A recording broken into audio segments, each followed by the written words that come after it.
Chapter 205. Ida shook her head. Her eyes were fixed on Caslin, as if she was looking for an answer. She did not understand. Caslin did not make her wait for long. Many years ago, the white-haired old man said slowly, answering Aida's doubts. I killed Sira Dark Thunder at the 38th Century Ground, but he punched me in the left side of my chest. Caslin stroked his left chest. With a complicated gaze, he looked at the machete beside him, then at the Soul Slayer pike. He sighed and said, I don't know how many ribs were broken. At that time, I was already wailing and waiting for death. Aida's expression changed. At that time, a mad military doctor named Ramon and a dwarf craftsman with a very long name.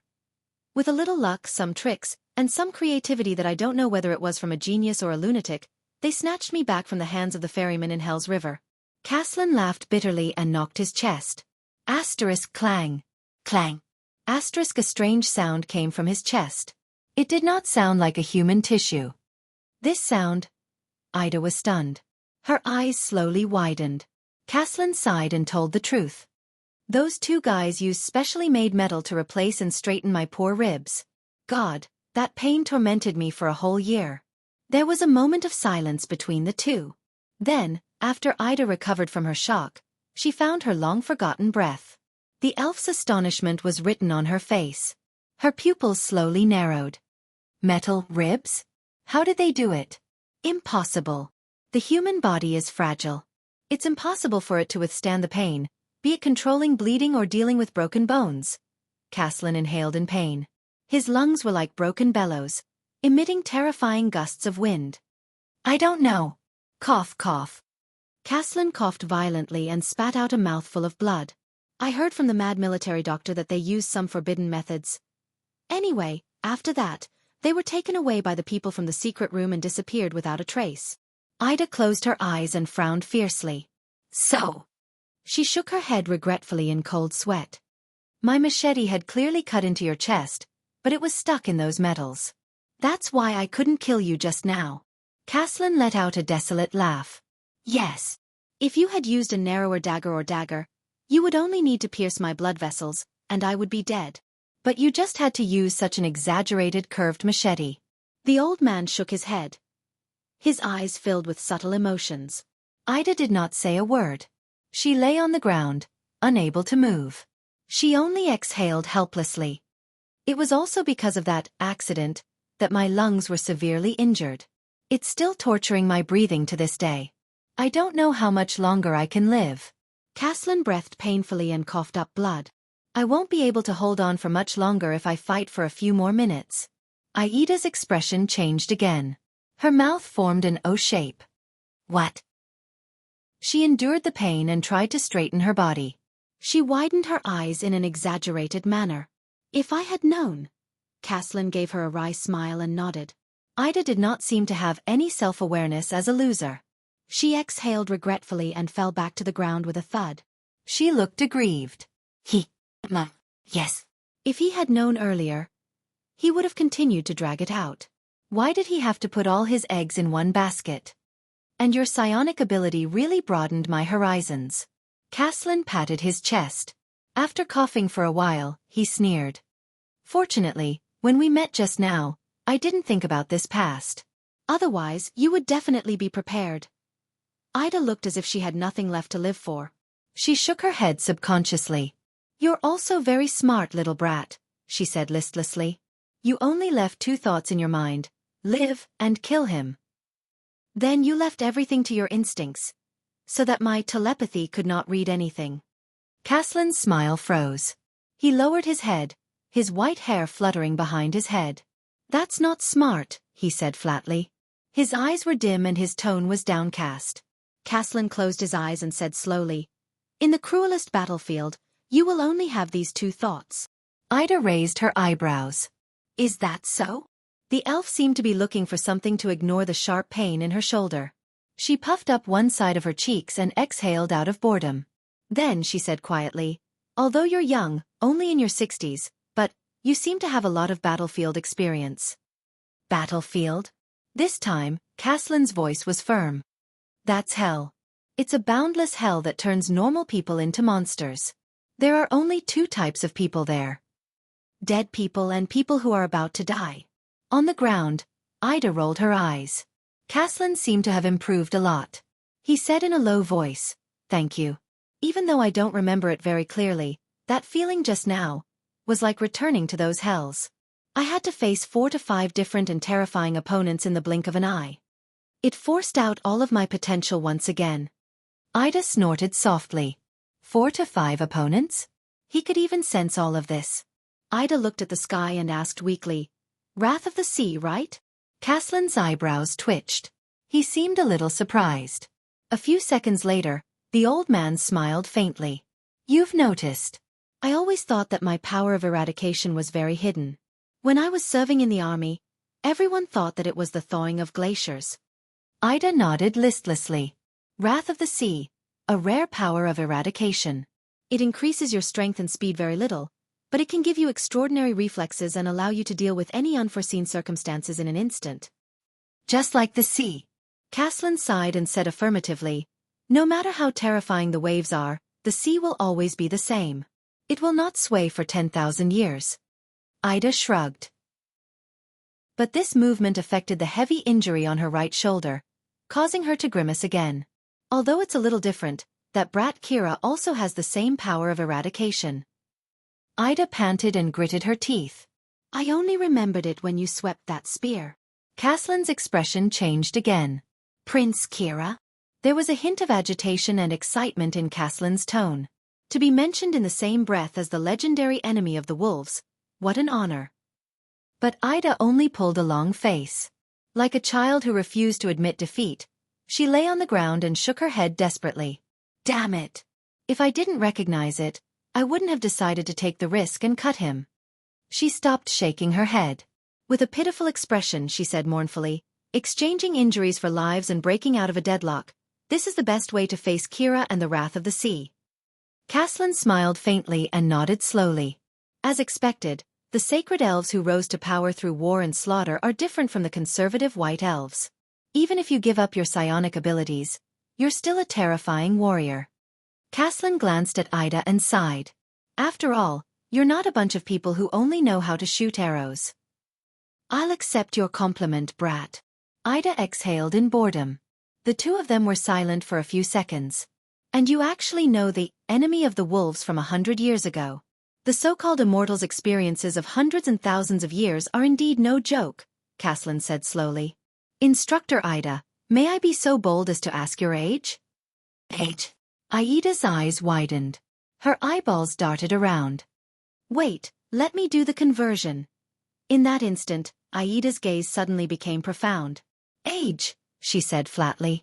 "I was born in the 9th century after the War of Dragon Slaying, the 4th century after the Battle of Survival, the day before the Tree of Eternal Life withered." Aida's tone became very deep, but there was a sense of steadiness in it. "The same age as the Empire." There was something else in her gaze, and it quietly settled down. Caslin was stunned. In that instant, the elf gave him the feeling of an innocent child suddenly becoming a mature adult. "The War of Dragon Slaying?" Caslin asked tentatively. "The last large-scale war between the elves and the dragons," Ida said flatly. "Humans also participated in the war as the servants of the elves. And at the end of the war, the part where all of you fought against the ancient orcs was called the Holiness Exorcism Campaign." Caslin was suddenly shocked. "The Holiness Exorcism Campaign, then isn't that?" But in the next second, Ida shook her head. "But I came of age very late." Her tone immediately softened, returning to her previous nonchalance. "It took me a total of 1,800 years, and I only came of age on the eve of the Third Peninsular War." Ida wailed in her heart and sighed. "Unlike my elder sister, that freak who came of age 3 hours after she was born. I can't let her know about this unspoken criticism." Forget, quickly forget." Caslin furrowed his brows. "The same age as the ancient empire? So, an elf over 2,000 years old? Even counting from the time of adulthood, she's already more than 300 years old." Caslin quietly stared at the elf lying on the ground and sighed. The supreme class of the elves, a monster built with time and experience. "A loss is a loss." Ida snorted indifferently. Besides, among those humans who lack experience and can only rely on reflexes and wits to make up for their disadvantages, you're considered very outstanding. You're just unlucky, that's all. Caslin smiled amiably and tapped his chest. Yes, my luck was really bad. First, I met a warrior who could seal his consciousness and thoughts, which restrained my greatest advantage. Ida spread her hands and said with a helpless expression, "Then, he actually had a steel rib." Caslin laughed out loud. His laughter aggravated the old injury in his lungs, and the old man immediately coughed violently. "Fighting with you. Cough, cough. Is the honor of my later years." Caslin's expression was pained. Amidst his heart-wrenching coughs, he grabbed his Soul Slayer pike and said forcefully, "After retiring, being able to fight with Instructor Zakriel is simply unimaginable." Ida twitched the corner of her mouth. In the next second, her expression changed. Caslin reached out and picked up the Soul Slayer pike. Aida's heart sank. The old man let out a long sigh and turned the famous legendary anti-mystic weapon in his hand. The pike's tip slowly aimed at the elf on the ground. Looking at the black and ferocious pike blade, Aida's heart skipped a beat. The elf bared her 8 beautiful teeth and let out an ugly smile. "I say, can we talk this over?" It was unknown whether it was out of pain or frustration, but Ida was seen crying as she whispered to the owner of the Soul Slayer pike, "Legendary anti-mystic weapons should not be abused, right?" But in the next moment, Caslin's action stunned her. The old man smiled faintly, propped the pike on the ground, and slowly stood up. Leaning on the pike for support, Caslin turned around and stepped past Ida. "I'm leaving, Instructor Ida." He limped away, turned around and said with a smile, "Take care." Aida's expression froze. "Huh." Ida held her right shoulder, and a puzzled look appeared on her pained expression. "You're not going to kill me? Nor are you going to capture me?" Caslin exhaled and shook his head with a smile. "I've already achieved my goal of getting rid of that supreme class elite," the tavern owner said with a sigh.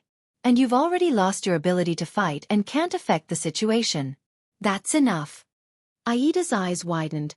Then she heaved a sigh of relief. She pursed her lips and rolled her eyes. The next moment, the elf grinned. "Is that so? Then will your boss agree?" Hearing that, Caslin could not help but be slightly stunned. "What?" He immediately smiled and said helplessly, "That's true. Since you've said so, it's not easy to explain." Caslin pulled out the Soul Slayer pike that was propped on the ground. "Then I'll do as you say." Aida's expression changed instantly. Hey, I was just saying." Aida's face changed into a mournful expression in a second. "Look at me." Caslin laughed out loud. But after a few seconds, Caslin's smile faded. His expression slowly darkened, and his eyebrows were twisted in pain. "What I'm doing is unforgivable." Caslin lowered his head and looked at the machete on the ground. His eyes were filled with complicated and profound emotions. His tone was heavy, and his words were desolate. Aida's gaze froze slightly. "But I can no longer turn back." Caslin's gaze was dazed. He subconsciously whispered, "At least at the last moment, I'll do some insignificant things to make up for it and comfort myself." Ida stared at him in a daze. Caslin raised his head, supported himself on the Soul Slayer pike, and left the messy street. A few seconds later, Ida struggled to sit up. Her face was pale from the pain in her right shoulder, and she was drenched in cold sweat. "Hey, brat." Looking at Caslin's back, Ida hesitated for a moment, but she still panted and spat out a few words. "We'll meet again someday." Caslin's back paused slightly. With his back facing Ida, he suddenly laughed. His laughter was long and desolate. "No," Caslin said flatly without turning his head. "Instructor Ida, I have a hunch." The old man raised his head and looked at Heroic Spirit Palace in the distance. His white hair fluttered in the wind, looking extremely messy. "I'm afraid that Caslin sighed and shook his head. Chapter 206. Under the dim illumination of the everlasting lamp, the soldiers roughly escorted Thales and Little Rascal, whose hands were tied behind their backs, into the cell next to Cohen's. Hearing the sound of the thick iron door being locked, Thales comforted the distraught Little Rascal in a low voice. He then turned his head and looked at his surroundings through the bars. Prison. Why do I feel like I have a special affinity with this place? There were only 3 bound prisoners, Wuxia, and a man and a woman hidden in the dark. All of them stared at Thales in disbelief. However, there were 6 guards. They stared fixedly at the prisoners in the cell, their expressions fierce and vigilant. Thales clenched his fists behind his back. He felt dejected. His dagger had been taken away. He gave the only dry corner in the cell to little rascal. He leaned against the wall and sat on the damp, dirty floor. "Why are you here, Wuxia?"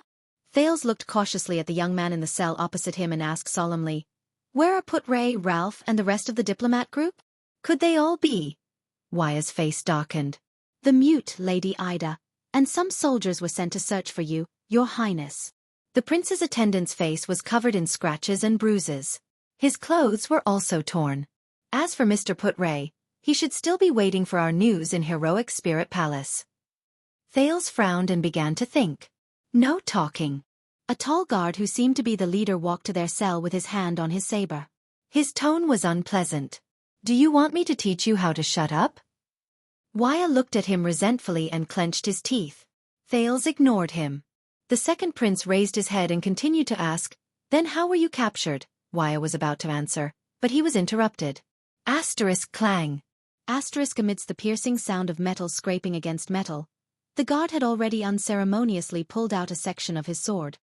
He held the hilt at his waist and coldly interrupted Thales. "Brat, I warned you. No talking." Little rascal was so frightened that her face turned pale. She moved behind Thales and pushed the prince's back with her shoulder, signaling him to stop talking. Thales sighed. He slowly stood up from the wall and looked straight at the guard. "Extension?" The tall guard was slightly stunned. "What?" Thales looked at the guard who seemed to be the leader with a calm expression, as if he wanted to see through the guard's thoughts from his eyes. "I am asking you," the second prince said flatly, "are you an extension soldier?" The guard in the patrol uniform frowned. "You were sent to guard me." Thales shook his head slowly. He looked around at the soldiers around him. "So, you are insiders?" "Including trekking all the way from Black Sand region without leaving any way out, regardless of the sacrifices, and regardless of the cost, to follow Lampard to kill your king." When the other 5 guards heard this, they couldn't help but turn their heads over with different expressions on their faces. The expression of the guard who seemed to be the leader of the group immediately turned ugly. "Kill the king?" The prisoner in the cell next door, a blonde young man, gaped in shock. "So what Croce said was true?"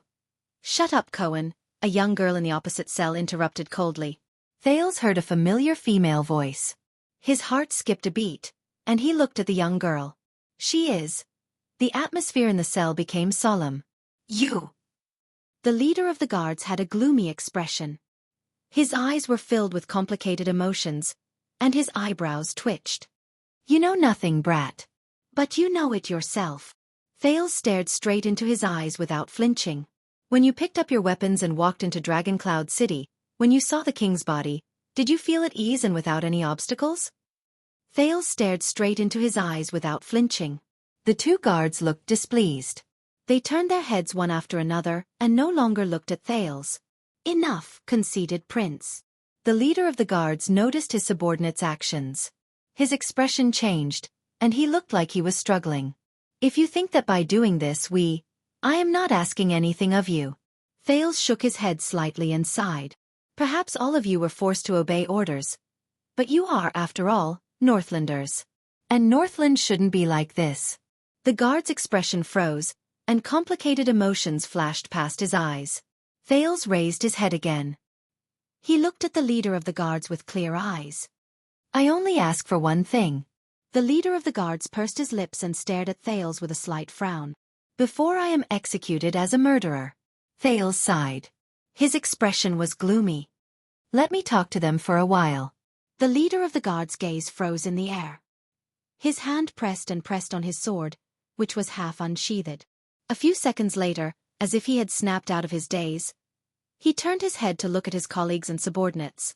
But the others had already turned their heads away. Their expressions were different. Finally, the leader of the guards snorted coldly. Asterisk clang. Asterisk he sheathed his sword, closed his eyes and turned around. Like his colleagues, he no longer paid attention to Thales. Thales exhaled deeply.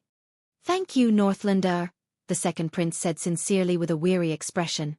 Aching all over his body, he wanted to slowly sit down along the wall. But the prince caught a glimpse of little rascal, who was absent-minded. The poor girl shrank back into the corner and stared at the empty ground in a daze. Thales's heart sank. Thinking of the predicament he was in, Thales shook his head, forced himself to stay awake, and moved to the fence. It's not over yet. I can't rest. What is this place? Thales leaned against the thick wooden fence and observed everything around him. Compared to the dungeon in Vine Manor, this prison seemed to be simpler. There were only 2 everlasting lamps burning with a small amount of eternal oil. Strange. I'm not sure, Your Highness. Wuxia's face appeared behind the opposite prison cell. His face was full of anxiety and anger. We were ambushed and our heads were covered. Thales frowned slightly. We? You mean? Before Thales could continue in the cell next door, a handsome young man who was bound tightly by iron chains had already struggled to move his head over. Your Highness. The poor prisoner seemed to be enduring intense pain. He panted and said, Your Highness, I am Cohen Caribbean. You may not know me, but I am the capital's. I mean Eternal Star City's police officer and patrol captain. Thales looked at his face, and a scene from the past appeared in his mind. Caribbean. It's him. But how could he? I recognize you. You're a member of the Sword family of Twin Towers. Thales stared at Cohen thoughtfully. His gaze swept past Cohen's golden hair. I still remember that you almost fought with your father in the Hall of Stars. Cohen's expression froze. He even forgot about the intense pain in his right arm. That's the first impression I gave to the heir of the kingdom? It's an honor to meet you again, and your attendant, the Honorable Second Prince, Your Highness. With a gloomy expression, Cohen glanced at Wuxia, who snorted in disdain. Then, he looked at the little girl behind Thales listlessly. And this young lady must be. Ah. Cohen frowned. He sized up Thales' age, then looked at the girl's age. Puzzled, he said, Your Highness. The girl opposite Cohen raised an eyebrow and snickered. Thales' face twitched. Little rascal put on a long face and looked at Thales nervously. Looking at his companion's laughter, Cohen reacted awkwardly. That's right, you're not that old yet. Ahem. Thales frowned. Thank you for your concern, Your Highness Caribbean. With his face covered in dirt, Cohen struggled to raise his head and flashed a friendly smile at the prince. As for you, Lady Arund of Broken Dragon Fortress. Thales turned his head and looked at the black-haired woman in light armor diagonally opposite him. He could not help but sigh. I guess you're not here for sightseeing, are you? The disheveled Miranda Arund still looked unpretentious. She turned her head and said coldly amid the clanking of the chains, Just like you, Your Highness. Thales stared at Miranda in a daze, then at Cohen. They, the heir of the Arund family in the Northern Territory. Both of you. He took a deep breath and started to think again. Do you know what kind of trouble you've gotten yourself into? I've heard a little about it. Miranda's cold voice rang. The king of Extet was assassinated? Not only was he assassinated. Thales nodded and exhaled. His expression was unpleasant. The king has passed away. A few guards in the prison subconsciously glanced at them, but their leader glared at them with a fierce gaze. Miranda furrowed her brows. Wuxia widened his eyes. Cohen closed his eyes and put his head back on the ground. His tone was remorseful. I knew it.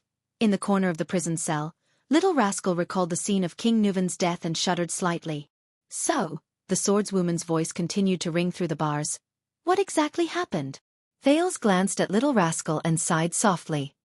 He then turned to the 3 people who were staring at him with burning gazes. I only know part of the truth. Thales frowned. And now? He raised his head and looked at the 3 of them. His expression was solemn. I need you to tell me exactly what happened to you, be it the cause or the consequences. I'll start with why you appeared in Northland. 10 minutes later. Caslin Lampard? Thales could not hide the astonishment on his face, nor could he suppress the volume of his exclamation. Even the 6 guards glanced at him. The prince's hesitant gaze moved back and forth between the ashen-faced Cohen and the extremely solemn Miranda. That old man in the tavern. He looked so reassuring. And his character, the compassion and open-mindedness he exuded did not seem like something a hypocritical and vile person would do. Wuxia widened his eyes. That old man in the tavern? Isn't he the former commander of the White Blade Guards? He's very famous. It's surprising, isn't it? Miranda's voice was still calm, but there was a hint of suppressed emotions in it. Rumor has it that his relationship with Chapman Lampard is very bad. I thought he had always been loyal to the Walton family. That old man with a human face but a beast's heart. Cohen struggled to get up angrily and grimaced in pain. He didn't even fix my right arm properly. I knew he was up to no good. You're the closest to him. When you saw him, you even put your arm around his shoulder. Miranda's cold words immediately exposed Cohen's lie, causing him to look embarrassed. Thales stared at the ground in a daze. Some of the things in his memory began to become clear. No. Thales breathed slowly. His eyes grew brighter. Caslin, this explains a lot of mysteries. Nicholas told me that he learned from an old friend of his from the White Blade Guards that the ones who tried to assassinate me at the fortress were disaster swords. Thales focused his gaze, and the journey before he entered Dragon Cloud City appeared before his eyes. However, before King Nuvan broke Archduke Poffert's neck, he told me that the ones who tried to assassinate me were Shadow Shield. The old friend Nicholas mentioned was probably Caslin. Cohen and Miranda were both shocked. Shadow Shield? Cohen frowned. So they're back? Thales shook his head and did not answer the police officer's question. He had to get to the point. Wyatt glanced at Cohen in annoyance. The disaster sword, no matter what they are, is a lie in a cover created by Caslin and Chapman Lampard to lure all of you here in the name of the Tower of Eradication. While Cohen awkwardly realized that no one answered, Thales muttered. To be precise, they lured you, Miss Arund, the heir of the Guardian Duke of the Northern Territory here. Miranda sighed. That's right. Croce only sent the news back. She has no right to decide who the Tower of Eradication will send. Cohen was stunned for a moment before he reacted. But Caslin can. He's Master Xiao's close friend. He can totally suggest and even specify who he wants. The nobles of Constellation's Northern Territory secretly entered Dragon Cloud City. If it were any other time, it would be fine, Wyatt muttered and continued. But when the king was being assassinated, they caught a suspicious Constellatiate and the heir of the Duke of the Northern Territory who secretly sneaked into Dragon Cloud City. The nature of the matter is a perfect scapegoat, Miranda whispered. Compared to a weak young prince plotting to assassinate the king, this is much more convincing. Not only that. Thales took a deep breath. The picture in his eyes became clearer. Wyatt is right. You are also the heir of the Northern Territory. The second prince narrowed his eyes and recalled Val Arund's hysteria in Renaissance Palace. South of Broken Dragon Fortress, the Northern Territory of Constellation that Lampard dreamed of. When Lampard conspired with Duke Val, he was determined to get the Northern Territory of Constellation. The few of them fell silent. Cohen blinked, as if he was still trying to sort out the clues. Miranda stared at the chains on her body in a daze. Wyatt bit his lip tightly. Chapman Lampard never gave up on his desire for the Northern Territory. I am the scapegoat, but you, Miss Arund. Thales sighed slowly. As the rightful heir of the Northern Territory after Duke Val was imprisoned, you are not just the scapegoat. You might not even be the scapegoat. Not the scapegoat. Cohen was horrified. He struggled to get up amidst the pain. What do you mean? Thales raised his head. The picture in his mind became clearer. Think about it. The highly respected Duke Val Arund was framed and imprisoned by Constellation's fatuous King Kessel, the prince said softly. And his daughter went to Ekstedt to ask for help in an attempt to uphold justice and take back everything that belonged to Arund. Coincidentally, the Prince of Constellation assassinated the King of Ekstedt. Chapman Lampard really kept his promise. Thales sighed slowly. His face was full of resignation. It seems that the cooperation agreement between him and Val Arund, it is still valid. And you, Miss Arund. Thales sighed. You are the one who will affect the ownership of the Northern Territory in the upcoming negotiation or war between Constellation and the Dragon. Chapter 207. In his long-awaited dream, he felt as if he had returned to that strange and dazzling world. Anti-theft, anti-theft. It will be switched over in a while. Everyone, please come and support the original. Anti-theft, anti-theft. It will be switched over in a while. Everyone, please come and support the original. There, the girl with a blurry face but a gentle voice hugged him from behind, which was a rare sight. She said softly, "Why? Are you sad?" He closed the laptop and smiled bitterly. "No, this result was expected. Maybe I'm not good enough." He lowered his head, feeling a little dejected. "You know, they have high expectations. It's okay." The gentle voice breathed into his ear. "I have a way to make this less sad." He raised his eyebrows and shrugged. "Because there's something even sadder waiting for you." He blinked, feeling a little confused. She said gently, "Let's break up." He shuddered. The girl behind him did not say anything. He turned his head stiffly. "What?" "Yes, you heard me right. Because you're a failure now," she said flatly. "So I want to break up with you." His brain stopped working. He just stared blankly at her blurry face, feeling lost. Why? The voice behind him sighed. "Okay, it's a deal." He breathed in a daze. He could not accept it. He wanted to explain, but he felt that it was unnecessary. At this moment, "Okay." The voice snickered and rang happily. "Now, 10 seconds after we broke up, I announced that we're back together. Tada! Let me introduce you to my new boyfriend, Wuxia." He could not think straight. What? But a few seconds later, his heart started beating again. He panted and looked at her in surprise. How is it? Compared to the pain of being dumped just now, is it less sad now? When you encounter setbacks, you have to cherish your crotch." The voice giggled and blew into his ear, making him feel a little itchy. "My name is Lei Feng. You don't have to thank me." He was a little speechless. The voice said happily, "Very good. If you have another tragedy in the future, I will continue to comfort you like this." He took a deep breath and shouted angrily, "Damn woman! Can you not break up and get back together in such a serious manner? Break up and get back together as a joke. I'll take it seriously, okay?" He felt as if someone's chin was smashing into his back. "Oh, this is nothing," the owner of the voice poked Zhang Heng's back with his chin and said loudly. "You don't know this, but there's a serial author on the internet. Every time the plot reaches its climax, he would write the book is over, and say that he's done with the book. Then, he would update the next chapter without saying a word, insisting that he's writing a new book. That's the peak of perfection. Then don't learn from him, okay?" In his memory, that voice laughed happily. His voice was full of exasperation and relief. Finally, the noise stopped. She lay lazily on his back and wrapped her arms around his chest. "Hey, Chirin, don't be afraid," she said in a low voice. "No matter what happens, I'm here to protect you." He lowered his head and closed his eyes. "I know. You're here to protect me." The voice did not speak. She only wrapped her arms around him a little tighter. But in the next second, everything in the dream was like a reflection on the surface of the water, shattered by a sudden wave. The girl disappeared before his eyes. While he was puzzled, he heard a cold and displeased female voice.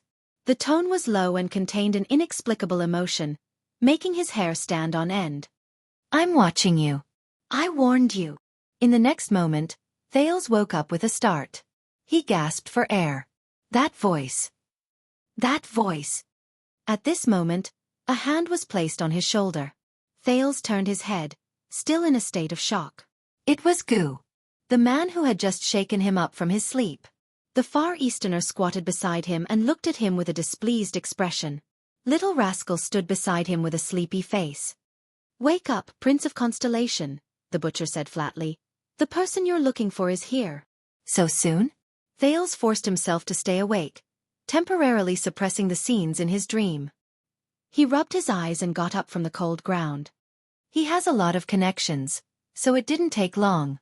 Gu stood up and shook his head. "Besides, he's here to pick you up." Thales was stunned. He shook his head and woke up from his sleepiness. "He's here to pick me up?" Thales and Little Rascal followed Gu out of the butcher's shop after he gestured. A two-wheeled carriage with a carriage was parked on the empty street. The carriage was made of cheap transparent glass. The coachman on the carriage bowed his head respectfully. Beside the carriage stood a middle-aged noble with a golden ponytail. The latter exhaled. "Your Highness, Thank God. Thank you for your help. Thales nodded.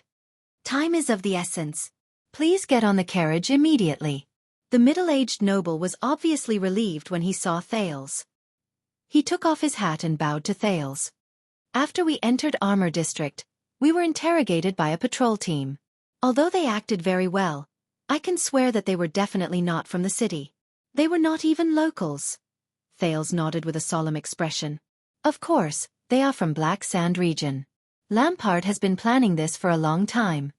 While the middle-aged noble was stunned, Thales looked at the carriage. It's too conspicuous. Thales frowned. A carriage? Transparent glass? Can we get out? And we have to return to Heroic Spirit Palace. The middle-aged noble digested Thales' information and raised his head to answer the prince's question. I used the name of Good Flow City's merchant group to urgently unload important goods from Armor District. Plus, His Majesty gave me a special permit. The nobleman raised his cane and knocked on the wheel of the carriage. And I happen to know a disciplinary officer who takes bribes. I've got some connections. He'll turn a blind eye if you leave through the blockade line he's in charge of. No news will get out. As for the glass, please don't worry. This is a specially made carriage. You can only see me from the glass outside. You can't see the back.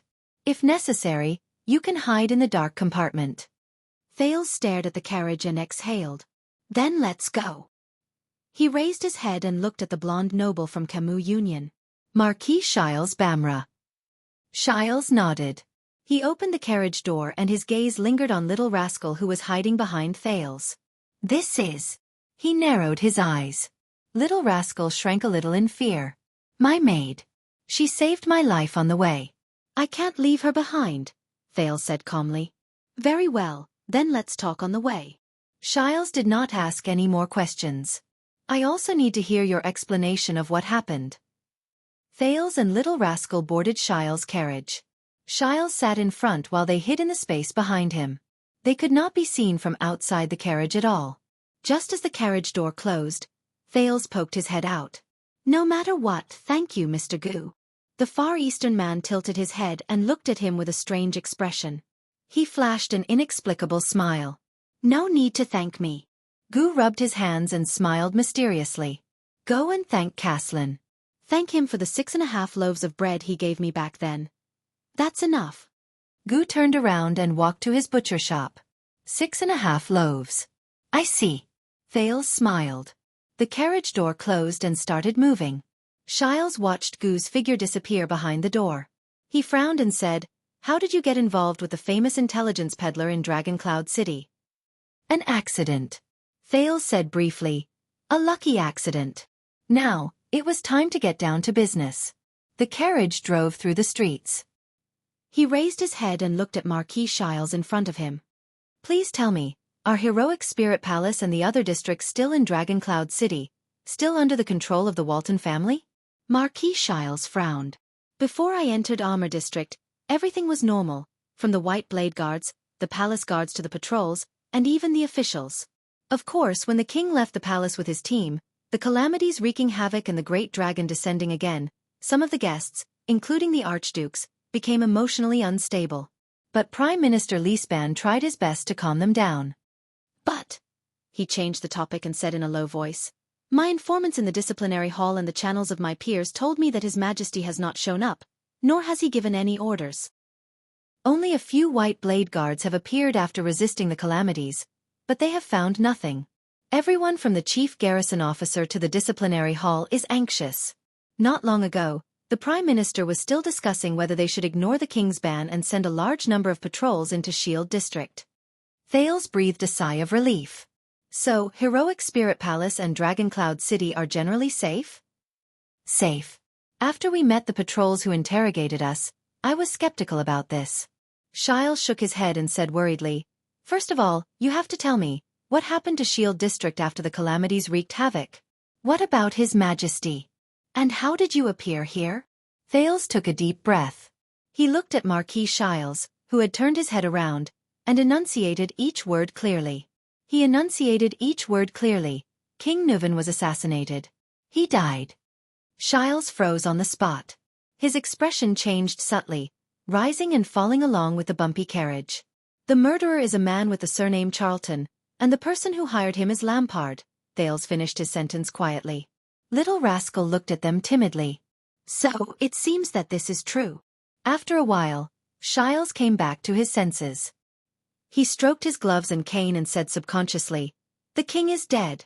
Extet is going to be in chaos." The crystal drop mine contract. Marquis Giles stared at his cane in a daze, as if he was urgently calculating the gains and losses. Thales remained silent and did not speak. Soon, the carriage drove out of the boundaries of Armor District. In the winding streets of Dragoncloud City, they entered a roadblock formed by soldiers from the patrols and barricades. They had arrived at the cordon of martial law. Thales watched nervously as the coachman conversed with the disciplinary officer who was the leader. The coachman stuffed a letter and a bag of money into the disciplinary officer's hand. The disciplinary officer glanced at the window of the carriage. Marquis Giles waved at him in a friendly manner. The carriage was let through without a hitch. Thales, who had been lying flat on the ground with Little Rascal, heaved a sigh of relief. "Don't worry." Giles smiled stiffly. "The merchants have many connections, and they are very useful. It's not a problem to deal with these people at the bottom of the hierarchy." The people around the carriage began to increase. Everywhere were the citizens of the capital who were whispering to each other. They were either disheveled or dressed in rags as they stayed on the streets. Quite a number of kind-hearted people brought out food supplies and gave them to these pitiful people who lived on the streets. These are the evacuated citizens. They have been homeless for a few hours, at least not before the king's ban expires. Marquis Giles looked outside the window and shook his head. "Of course, I heard that compared to the people in Shield District." But at this moment, a loud noise suddenly came from outside the window. A man ran over from the street with an anxious look on his face. As he ran, he shouted loudly. Thales and Giles frowned and looked at each other in surprise and bewilderment. The crowd began to gather in one spot and followed the man's figure forward. The discussions around them became louder and louder. Soon, it became a clamor that filled the air. Immediately, the crowd's emotions began to go out of control. Some of them roared in grief and indignation, some were hysterical, and some were cursing angrily. Their carriage had no choice but to slow down. Soon, the man disappeared into the crowd. But the people did not disperse. They still gathered in circles and discussed enthusiastically in twos and threes with their loud voices. There was no lack of people who were so excited that they even started fighting. The Northlanders' personalities could be seen clearly. "What's wrong?" An ominous feeling rose in Thales' heart. "I don't know," Marquis Giles answered solemnly. "But we will find out." Hence, at the next street corner, Marquis Giles deliberately stopped the carriage. Under his signal, a patrol soldier, who was maintaining order but was arguing with his colleagues in an agitated manner, was invited by the coachman to the side of the carriage. Marquis Giles opened the carriage door halfway and stuck his head out. "I am from Camus Union, King Nuven's partner." The blonde, ponytailed noble handed over a silver coin and flashed a friendly smile. "May I ask what happened just now?" The soldier seemed to have just gone through an intense argument. Panting, he stared at the silver coin in his hand and was slightly stunned. He raised his head again and saw the golden wheat tassel and the dagger symbol on the carriage. "Sir, it's such an important matter." The soldier calmed down his agitated emotions. After he came back to his senses, he seemed to be a little reserved and stuttered, You still don't know." Marquis Giles took out another silver coin and said gently, "So I need you to clear up my doubts. Just choose what you know and tell me." The soldier looked at the silver coin in his hand again, and subconsciously put it into his pocket. "It's like this." The soldier straightened his armor, shook his head and exhaled. His expression became a little unpleasant. His Majesty, King Nuven was assassinated. Giles' expression changed at the same time. "What happened? How did you know?" On the other hand, Thales hid behind the marquis. He gritted his teeth and listened quietly. "I heard it from someone." The soldier looked at the marquis' reaction and seemed to have received encouragement. His words began to flow smoothly. "The whole of Dragoncloud City is saying that the murderer. Thales was shocked. Marquis Giles frowned. "Who is the murderer?" "It's those people from the Empire." The soldier raised his head and shouted angrily, "They want to cause civil strife in Extet." The soldier's words became more and more indignant. His tone was filled with anger and hatred. Those damned remnants of the empire, that prince of constellation from the south. They colluded with the calamities, and even secretly ambushed people and assassins. They murdered the great-born king in Shield district. Those constellatiate be asterisk stards. Under little rascal's terrified gaze, Thales leaned against the carriage in a daze. His heart was cold. Those constellatiate be asterisk stards. Under little rascal's terrified gaze, Thales leaned against the carriage in a daze. Chapter 208. In the Alley of Armor district in Dragoncloud City, the three old friends finally drew their swords and started fighting. Theft. Theft. Please respect the author's hard work. If there's no trade, there's no theft. Under the moonlight, Cohen covered his innocent nose in pain as he looked at the man and woman in front of him, who started fighting at the slightest disagreement. He knew that in this special battle, there was no room for him to intervene.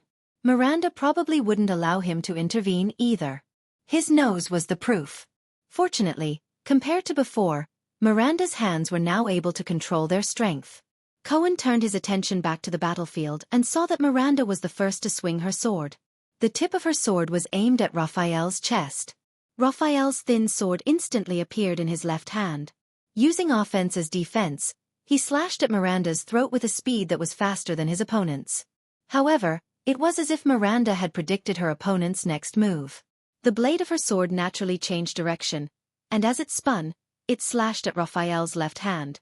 From afar, it looked as if Raphael had taken the initiative to extend his left hand to meet her blade. Cohen was amazed. This was Miranda's instinct after years of practicing the Pegasus music. She actively listened to and even controlled the rhythm of the battle, manipulating her opponent's every move. Raphael frowned. He quickly pulled his sword back and was forced to retreat. He knew how terrifying his former lover was and tried to quickly break away from her rhythm. But Miranda's gaze was as cold as ice. She followed up with a timely slash. When Raphael retracted his right leg, she slashed at his left leg, which was his center of gravity. Raphael was forced into a difficult position by this slash. He was forced to stop retreating and face the sword. Just like before, Miranda seemed to have predicted Raphael's movements. She pulled her forearm, and the wind howled. Cohen's pupils shrank as he watched the battle. In the 10 seconds, the swords of both parties did not touch, exchange, or clash. They only moved back and forth in the air, causing ripples in the air. But Cohen knew that this was an extremely dangerous battle. His teacher, Zadie Tafner, once told Cohen, who was not yet a police officer at that time, that this kind of silent and rapid battle was more often seen in battles between supreme-class fighters. The next moment, Cohen saw Miranda's blade instantly swing at Raphael's head at the most appropriate time, avoiding her opponent's block, dodge, and counterattack. Hiss! The sound of a sword tearing through the air could be heard. In that instant, Raphael's dark red eyes flashed with a different expression. His left arm trembled visibly. Then, the thin sword danced in the moonlight, leaving an afterimage. Ding! The blades of the two finally clashed for the first time, and the air vibrated with a sharp sound that tortured the ears. Cohen frowned and resisted the urge to cover his ears. Raphael gritted his teeth and quickly took 3 steps back. Miranda, on the other hand, stood in place and swayed. For a moment, the entire area fell silent. Miranda expressionlessly flicked her wrist, and a few strands of hair floated down from her blade. Raphael panted slightly and touched the right side of his forehead. A bloody scar had already appeared on his temple. As expected, Cohen sighed. True enough. Miranda was still the strongest. Raphael rubbed off the blood on his hands. With a resigned smile, he shook his head and sighed. When it comes to sharp observation, seizing the timing and rhythm of battle, you're still as good as ever, Miranda. Cohen coughed and carefully observed Miranda's expression. So, Raphael, let's call it a day. It's been a long time. Miranda still did not know about Raphael's power of eradication. However, if they continued to fight, the observant Miranda, they had to stop the fight. But at this moment, a voice that made the two men tremble came from the field. Raphael. Where's your sword of death? Cohen was slightly startled. Raphael lowered his head. Miranda's voice trembled slightly in disbelief. That power of eradication that replaces defense with offense and counterattacks in a desperate situation. For more than 10 years, you're the only one who has awakened the power of eradication. The kind of power of eradication that can break the rhythm of Pegasus music. Why is it gone? Cohen closed his eyes in pain. *T. She found out. Miranda raised her head suddenly. Under the moonlight, her cold expression was tinged with disbelief and panic. This is not the rhythm of Sword of Death. It's not even the rhythm of your swordsmanship. The swordswoman said slowly, although my hands, I can feel that cold temperature. It was hidden in your hands just now. It's another force. What is that, Raphael Lindbergh? Miranda's gaze was like two blades that pierced Raphael, who did not say a word. Cohen slapped himself on the forehead in frustration. The three of them were silent for a few seconds, until Raphael spoke in a gentle and relaxed manner. This is Prayer of the Dead. To be honest, it's not much different from Sword of Death. The young man in white sneered. His voice was still light. Fighting for a chance of survival in a hair's breadth, seeking victory in a dangerous situation to the limit. The style is very similar. I thought that you would not be able to feel it with your hands. Just like how Touch of Greed is the Disaster Sword's version of Glory of the Stars. Miranda furrowed her brows tightly. With a hint of anxiety, she keenly asked, is the so-called Prayer of the Dead also another version of Sword of Death? Her gaze was filled with indescribably complicated emotions. She fixed her gaze on Raphael. The Disaster Sword's ruthless power of eradication? Cohen was truly stunned. It seems that Miranda has already gathered a lot of information about the Disaster Sword in a short period of time. As for me, Cohen thought of the young man who ran away, and he immediately blushed. It seems that Klein has told you too much. Raphael narrowed his eyes as if he was deep in thought. Even if it's an unrestricted inheritance from outside the tower, he is still a swordsman who is close to supreme class. Why would he talk so much? To their surprise, Miranda suddenly smiled. Cohen was stunned, while Raphael furrowed his brows. Is this why you hid it from me, Cohen? As she laughed, Miranda used her slightly hoarse voice to speak to Cohen without turning her head. The seed of the Tower of Eradication who is chosen once every 5 years, one of the candidates to inherit supreme class. Raphael Lindbergh. You actually sided with the Disaster Sword? Cohen, who was questioned, shut his eyes tightly. Raphael, on the other hand, was silent. The police opened his mouth to speak, but when the words were at the tip of his tongue, he hesitated. He opened and closed his mouth.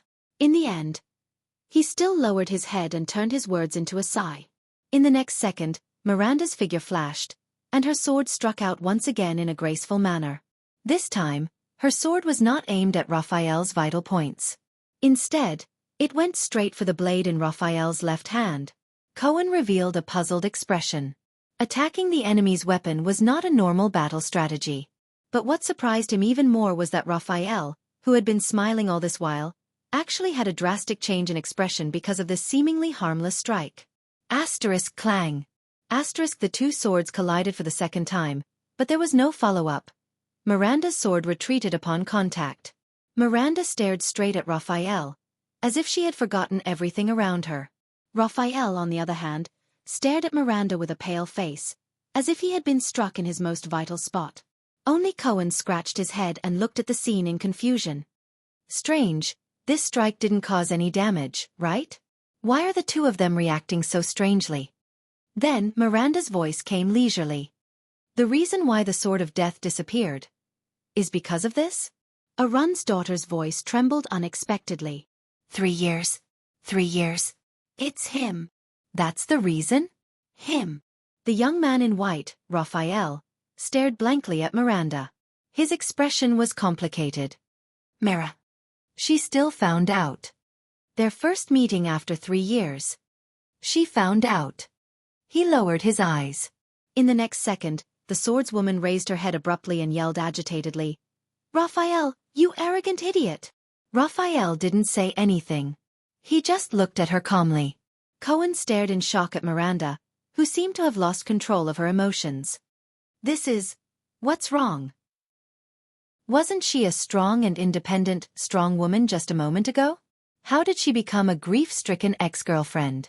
In the next moment, the swordswoman turned around and stabbed her sword into the wall beside her. Swoosh! Raphael let out a long sigh. With a gloomy expression, Miranda loosened her grip, letting the hilt of her sword tremble in the air. I curse him. Miranda turned her head and gritted her teeth. Her expression was filled with grief and indignation as she sneered angrily. He deserves it. He deserves it. The swordswoman roared. Raphael gently sheathed his sword. Don't be like this, Mira. The young man in white shook his head and said softly, It's not worth it. Cohen's mouth fell open. He was about to go crazy from the situation in front of him. What's going on with these two? After a round of fighting, they stopped? Start crying and talking in riddles? Sword of death? Arrogant idiot? Deserves it? Not worth it? He was Cohen Caribbean, a Level 2 police officer of Eternal Star City's Western Police Station and the captain of the City Defense Patrol team. I can't understand it at all. I say, Cohen scratched his head in pain. As he walked closer to the two, he interrupted, Can someone explain to me what's going on? Miranda, even though Raphael has the disaster sword on him, you don't have to be so agitated. In the next moment, Miranda and Raphael raised their heads at the same time and shouted angrily. Shut up, Cohen.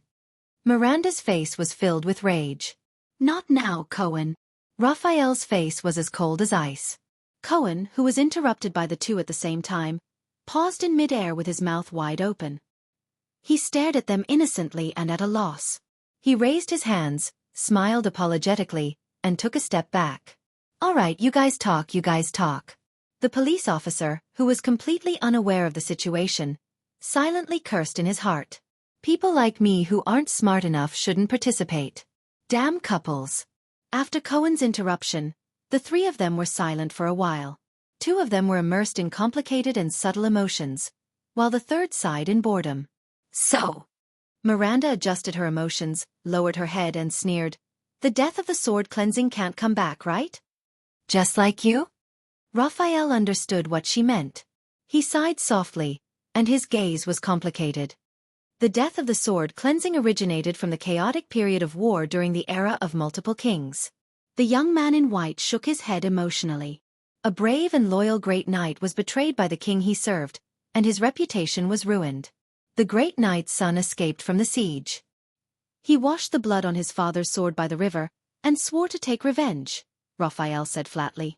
Many years later, he joined the enemy kingdom and became a knight. After many years of cruel battles where blood flowed like rivers and corpses were strewn everywhere, the new knight finally led the new king's army into the tyrant's castle and killed the enemy with his own hands. But this did not bring him satisfaction. The path of vengeance burned with only emptiness and sorrow. When he saw the fear and hatred in the eyes of a princess left behind by his enemy, the knight's heart softened, and he suddenly came to a realization. Raphael lowered his head with a gloomy gaze, and continued in a low voice. What's the point of this? He said. Old vengeance was avenged, new hatred was born. The grudges between the kings were endless. Death and hatred were intertwined, and the tragedy never disappeared, and the emptiness was bottomless. Miranda listened quietly to Raphael's story, while Cohen scratched his head in pain. He had had enough of these two. So the knight carried the princess out of the castle that was covered in blood, corpses, hatred, and madness. The knight stood under the sun, and wiped away the princess' tears of fear. There, the knight swore that he would end this chaotic world that bred hatred and death. From then on, his extraordinary power was called the death of the sword cleansing. Raphael's story was finished. Miranda stood where she was in silence. Ha! Cohen laughed dryly, wanting to push the progress of the mission. It sounds like a third-rate knight's novel. A tragic life, a noble birth, a powerful enemy, slowly becoming stronger, and when he sees a woman, his legs go weak. Then, he swore to dominate this chaotic world. Shut up, Cohen. This time, the man and the woman interrupted Cohen. Surprisingly, they were of the same caliber and speed. Once again, Cohen shut up, feeling wronged. Look. Raphael turned to Miranda, and with an obscure smile on his face he said, Compared to a greater goal, these things are not worth caring about. Do you understand? Miranda looked at Raphael, her eyes full of hatred and sorrow. So, the Secret Intelligence Department? Raphael twitched the corner of his mouth and nodded. The two stared at each other in silence. It seemed that only the other could understand each other. Until Miranda looked away with a pained expression. I wasn't joking just now. This concerns the future of the two kingdoms. Dragon Cloud City will not be peaceful tonight. Raphael straightened his clothes, raised his head, and looked at Heroic Spirit Palace in the distance under the moonlight. He put on a smile again. Chapter 209. Somewhere in Eternal Star City. It was in pain. This is an anti-theft stamp. I'll change it back later. PC readers can just refresh the page. Mobile readers can just long press on the table of contents to download again. Pirated readers can just open the Qidian or Genesis book page and start subscribing. I don't know how many people will listen. The air here was cold and moist. Its skin was wrinkled, its 6 limbs were weak, its abdomen was shriveled, its lips trembled, and its teeth were blunt. Only the darkness around it made it feel at ease. It raised its right hand and wanted to change its position, but it accidentally hit the metal cage. A sharp pain came from the surface of its skin that had just touched the metal. It opened its mouth and let out a meaningless howl of pain. This damned cage. The magic seal on it was rigorous, meticulous, comprehensive, perfect and flawless. It was the standard product of the Alchemy Tower. It did not know if it was the work of the Confinement Research Institute or the Spell Laboratory. It was probably the former. In the extinct Alchemy Tower, this kind of magic cage with a single function was only studied by this faction that had been in decline for a long time. For example, the cage that was currently trapping him here. It had endured such days for an unknown period of time, and even its sense of time had become numb. It even suspected that if it continued like this, then one day, it would even completely forget its own name. It was fed once a month, given a fixed electric shock every month, and had to complete work all the time. Under such circumstances, it began to miss its main body. It still remembered the pain when it was cut off from the main body, and the heart-wrenching wails and screams that came from the main body's mind. Even many days and nights after that, even when it was its turn to be cut off, the pain was not comparable to the excruciating pain of being separated from the main body. It really wanted to return to its main body. If it remembered correctly, the main body should be locked up in the City of Triumph, the dam capital of the human empire. The country had obviously been torn apart, leaving only a small piece of territory. It was so weak, but that group of humans still shamelessly called themselves an empire. Did the weak not deserve to die? Thinking of this, its mind that was a little muddled because it did not know how long it had been locked up suddenly moved. By the way, has the main body not sent anything from the City of Triumph for some time? Whether it was letters or items, there was nothing. The mental connection between the main body and the main body seemed to have been broken for some time. Humans no longer used it? Impossible. It did not believe that those evil humans would let it or its host take a break. They would only endlessly squeeze out its value without knowing the bottom line. Did something happen to the main body? This thought flashed through its mind. No. Although the main body was also imprisoned, at least it was intact in the City of Triumph. The Empire knew its value, and the Imperial Prince had even tried to communicate with the main body. But how could the prideful main body respond to a lowly human's request for a trade? So they were still using itself to communicate. Although the Empire wasn't as powerful as it was in the past, the humans would definitely protect the main body. As long as Victorious Return wasn't destroyed overnight, the main body would be safe. One day, it would definitely return to its main body. At that time, it would once again be as powerful as it was in the past. Then, it had to carefully hide itself and strengthen itself. Most importantly, it had to find a way to restrain those mystics. It did not want to experience the humiliation of being captured and imprisoned as a slave a second time. Especially that damned mystic, Giza Streelman.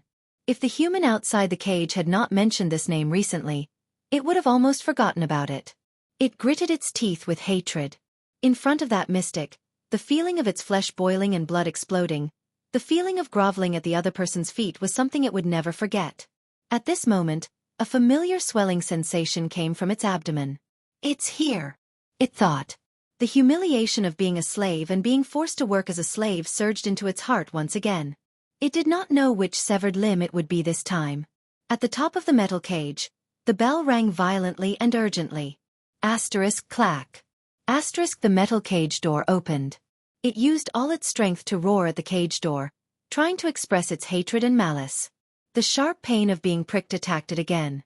It knew that it had to leave the cage to complete the task, or else the pain would only become more intense. Just like hundreds and thousands of times in the past, it reluctantly climbed out of the cage with great difficulty. The sharp pain slowly subsided. Its abdomen wriggled, and the contents inside surged up its throat and reached its oral cavity. The swelling sensation gradually disappeared.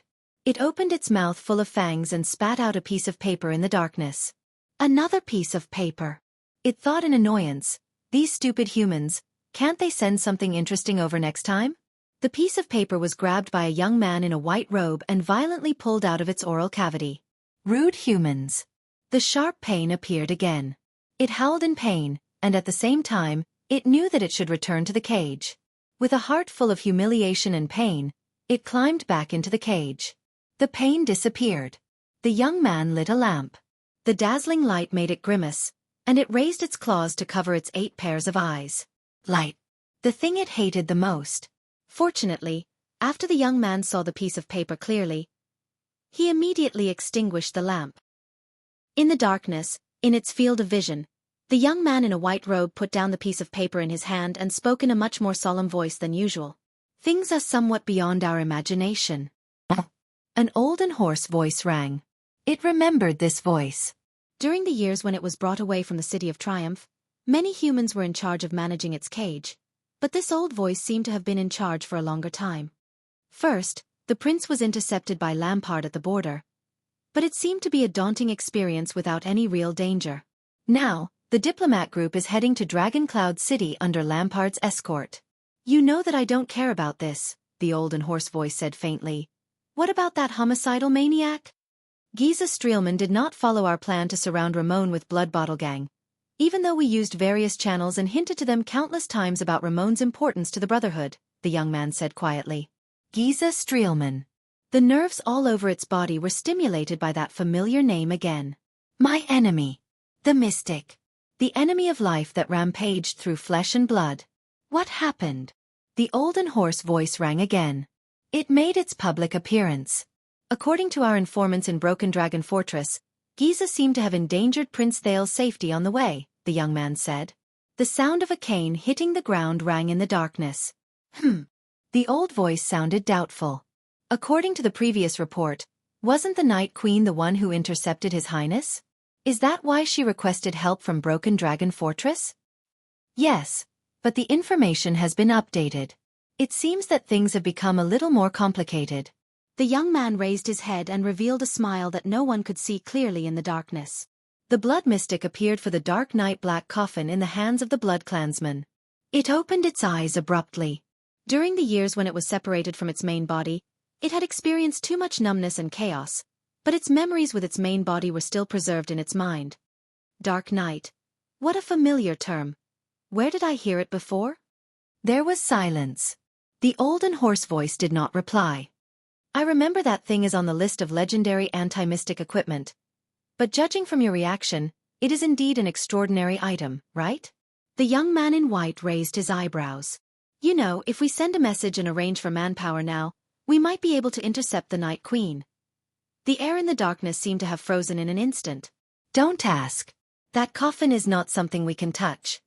After a while, the hoarse voice slowly rose. Be it the coffin itself or the item in the coffin. The young man frowned and revealed a puzzled expression. But in the end, he still nodded. After Giza was forced to retreat by the fortress flower with the supreme shield, she did not appear again. And Ramon was lured to Extet by us according to the original plan. The old figure slowly stood up. Very well. If Blood Bottle Gang still cannot find Ramon, we will remind them again. No matter what, we must lure the Blood Mystic over. In fact, this is the next thing I wanted to say, the young voice interrupted him. Your last test seems to have worked. The owner of the old voice, the Black Prophet Marat Hansen, slowly raised his head in the darkness. Although the Brotherhood's headquarters did not make any moves under our surveillance, Black Sword appeared at the border between the two countries. The young man curled his lips. I think he went to save Ramon. It seems that there is indeed something wrong with that Ramon, and his value to the Brotherhood is probably far beyond our imagination. There was another strange silence. Then Murat's sinister laughter rang out slowly. He he he. The Black Prophet laughed softly. Heh, I was almost fooled by my own student and that old woman. There was a moment when I really wanted to dispel my suspicions about Ramon's identity and remove him from the blacklist. However, no matter how meticulous his disguise is, it is no match for your suspicion, which is even stronger than that of Broken Dragon Fortress, teacher. The young man in the white robe, Raphael Lindbergh, raised his head in the darkness and chuckled sarcastically. Release the news. Murat did not care about Raphael's mockery. He stopped smiling and said in a low voice, "The prince should have already entered Ekstedt, right?" Raphael nodded. "They are on the last stretch of the road in Black Sand region. Let Cora come back." The Black Prophet nodded and took a deep breath. Since he has completed his mission and successfully lured Ramon to the prince's diplomat group, Raphael crushed the paper in his hand and gently sprinkled it on a strange pattern on the ground. After the shredded paper came into contact with the pattern, they burned and disappeared in a bizarre manner. "Do you want to proceed to the next step?" the young man asked flatly. "Yes, it is time to send a big gift to the secret room and the Brotherhood." The Black Prophet tapped his cane. "Get ready to depart. This is your first big test before you take over as the head of the Secret Intelligence Department. Make sure that Black Sword and Giza enter Dragoncloud City at the same time and discover Ramon." Raphael flashed a bright smile. Black Sword against the Blood Mystic. It will definitely be a big scene. Murat took a deep breath and sat down again. What an exciting scene. So you are in charge of luring away the two legendary anti-mystic equipment in Dragoncloud City? Raphael curled up the corner of his mouth. A fearless mystic in the capital of a country. It is secondary whether the scene is big or not, but it will definitely be ugly. Are you sure you want to do this? Especially, to all the intelligence agencies, he is a notorious homicidal maniac. Raphael smiled, but he said in his heart, "Treat it as Constellation's return gift to Ekstedt. Avenge the losses that His Majesty and I have suffered over the past few months." The Black Prophet sighed emotionally. After all, this is also to more efficiently deal with the threat of the Blood Mystic. I really want to see how that old woman in Dragoncloud City is going to deal with such a situation. Also, with the tacit approval of the Kingdom's Secret Intelligence Department, Blackstreet Brotherhood has been in the limelight for too many years, Murat thought. Since Blood Bottle Gang has been dealt a heavy blow, Asda and Giza have been forced to appear. It is time for the Brotherhood and the hand behind it to pay the price. Everything is for the stability of Constellation, is it not? Raphael flashed a bright smile. Black Sword against the Blood Mystic. It will definitely be a big scene. Murat took a deep breath and sat down again. What an exciting scene. So you are in charge of luring away the two legendary anti-mystic equipment in Dragoncloud City? Raphael curled up the corner of his mouth. A fearless mystic in the capital of a country. It is secondary whether the scene is big or not, but it will definitely be ugly. Are you sure you want to do this? Especially, to all the intelligence agencies, he is a notorious homicidal maniac. Raphael smiled, but he said in his heart, "Treat it as Constellation's return gift to Ekstedt. Avenge the losses that His Majesty and I have suffered over the past few months." The Black Prophet sighed emotionally. After all, this is also to more efficiently deal with the threat of the Blood Mystic. I really want to see how that old woman in Dragoncloud City is going to deal with such a situation. Also, with the tacit approval of the Kingdom's Secret Intelligence Department, Blackstreet Brotherhood has been in the limelight for too many years, Murat thought. Since Blood Bottle Gang has been dealt a heavy blow, Asda and Giza have been forced to appear. It is time for the Brotherhood and the hand behind it to pay the price. Everything is for the stability of Constellation, is it not? Raphael flashed a bright smile. Black Sword against the Blood Mystic. It will definitely be a big scene. Murat took a deep breath and sat down again. What an exciting scene. So you are in charge of luring away the two legendary anti-mystic equipment in Dragoncloud City? Raphael curled up the corner of his mouth. A fearless mystic in the capital of a country. The scene is secondary, but it will definitely be ugly. Are you sure you want to do this? Especially, to all the intelligence agencies, he is a notorious homicidal maniac. Raphael smiled, but he said in his heart, Treat it as Constellation's return gift to Extet. Avenge the losses that His Majesty and I have suffered over the past few months. The Black Prophet sighed. After all, this is also to more efficiently deal with the threat of the Blood Mystic. I really want to see how that old woman in Dragoncloud City is going to deal with such a situation. Also, with the tacit approval of the Kingdom's Secret Intelligence Department, Black Street Brotherhood has been in the limelight for too many years, Morat thought. Since Blood Bottle Gang has been dealt a heavy blow, Asda and Giza have been forced to appear. It is time for the Brotherhood and the hand behind it to pay the price. Everything is for the stability of Constellation, is it not? Raphael flashed a bright smile. Black sword against the Blood Mystic. It will definitely be a big scene. Morat took a deep breath and sat down again. What an exciting scene. So you are responsible for luring away the two legendary anti-mystic equipment in Dragoncloud City. Raphael curled up the corner of his mouth. A fearless mystic in the capital of a country.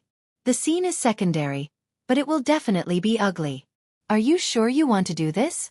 Especially, to all the intelligence agencies, he is a notorious homicidal maniac. Raphael smiled, but he said in his heart. Treat it as Constellation's return gift to Extet. Avenge the losses that His Majesty and I have suffered over the past few months. The Black Prophet sighed. After all, this is also to more efficiently deal with the threat of the Blood Mystic. I really want to see how that old woman in Dragoncloud City is going to deal with such a situation. Also, with the tacit approval of the Kingdom's Secret Intelligence Department, Black Street Brotherhood has been in the limelight for too many years, Morat thought. Since Blood Bottle Gang has been dealt a heavy blow, Asda and Giza have been forced to show up. It's time for the Brotherhood and the hand behind it to pay the price. Everything is for the stability of Constellation, is it not? Raphael flashed a bright smile. Black sword against the Blood Mystic. It will definitely be a big scene. Morat took a deep breath and sat down again. What an exciting scene. So you are responsible for luring away the two legendary anti-mystic equipment in Dragoncloud City. Raphael curled up the corner of his mouth. A fearless mystic in the capital of a country. The scene is secondary, but it will definitely be ugly. Are you sure you want to do this? Especially, to all the intelligence agencies, he is a notorious homicidal maniac. Raphael smiled, but he said in his heart. Treat it as Constellation's return gift to Extet. Avenge the losses that His Majesty and I have suffered over the past few months. The Black Prophet sighed. After all, this is also to more efficiently deal with the threat of the Blood Mystic. I really want to see how that old woman in Dragoncloud City is going to deal with such a situation. Also, with the tacit approval of the Kingdom's Secret Intelligence Department, Black Street Brotherhood has been in the limelight for too many years, Morat thought.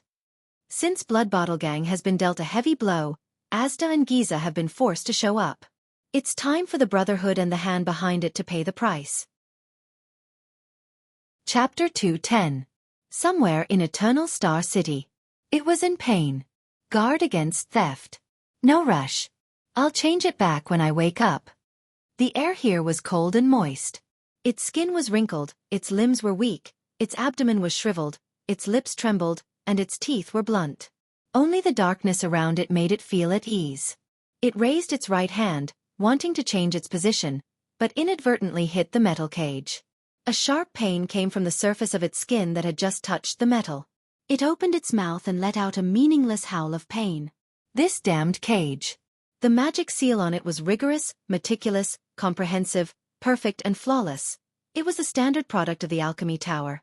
It did not know if it was the work of the Confinement Research Institute or the Spell Laboratory. It was probably the former. In the extinct Alchemy Tower, only this faction that had been in decline for a long time would study this kind of magic cage with a single function. For example, the cage that was currently trapping him here. It did not know how long it had endured such days, and even its sense of time had become numb. It even suspected that if it went on like this, one day, it would even forget its own name. It was fed once a month, given a fixed electric shock every month, and had to complete work all the time. Under such circumstances, it began to miss its main body. It still remembered the pain when it was cut off from the main body, and the heart-wrenching wails and screams from the main body's mind.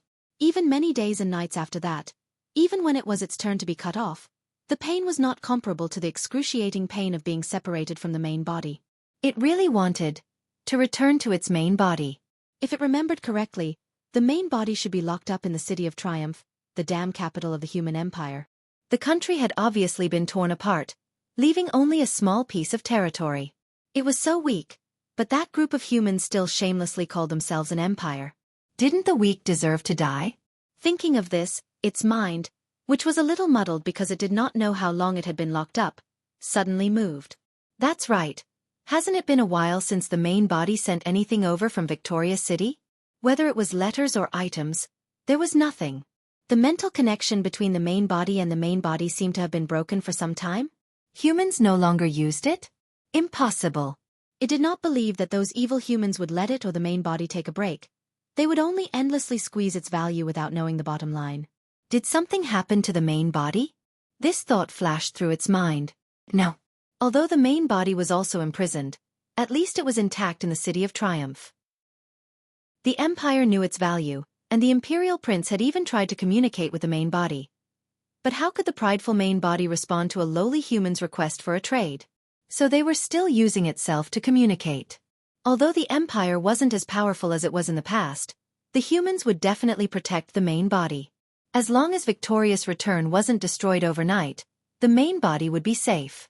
One day, it would definitely return to its main body. At that time, it would once again be as powerful as it was in the past. Then, it had to carefully hide itself and strengthen itself. Most importantly, it had to find a way to restrain those mystics.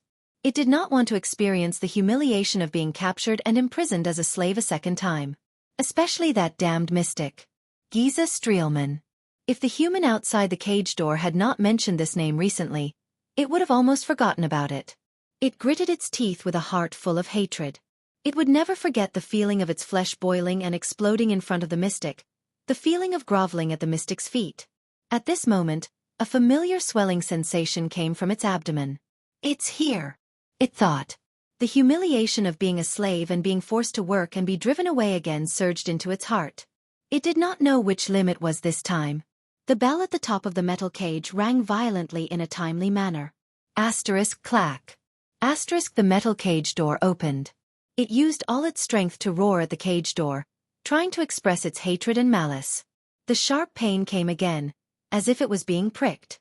It knew that it had to get out of the cage to complete the task, or else the pain would only get worse. Just like hundreds and thousands of times in the past, it reluctantly climbed out of the cage with great difficulty. The sharp pain slowly subsided. Its abdomen squirmed, and the contents inside surged up its throat and reached its mouth. The swelling sensation gradually disappeared. It opened its mouth full of sharp teeth and spat out a piece of paper in the darkness. Another piece of paper. It thought in annoyance, these stupid humans, can't they send something interesting next time? A young man in a white robe grabbed the piece of paper and pulled it out of its mouth roughly. Rude humans. The sharp pain came again, and it howled in pain. At the same time, it knew that it should return to the cage. With a heart full of humiliation and pain, it climbed back into the cage. The pain disappeared. The young man lit a lamp, and the dazzling light made it grimace. It raised its claws to cover its 8 pairs of eyes. Light. It hated the most. Fortunately, after the young man saw the piece of paper clearly, he immediately extinguished the lamp. In the darkness, in its field of vision, the young man in a white robe put down the piece of paper in his hand. He spoke in a much more solemn voice than usual. Things are somewhat beyond our imagination. An old and hoarse voice rang. It remembered this voice. During the years when it was brought away from the City of Triumph, many humans were in charge of managing its cage, but this old voice seemed to have been in charge for a longer time. First, the prince was intercepted by Lampard at the border, but it seemed to be a daunting experience, and now the diplomat group is heading to Dragon Cloud City under Lampard's escort. You know I don't care about this, the old and hoarse voice said faintly. What about that homicidal maniac? Giza Streelman did not go with Blood Bottle Gang to besiege Ramon according to our plan, even though we used various channels and hinted to them countless times about Ramon's importance to the Brotherhood, the young man said quietly. Giza Streelman. All the nerves in its body were stimulated by that familiar name again. My enemy. The mystic. The enemy of life that runs amok in flesh and blood. What happened? The old and hoarse voice rang again. She made a public appearance. According to our informants in Broken Dragon Fortress, Giza seemed to have endangered His Highness' safety on the way, the young man said. The sound of a cane hitting the ground rang in the darkness. The old voice sounded doubtful. According to the previous report, wasn't the Night Queen the one who intercepted His Highness? Is that why she requested help from Broken Dragon Fortress? Yes, but the information has been updated. It seems that things have become a little more complicated. The young man raised his head and revealed a smile that no one could see clearly in the darkness. The blood mystic appeared for the dark night black coffin in the hands of the blood clansman. It opened its eyes abruptly. Even though it had experienced too much numbness and chaos during the years when it was separated from its main body, its memories with its main body still remained in its mind. Dark night. What a familiar term. Where have I heard it before? There was silence. The olden hoarse voice did not reply. I remember that thing is on the list of legendary anti-mystic equipment. But judging from your reaction, it is indeed an extraordinary item, right? The young man in white raised his eyebrows. You know, if we send a message and arrange for manpower now, we might be able to intercept the Night Queen. The air in the darkness seemed to have frozen in an instant. Don't ask. That coffin is not something we can touch. After a while, the hoarse voice slowly rang. Be it the coffin itself or the item in it. The young man frowned and revealed a puzzled expression. But in the end, he still nodded. After Giza was forced to retreat by the fortress flower with the supreme shield, she did not appear again. And according to the original plan, Ramon was lured to Extet by us. The old figure slowly stood up. Very well. If Blood Bottle Gang still cannot find Ramon, we will remind them again. No matter what, we must lure the blood mystic over. In fact, this is the next thing I wanted to say, the young voice interrupted him. Your last test seems to have worked. The owner of the old voice, the Black Prophet, Murat Hansen slowly raised his head in the darkness. Even though the Brotherhood's headquarters did not make any moves under our surveillance. But Black Sword appeared at the border between the two countries. The young man curled his lips. I think he went to save Ramon. It seems that there is indeed something wrong with that Ramon. And his value to the Brotherhood is probably far beyond our imagination. There was another strange silence. Then Murat's sinister laughter slowly rang out. He. The Black Prophet laughed softly. Heh, I was almost deceived by my own student and that old woman. There was a moment when I really wanted to dispel my suspicions about Ramon's identity and remove him from the blacklist. But no matter how meticulous the disguise is, it is no match for your suspicions that are stronger than those of Broken Dragon Fortress, teacher. The young man in the white robe, Raphael Lindbergh, raised his head in the darkness and chuckled sarcastically. Let the news out. Murat did not care about Raphael's mockery. He stopped smiling and said in a low voice, The prince should have already entered Extet, right? Raphael nodded. They are on the last stretch of the road in Black Sand region. Let Cora come back. The Black Prophet nodded and took a deep breath. Since he has completed his mission and successfully lured Ramon to the prince's diplomat group. Raphael crushed the paper in his hand and gently sprinkled it on a strange pattern on the ground. After the shredded paper came into contact with the pattern, they burned and disappeared in a bizarre manner. Do you want to proceed to the next step? The young man asked flatly. Yes, it is time to send a big gift to the secret room and the Brotherhood. The Black Prophet tapped his cane. Get ready to depart. This is your first big test before you take over as the head of the Secret Intelligence Department. Make sure that Black Sword and Giza enter Dragoncloud City at the same time and find Ramon. Raphael flashed a bright smile. Black Sword against the Blood Mystic. I'm sure it will be a big scene. Murat took a deep breath and sat down again. What an exciting scene. So you are in charge of luring away the two legendary anti-mystic equipment in Dragoncloud City? Raphael's lips curled up. A fearless mystic in the capital of a country. It is secondary whether the scene is big or not, but it will definitely be ugly. Are you sure you want to do this? Especially, to all the intelligence agencies, he is a notorious homicidal maniac. Raphael had a smile on his face, but he said in his heart. Treat it as Constellation's return gift to Extet. Avenge the losses that His Majesty and I have suffered over the past few months. The Black Prophet sighed emotionally. After all, this is also to more efficiently deal with the threat of the Blood Mystic. I really want to see how that old woman in Dragoncloud City is going to deal with such a situation. Also, Morat thought. With the tacit approval of the kingdom's secret intelligence department, the Blackstreet Brotherhood has been in the limelight for too many years. Since the Blood Bottle Gang has been dealt a heavy blow, Asda and Giza have been forced to appear.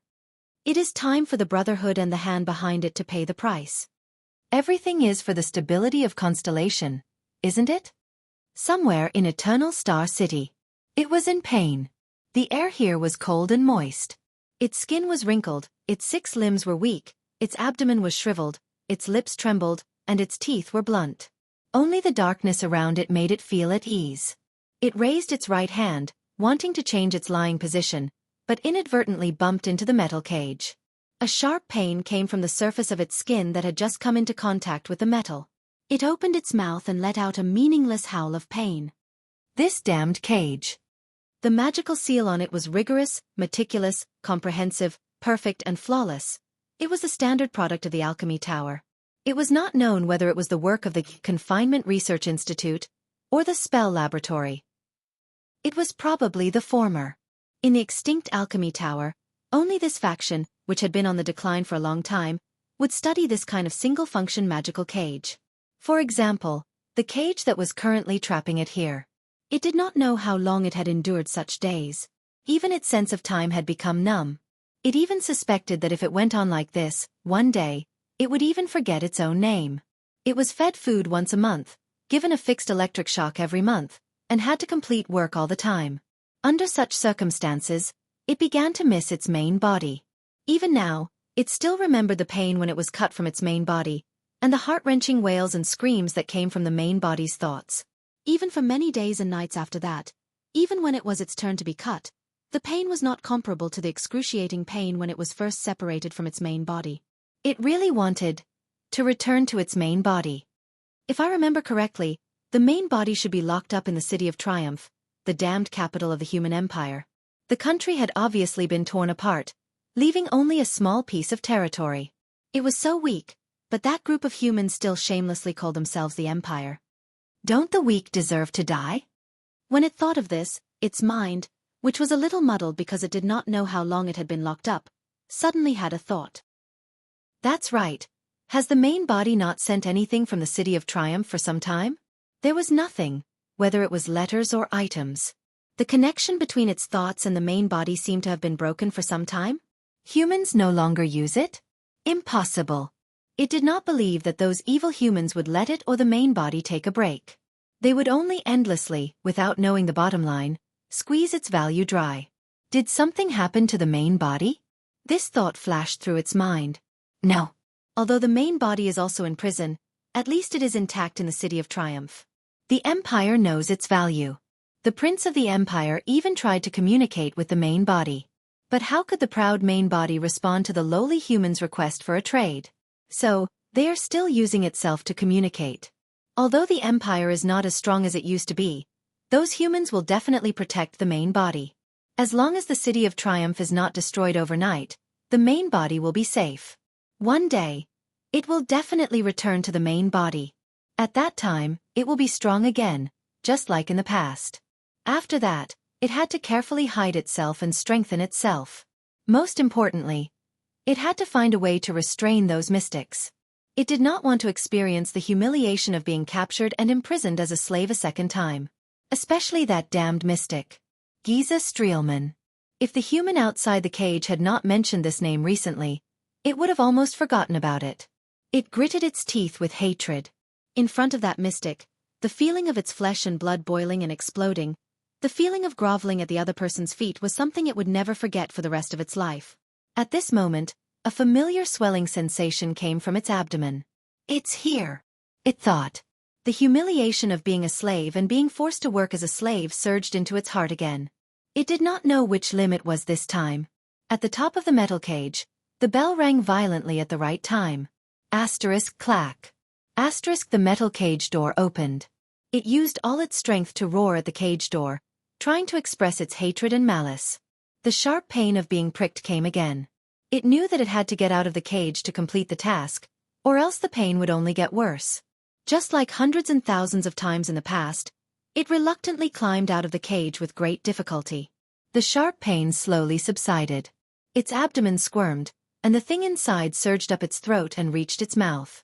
The swelling sensation gradually disappeared. It opened its mouth full of sharp teeth and spat out a piece of paper in the darkness. Another piece of paper. It thought in annoyance, these stupid humans, can't they send something interesting over next time? A young man in a white robe grabbed the piece of paper and pulled it out of its mouth roughly. Rude humans. The sharp pain appeared again. It howled in pain, and at the same time, it knew that it should return to the cage. With a heart full of humiliation and pain, it climbed back into the cage. The pain disappeared. The young man lit a lamp, and the glaring light made it grimace. It raised its claws to cover its 8 pairs of eyes. Light. It hated it the most. Fortunately, after the young man saw the piece of paper clearly, he immediately extinguished the lamp. In the darkness, the young man in a white robe put down the piece of paper in his hand and spoke in a much more solemn voice than usual. Latest information from the fortress. Things are somewhat beyond our imagination. An old and hoarse voice rose. It remembered this voice. During the years when it was brought away from the City of Triumph, many humans were in charge of managing its cage, but this old voice seemed to have been in charge for a longer time. First, the prince was intercepted by Lampard at the border, but it seemed to be a daunting experience without any real danger. Now, the diplomat group is heading to Dragon Cloud City under Lampard's escort. You know that I don't care about this, the old and hoarse voice said faintly. What about that homicidal maniac? Giza Streelman did not follow our plan to surround Ramon with Blood Bottle Gang, even though we used various channels and hinted to them countless times about Ramon's importance to the Brotherhood, the young man said quietly. Giza Streelman. The nerves all over its body were stimulated by that familiar name again. My enemy. The Mystic. The enemy of life that rampaged through flesh and blood. What happened? The old and hoarse voice rose again. It made its public appearance. According to our informants in Broken Dragon Fortress, Giza seemed to have endangered Prince Thale's safety on the way, the young man said. The sound of a staff hitting the ground rose in the darkness. The old voice asked doubtfully. According to the previous report, wasn't the Night Queen the one who intercepted His Highness? Is that why she asked for help from Broken Dragon Fortress? Yes, but the information has been updated. It seems that things have become a little more complicated. The young man raised his head and revealed a smile that no one could see clearly in the darkness. The Blood Mystic appeared for the Dark Knight Black Coffin in the hands of the Blood Clan. It opened its eyes suddenly. Although it had experienced too much numbness and chaos during the years when it was separated from its main body, its memories with its main body were still preserved in its mind. Dark Knight. What a familiar term. Where did I hear it before? There was silence. The old and hoarse voice did not reply. I remember that thing is on the list of legendary anti-mystic equipment. But judging from your reaction, it is indeed an extraordinary item, right? The young man in white raised his eyebrows. You know, if we send a message and arrange for manpower now, we might be able to intercept the Night Queen. The air in the darkness seemed to freeze in an instant. Chapter 2:11. The others stared blankly at the terrifying black hole on Raphael's arm and listened to the Black Prophet's voice that sounded as if it was right next to their ears. They could not react at all. Thale's thoughts stopped at the brand on Raphael's arm and the unknown thing beneath it. Little Rascal held on tightly to his arm, trembling slightly. She did not even dare to look at the black hole. Wyatt stood in front of Thales with an unpleasant expression. He subconsciously pressed down on the single-edged sword at his waist. Ralph's expression was hidden under the half-mask, but his twitching eyebrows explained everything. Cohen widened his eyes in shock at his old friend's strange behavior. Miranda stared fixedly at Raphael's arm, her breathing erratic. Communication type. Flying squirrel. Raphael seemed very weak. He straightened his body with a pale face and used his eyes to signal for the others to calm down. At the same time, he spoke to the strange black hole on his arm in a language that no one else could understand. The white glove is stained with blood. The double-edged spear is broken. Thales frowned slightly. Is this a secret signal? As soon as Raphael's voice fell, the cell instantly fell silent. Suddenly, the sharp teeth around the black hole wriggled. Almost everyone held their breaths. Wyatt was so nervous that he even unsheathed his sword. In the next moment, the distant but clear voice once again came from Raphael's arm as the black hole moved. Who's there? The Black Prophet's voice was cold. Raphael raised his head. The second prince and his entourage. Raphael's red eyes glanced at the prince and the people behind him. Then, he glanced at Cohen and Miranda. His gaze was complicated. And the two people I mentioned earlier. The black hole fell silent again. His Highness. Raphael's breathing calmed down. The weakness he felt when he opened the black hole on his arm seemed to have disappeared without a trace. He wants to know dragon's blood. Thales suppressed the nausea he felt at the sight of the disgusting black hole with sharp teeth. Ever since he got to know the blood mystic, his resistance to nausea had greatly increased. The prince panted, frowned and raised his head. What exactly is this? He could not see anything inside the black hole. There was only a bottomless darkness, but Thales knew that it was definitely not Raphael's arm or flesh.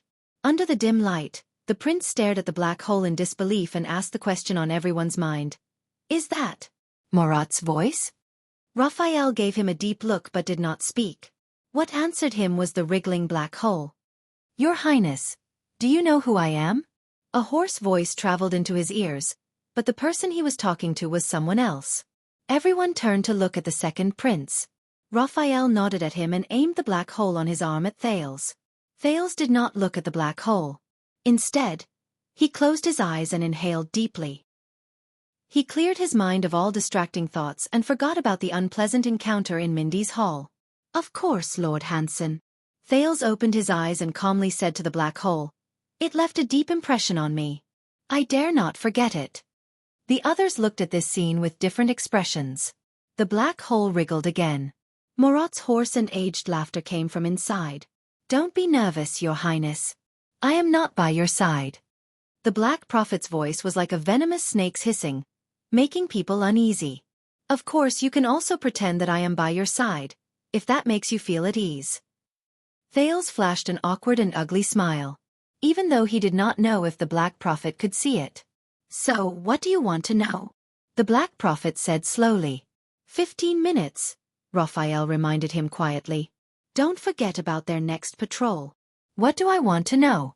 Thales clenched his fists slightly. His brain worked quickly.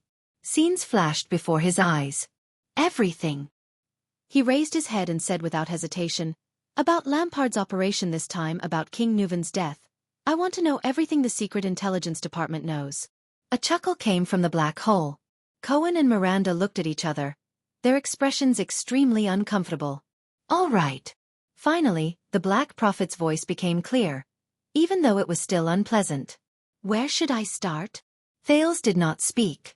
He was waiting for Murat. There's a good time, the Black Prophet said softly on the other end of the line. The bloody year. Hearing that term again, Thales felt his heart begin to pound again. Miranda and Raphael looked up at the same time. They exchanged a silent glance, reading emotions that only they could understand. During Constellation's most difficult time, a count from Black Sand region brought Extet's letter of credence, or rather, a declaration of war. The Black Prophet's voice was as hoarse and unpleasant as ever, but it was strangely calm. That count had just risen to fame in Northland.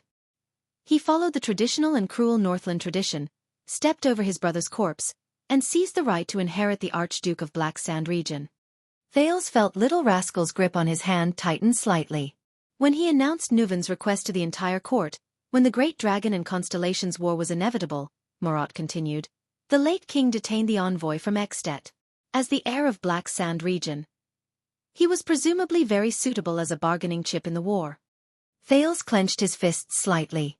The story that Lampard told in the carriage was cut short on the day he went on a diplomatic mission to Constellation. But the prince did not expect that he could actually hear the continuation from the Black Prophet. The Black Prophet continued. However, a wise prince, after combining it with the Secret Intelligence Department's investigation, concluded that Dragon Cloud City's goal was to use us to execute Chapman Lampard. King Nuven probably hated his nephew, who killed his brother. Thales' eyebrows twitched. A wise prince? So, after a secret conversation, Chapman Lampard successfully escaped with his subordinate's rescue. The Black Prophet let out a terrifying laugh, as though he was enjoying this memory. Prince Midir told me that he saw something unusual in the young Count Lampard's eyes. Midir Jade Star. Thales extracted this name from his memory. the late king's eldest son and crown prince, his uncle. Unusual. Thales frowned slightly. You mean Lampard's hatred towards Nuvan VII, the Walton family, and Dragoncloud City? Morat's emotionless snort came from the black hole. It seemed to be mocking, but also sarcastic. Since ancient times, every archduke in Extet has hated the person sitting on the common elected throne. It's not necessarily the Walton family, nor is it necessarily Lampard, the Black Prophet said hoarsely. But why Chapman? I think Prince Midir has his own reasons. A seed was planted and grew in the dark for 12 years. Morat seemed to be lamenting, even though Midir can no longer see it. Thales tensed up. Wait, the Secret Intelligence Department and Lampard have been in contact since 12 years ago? The second prince looked up in shock. Then, why didn't you stop his plot to assassinate Mariah and prevent the war crisis between the two countries in the beginning? And Broken Dragon Fortress. He was interrupted by the Black Prophet. Contact. You've misunderstood. The hoarse voice in the black hole snorted. Lampard has always been independent and free. The Secret Intelligence Department neither bribed nor controlled him. That was the least effective method. This is a tacit understanding. We didn't contact each other for as long as 12 years. We turned a blind eye to each other. But when the time came, we opened our eyes together from our hibernation and saw each other in the boundless darkness. The Black Prophet's words became colder and colder. At that moment, Thales even felt that the other side of the black hole was a ferocious beast hunting for food. No, it's a venomous snake. In the dark cell, Thales stared blankly at the black hole in Raphael's hand. He did not say a word. Opposite him, Cohen let out a long sigh. There was a look of displeasure on his face. Damned conspiracy, the police officer muttered in a low voice. No one paid attention to him. Everyone was listening to the Black Prophet. Your Highness, ever since your identity was established, especially after you were assassinated under Broken Dragon Fortress, Lampard and Poffert's plot to break Wall's monopoly on the throne has been exposed. Morat let out a cold laugh from the other side of the black hole. The kingdom's Secret Intelligence Department knew that the time had come. Thales bit his lower lip and exhaled. Since then, you knew that it was Poffert's doing? You also knew about Lampard's plan? The Black Prophet sneered, but did not answer. The one who answered him was Raphael. No, we don't care about the truth or the details. The young man from the kingdom's Secret Intelligence Department held his right arm and quietly stared at the hideous black hole on his arm. What we care about is very simple and very pure. That is the fact that Extet is unstable. That's right. We're not only working with Lampard, Raphael said softly with his head lowered and an indecipherable expression on his face. We're also providing him with help only once, which is also the most crucial part of his plan. Miranda stared at him with an unfathomable expression. Thales closed his eyes and gulped. Then, with great difficulty, he spat out the word, "Calamity." Raphael nodded. Not long before you left for the diplomatic mission. Raphael raised his head and all the emotions on his face disappeared without a trace. Raphael raised his head. An old gang related to the Mystics suffered a crushing defeat in the capital, where they were almost completely wiped out. Because of this crushing defeat, the Blood Calamity, which had disappeared for many years, was forced to reappear. The Black Prophet's laughter rang again. Perfect timing, perfect chess pieces. Morat heaved a profound sigh, as though he was admiring and appreciating a piece of art. And the perfect executor. For Chapman Lampard, there is no better help than this. Thales felt a chill in his heart. The Black Prophet's laughter rang again. We fabricated some information, the master of the kingdom's Secret Intelligence Department said with great interest from the other side of the black hole. We threw out a half-truth bait, which was enough to lure the blood mystic north. Ramon, I remember that the person Blood Bottle Gang is after is him. Thales snapped out of his daze and said with sudden realization, "So he didn't join my team by chance, did he?" Raphael gave him a smile that was almost as good as non-existent. "Just like that, we lured the Blood Mystic into Dragoncloud City," the Black Prophet said flatly. "This chess piece has been set up and is only waiting for the qualified person to activate it." Little Rascal let out a terrified whimper. Thales knew what she remembered. The qualified person, activate it. Thales remembered the scene of Black Sword charging towards the Blood Mystic without hesitation. But, lured into Dragoncloud City. Activate it? Thales muttered to himself. Thales clenched his fists. The scene of countless people struggling, wailing, crying in Shield District, and dying powerlessly from suffocation or being trapped by tentacles flashed before his eyes. He remembered his and Little Rascal's desperate escape. Behind them, there were countless corpses lying dead in every corner. Chess piece. Thales gritted his teeth and raised his head. You treat that kind of calamity as a chess piece? The second prince suppressed the displeasure in his heart.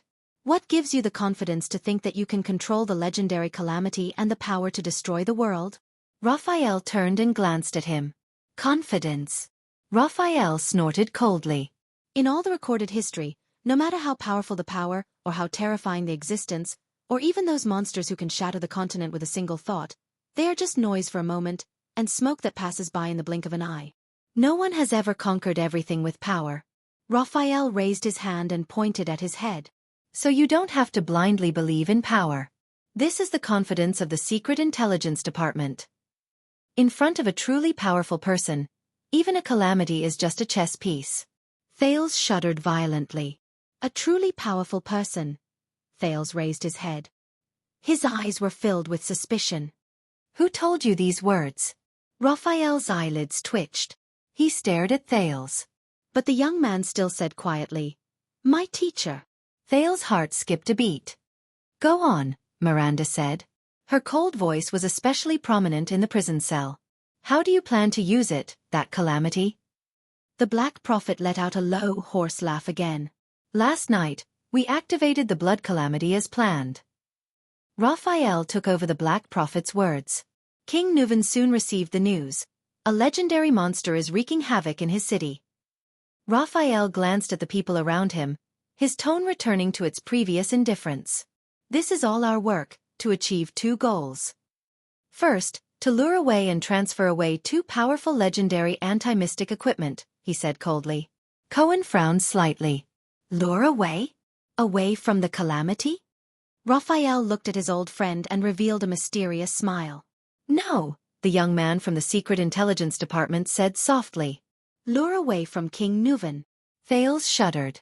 He remembered the spear-wielding man and Nicholas when Black Sword brought him into the battlefield. They were all deliberately lured away, Raphael explained softly. The Soul Slayer pike, which can kill with one blow, and the Severing Soul's blade, which can create an absolute barrier, will be a great obstacle for the assassin to deal with Nuvan. What about the second goal? Miranda asked coldly. Raphael turned around and looked at the swordswoman beside him. This time, there was something indescribable in his eyes. Second, we also use the calamity to completely separate Nuvan from the heavy protection of the army and guards, he continued, looking into Miranda's eyes.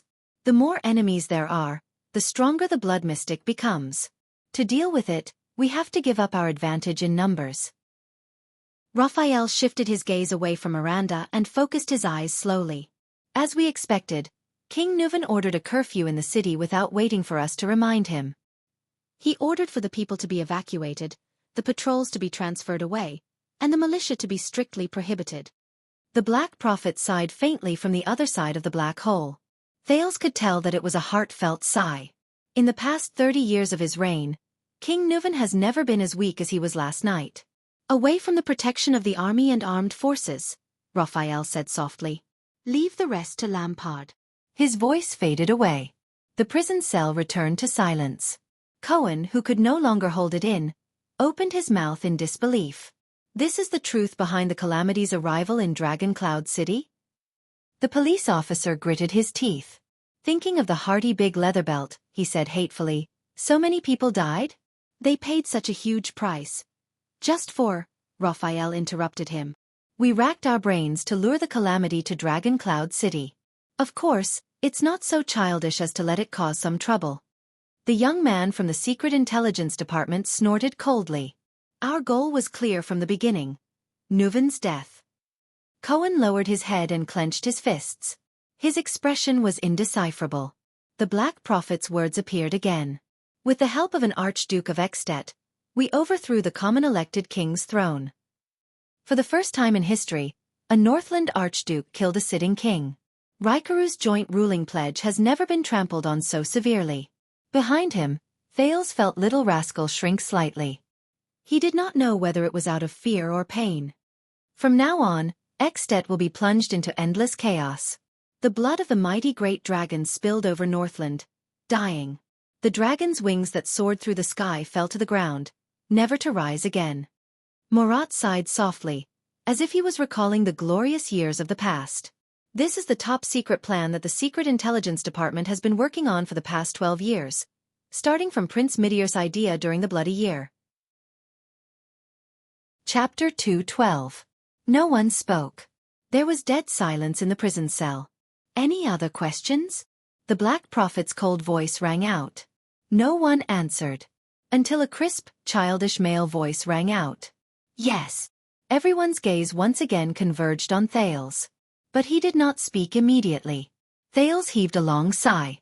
He looked exhausted, as if he was hesitating or deep in thought. After a while, the second prince's voice rang out with difficulty. His Majesty. Did he know about this plan? Before I left for the north? The Black Prophet did not speak. But Thales already understood. So the rumors are not wrong. Thales raised his head with a gloomy expression and looked around at the crowd. His gaze paused slightly on Little Rascal, who was at a loss. The Constellatiates colluded with the Calamities and murdered King Nuvan in an attempt to cause civil strife in Extet. A sense of helplessness overwhelmed him. Why? The image of the old tired but powerful white-haired king flashed before Thales' eyes. He was dispirited. If it was to ensure that Extet would not invade Constellation, then I could have achieved it through diplomatic mediation. In fact, we have already achieved it. In his vision, Little Rascal lowered her head. Her expression could not be seen clearly. There was only endless silence on the other side of the black hole. Raphael did not bother to hide his faint smile. Just a few hours ago. Thales looked dejected. His eyes were in a daze. It was as if he could see the king's head rolling to the ground again. King Nuvan proposed to form an alliance with us. His tone was gloomy and hoarse, as if he wanted to incorporate the suffering and torture of the past few days into his words. The Walton family and the Jade Star family. We helped him keep the feudal vassals in check and maintain the existence of the Walton family after King Nuvan's death. In exchange, he would do his best to maintain the peace between the two countries and give us time to recuperate, Thales said weakly. He felt a headache and his mind was in a mess. The predicament brought about by Mariah's death has been easily resolved, and now... Waya opened his mouth in shock. Cohen was slightly startled, and then seemed to be deep in thought. Miranda remained silent, her expression cold. Thales closed his eyes and let out a long sigh, which was filled with fatigue and exhaustion. Now, everything that King Nuvan said was gone with the wind and clouds after his death. Calamities. Lampard. Assassination. The disaster of Shield District. Damn it all. The strange black hole on Raphael's arm trembled. Ha. What answered Thales was the Black Prophet's cold and hoarse laughter. The laughter continued for several seconds. Thales started to frown. Put away your pointless naivety, Your Highness. You are not like this in the Hall of Stars. Finally, Murat's laughter turned into cold words that echoed faintly in the empty prison cell. Do you really think that we will rely on your diplomatic mission to create a miracle and put an end to the war? As he listened to the Black Prophet's mocking words, Thales took a deep breath and held back the impulse and anger in his heart. The problem was already solved, he said through gritted teeth. With Dragon Cloud City's power, Extet and Constellation could have coexisted peacefully. Solve it. The Black Prophet interrupted him. Of course. The genius prince used superb means to persuade King Nuvan to stop causing trouble for Constellation, the Black Prophet said flatly. His words were full of what Thales heard as a lame and unpleasant mockery. The two countries that were on friendly terms welcomed peace from then on. How long? The head of the Secret Intelligence Department changed the topic. 5 years? 10 years? Or 15 years? Thales exhaled impatiently. With an extremely uncomfortable rhythm, the Black Prophet's cold laughter rang out slowly. Your Highness, do you really think that an alliance between the two families can maintain the peace between the two countries? Do you think that the great dragon's ambition and greed can be dispelled by the prince waving his hand at Dragon Cloud City on horseback and nodding to the archdukes in the secret chamber? The Black Prophet's voice suddenly rose. There was a hint of solemnity and sternness in his words. Even Tormund and Raikaru couldn't do this 600 years ago. Thales was slightly startled. Do you know how many times King Nuvan dreamed of planting the red dragon flag on Broken Dragon Fortress in the past 30 years and bringing the northern territory of Constellation under the rule of extensions? The words of the head of the Secret Intelligence Department were like a venomous snake's tongue, hissing and making people feel inexplicably terrified. It's been 12 years. From the king to the archdukes, from the nobles to the commoners in Extet, they dream of going south again. The Black Prophet sneered. The 3 archdukes have never stopped provoking us at the border. Dragon Cloud City has been testing us every year. Why do you think Prince Mariah went to Constellation as an envoy? Cohen lowered his eyelids and added silently in his heart, "Revise the fortress treaty." Thales stared at the strange black hole on Raphael's arm without saying a word. They are not nameless pawns. The Black Prophet's words came slowly from the black hole on the young man's arm. They are Northlanders. They are born to wield swords in battle. They are Northlanders who have been famous since the uncivilized era. You better remember this for the rest of your life. Your Highness. They have the ancient Northland customs of joining the army and killing the enemy as their pride. They have strong bodies honed in the cold and hardships. They have a tenacious army forged with blood and honor. They have the hunters and commoners who can draw their winter pine longbows halfway without training. They have the invincible heavy cavalry who are good at charging with mystic guns and spears. They have the glacier sentinels and white blade guards who dare to fight the orcs head-on. They also have the enlisted soldiers who have no complaints about serving and sacrificing themselves. They can travel dozens of miles in a day with just a few pieces of bread. They have the elite standing army who undergo training 3 times a year and can withstand 70% casualties without collapsing. There was a chilling aura in Marot's words. They are born for war. Hearing all this, Miranda's expression grew colder. Recalling the battles of the past 3 years, she slowly clenched her fists. The Black Prophet paused for a second. The lights in the prison seemed to have dimmed, casting everyone's faces in shadow. Thales pursed his lips. But the Black Prophet did not let him continue. "Little Prince, have you seen the war 12 years ago?" The Black Prophet's words made Miranda, who was supporting Raphael, stiffen. The swordswoman could not help but frown. "Have you ever seen the Northland heavy cavaliers charging at us, the heavy swordsmen and axemen swarming up the city walls in an overwhelming manner? Have you heard the sound of siege owls hammering on the city gates and catapults bombarding the city walls? Have you seen corpses strewn all over the fields and starving people everywhere? Have you ever seen the eyes of the starving people who have lost all hope as they wander in a daze? Do you know how long the Northern Territory has been desolate?" Thales clenched his fists, but he felt that he had nowhere to vent the strength in his hands. The scar on his palm began to ache again. Before his eyes, the light infantry under Broken Dragon Fortress who swore to besiege them and did not flinch even when facing the ferocious beast like Araka Murch, those Northlanders. At the same time, Miranda's face became extremely pale. She seemed to see the past again. A nightmarish past. It was a vast expanse of white snow. Raphael pursed his lips slightly. Intentionally or unintentionally, he grabbed the swordswoman's hand and exerted a little force. Cohen, who saw all of this, sighed in his heart. Miranda and Raphael. The 2 of them were the ones who experienced those disasters most directly. Thales stared at the squirming black hole. His mind in a mess, he gulped and sighed. "We have reached a consensus. Nuvan is old. He needs to be concerned about the king's death, the survival of the Walton family and Cloud Dragon Spear, the game between Dragon Cloud City and the Archdukes, not Constellation." The one who answered him this time was the red-eyed young man. "You've hit the nail on the head, Your Highness." Raphael raised his head slightly. His red eyes shone under the everlasting lamp. "The biggest problem is that Nuvan is old. Yes, he may still be able to restrain Extet and the 9 archdukes with his skills and remaining power, allowing Broken Dragon Fortress and the Northern Territory to be peaceful for a few years," the young man from the Kingdom's Secret Intelligence Department said coldly. "But what happens after that?" Thales' breathing suddenly stopped. The foul air in the prison, which was already unpleasant to begin with, seemed to have become even heavier. A long sigh came from the other end of the black hole. "In Extet after King Nuvan's death, it does not matter who ascends the throne." The Black Prophet's voice seemed to carry a hint of exhaustion. "But what do you think the new king will rely on to reap the greatest benefits and reputation with the smallest cost, in order to prove, accumulate, and consolidate his position and prestige as the successor king? And what methods will he use to appease the archdukes who lost in the king's selection? What bargaining chips will he use to reward the archdukes who supported him? Thales closed his eyes and exhaled a breath that had been gloomy for a long time. He knew what the Black Prophet was going to say. Isn't it Constellation in the south, which has yet to recover its strength and whose royal family is unstable because of the disaster 12 years ago? Morat's voice became extremely cold. Isn't it Cold Castle, Overwatch City, Lonely Old Tower, and Broken Dragon Fortress that Extet has been eyeing for 300 or 400 years? Isn't it the supreme glory of reuniting the great Northland where their ancestors lived for generations? Thales' heart trembled slightly. He subconsciously looked at Little Rascal, and a terrifying thought emerged in his mind.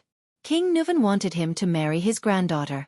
Under the premise that Jadestar and Walton took care of each other, one of their children would inherit the Jadestar surname, while the other would inherit the Walton family name. From then on, Constellation would have an excuse to meddle in Dragoncloud City's internal affairs and restrain Extet. It could ensure the survival of the Walton family, and increase Constellation's prestige and bargaining chips. But what about the other way around? If something happened to him, Thales, would Extet and Dragoncloud City also have a bargaining chip to interfere with the Jadestar royal family and demand from Constellation? As he thought of this, Thales felt a chill in his heart. He suddenly remembered the saying of the one-eyed dragon Duke of Constellation, the Koester-Nanchester family. There is a price for every battle, and there is a reward for victory. Raphael quietly let go of Miranda's wrist and calmly continued his superior's words. Defeat Constellation, take down the fortress, and unify Northland. No matter which of these 3 goals is achieved, it will be enough to add color to the new king's crown and lay the foundation for the throne of the king. The Black Prophet's cold snort rang in the air. Even the black hole in Raphael's hand trembled. The conflict between Constellation and Extet will never disappear because of the decision of one family, even if you are crowned in the future, Morat said flatly. We fear them, just like how they are afraid of us. So once there is a chance, a benefit, and a condition, how can they not go south? Thales lowered his head. The Black Prophet's words gave him a sense of pressure that was almost tangible. Once they go south, how long do you think we can hold on with our orphans, widows, and defeated soldiers in the Northern Territory when faced with such an opponent? Lady Sonia Sasir is known as the Fortress Flower and is stationed at Broken Dragon Fortress. People say that if Sonia blooms and does not wither, the fortress will be impregnable. It may seem glorious, but did you know that on the first day she set out to defend the fortress, she made a will and entrusted it to the royal family for safekeeping? It has been 12 years since then. Because she knows that one day in the future, when the northern wind blows and the great dragon roars and rises into the sky, the fortress flower will wither in the north, never to return. Do you know how much we have paid in exchange for the peace of the Fortress Treaty? Do you think it is just because of the cunning fox of Constellation's glib tongue? Do you know how much we have paid to maintain this fragile peace, to protect the dying Northern Territory and the weak kingdom from the scourge of war? All of Thales' words were stuck in his throat. He felt an indescribable annoyance surge in his heart. The nobles are all blaming His Majesty, blaming him for bringing an empty and fragile kingdom to fight the desert war that had no benefits to speak of 5 years ago. The Black Prophet's voice sounded eerie and cold, but it contained a deep sense of power that made one's heart palpitate.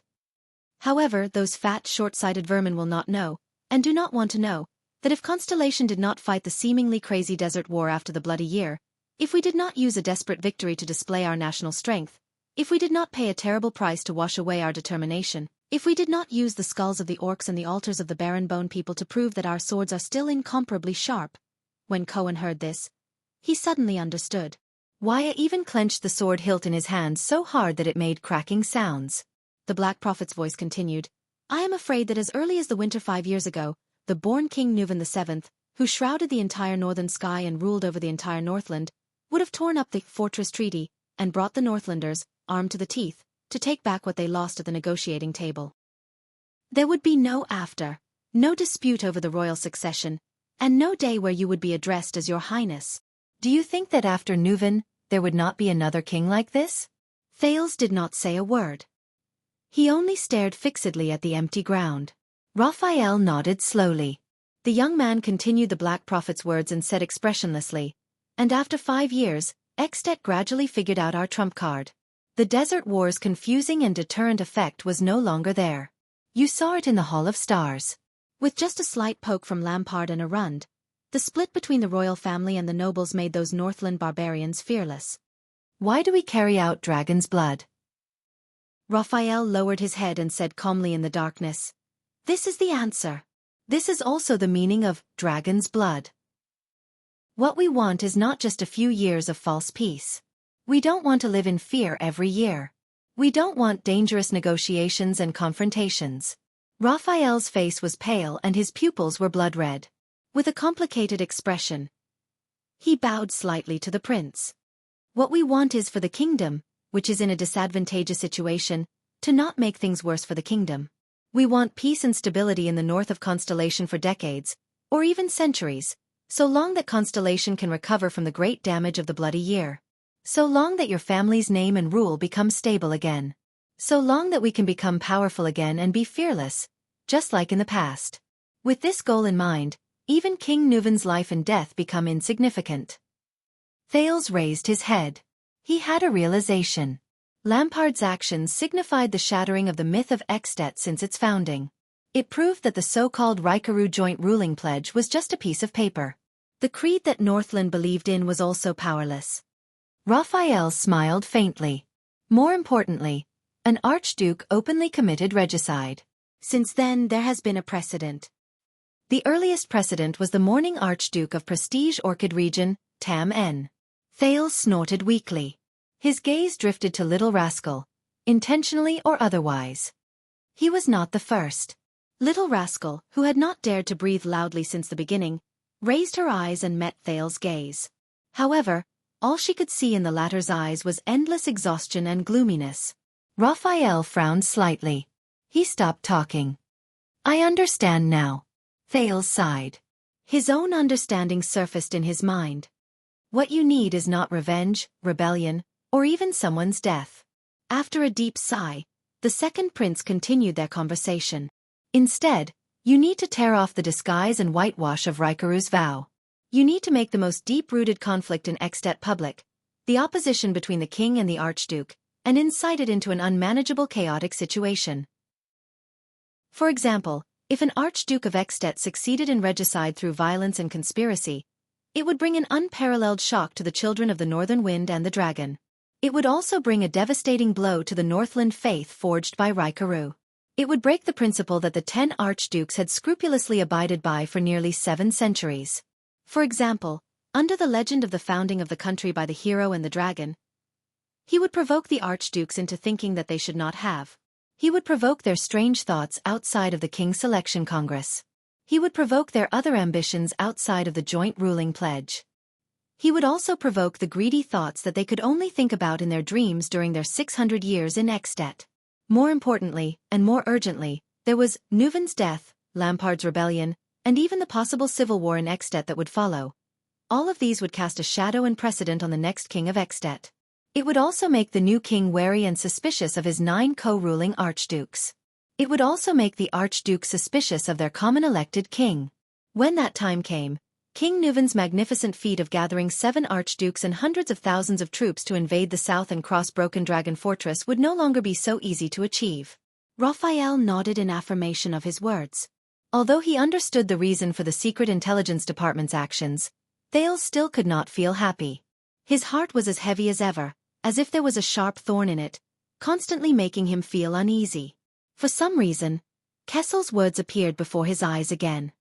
Fight for Constellation, die for Constellation, live for Constellation.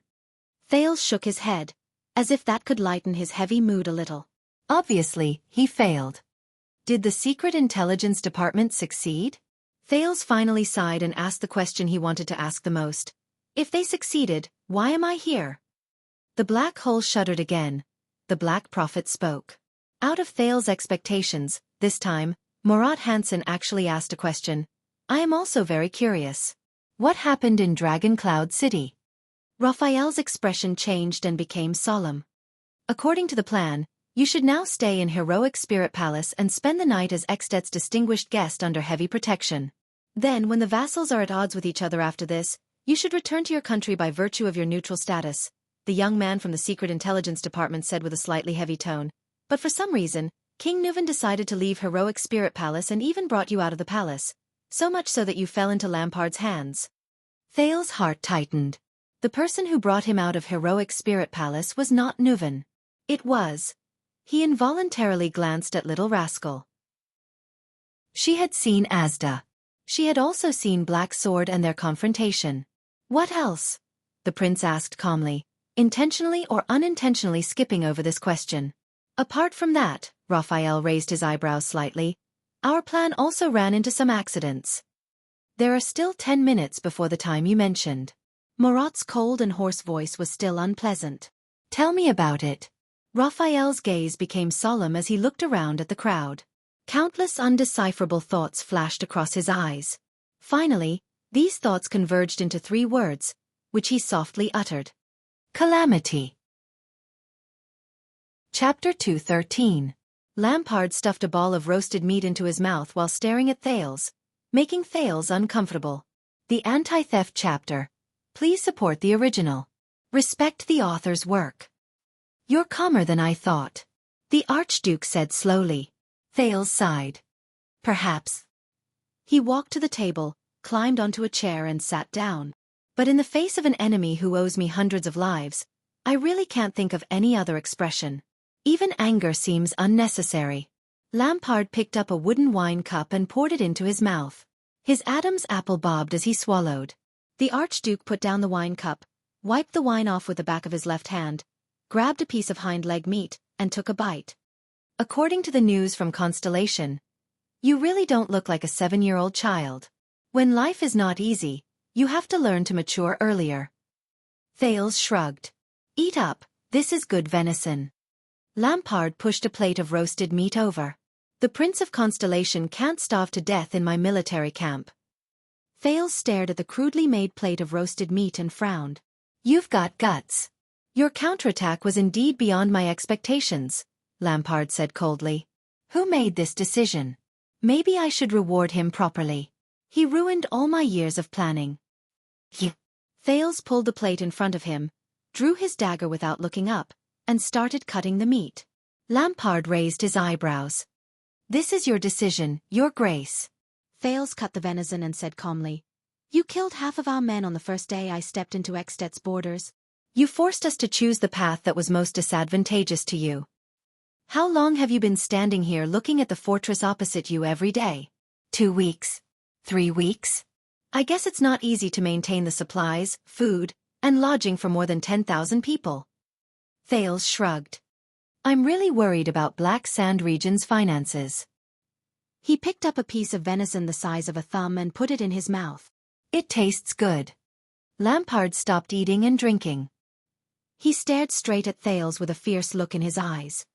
You know, the Archduke said slowly, I originally planned to spare your life and only kill the people around you. Thales frowned. His venison was not cut very well. But we ran into the Mystic Gun unit. That level of attack. Thales snorted softly and began to cut off a piece of meat. They wanted my life, didn't they? That was an accident, Lampard said calmly. Accident. Thales was so angry that he laughed. He put down the dagger in his hand. Your mystic gun. However, he was immediately stunned. Wait a minute. Putre had said that Lamba was not mad. In that case, Thales stared blankly at Lampard. Could it be? That was an accident? Thales asked in disbelief. It was an accident.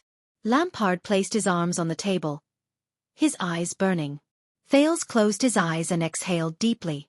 After a long while, Thales opened his eyes and said with certainty, You did not send the Mystic Gun Squad. I didn't. Lampard put down his glass and shook his head slowly. You didn't intend to kill me either, Thales continued. I didn't. Lampard's eyes were burning. Thales gritted his teeth. I see. He exhaled and laughed. The one commanding the Mystic Gun unit is someone else. Lampard had no reason to kill me from the beginning. The Mystic Gun unit is an uncontrollable killing weapon. No matter how stupid he is, he won't use this kind of thing against me. Thales sighed. Lampard grabbed the wooden plate of venison, pulled it in front of him, and grabbed a piece of meat. You're much smarter than I thought. Lampard's expression was unpleasant. He stuffed the meat into his mouth and narrowed his eyes slightly. Now you understand why we met here, right? Yes, I understand. Thales wiped the dagger with his sleeve and put it back on his waist. He sighed and said, "It's just that I really didn't expect that the famous Archduke of Black Sand Region's mystic gun unit would be so easily tricked into giving him the right to command." Lampard suppressed his anger. That officer is called Hardy. He has been in charge of training my mystic gun unit since 3 years ago. The commander of the unit fell ill this morning, so he was only temporarily in charge. How is he? Thales asked quietly. After the signal to retreat was sounded, he still ordered a second attack, but there were soldiers who immediately questioned his orders, Lampard said gloomily. Then, Hardy did not hesitate to slit his neck and committed suicide. We are still investigating the person behind him. This also explains why you hurriedly blew the signal to retreat after only 1 shot. Thales sneered. Even the command malfunctioned. I'm sorry, I really don't know what expression to use at this time. Archduke Lampard pursed his lips tightly and did not say a word. Their goal should be to use you to kill me, or to use my death to plot against you. Thales sneered. I think it's more likely the latter. My enemies are all in the country. The higher you stand, Lampard said quietly, the more enemies there will be. So, the sudden accident also made you cancel your plan. Thales snorted. Were you originally going to humiliate me by capturing me and see if the fortress would waver? There was silence. Lampard opened the bottle of rye wine beside him and filled his empty goblet. I hate to say this, but King Kessel made a good move. He pushed you out, Archduke Lampard said calmly. The moment you stepped into my military camp, I could no longer take down the fortress and the northern territory.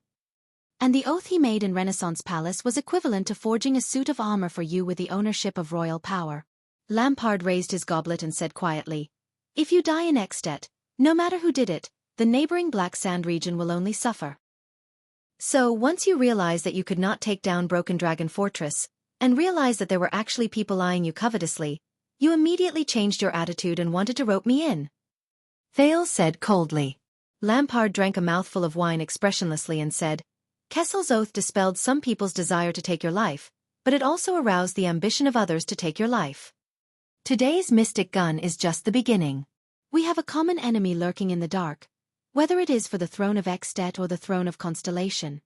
The Archduke of Black Sand Region's voice was steady and solemn. From the moment you stepped into Ekstedt and Northland, our interests were tied together. Yes. Thales lowered his head. His voice was steady and indifferent. My death in Ekstedt is not a good thing for either of us. I will allocate 2,000 men, led by Kent Vida, my most trusted subject, to escort you to Dragon Cloud City. Archduke Lampard's expression softened a little. You will go straight to the Walton family's territory. The king's emissary is already waiting for you. But my men died on the battlefield. They stood in front of me and were pierced by knives, swords and spears. Thales raised his head. His expression was gloomy. We have also killed many of your men. Lampard closed his eyes and muttered to himself for a moment. Thales stared at him expressionlessly. Those warriors, whether they were my soldiers or your subordinates, they will not have died in vain. They died a worthy death. Lampard opened his eyes. It is precisely because of their sacrifice that we can understand each other, and that we can sit here and make a difficult choice for the future of our two kingdoms, even if it is extremely difficult. We have never been enemies. Our enmity on the battlefield was only forced by the situation, Lampard said softly. For the future, so that today's senseless bloodshed will not happen again, we should cast aside our past enmity. This is what we should do. War is for peace, isn't it? Thales suddenly smiled. Well said, Your Grace. He chuckled with an indecipherable expression. There are no eternal enemies, only eternal interests. Just as you said, from now on, we have no reason to be enemies. The Archduke nodded and raised his wine glass. You ate my venison. According to Northland's customs, you are my guest. This is good rye wine. Lampard pushed the wine glass over. His gaze was profound. And according to Northland's customs, we are allies after drinking the same glass of wine. From manpower, information, resources, and financial resources, I will provide you with all the conveniences in Extet. Our enemies will not have any chance. Archduke Lampard nodded. Until you leave Extet and return to Constellation. Even until the day you. Chapter 214. On a high platform in Heroic Spirit Palace, the Star Killer stood beside King Nuvan with his strange blade. Your Majesty, those Constellations have requested to look for their prince on their own. Right double quotation mark. Switch to the anti-theft chapter when you wake up.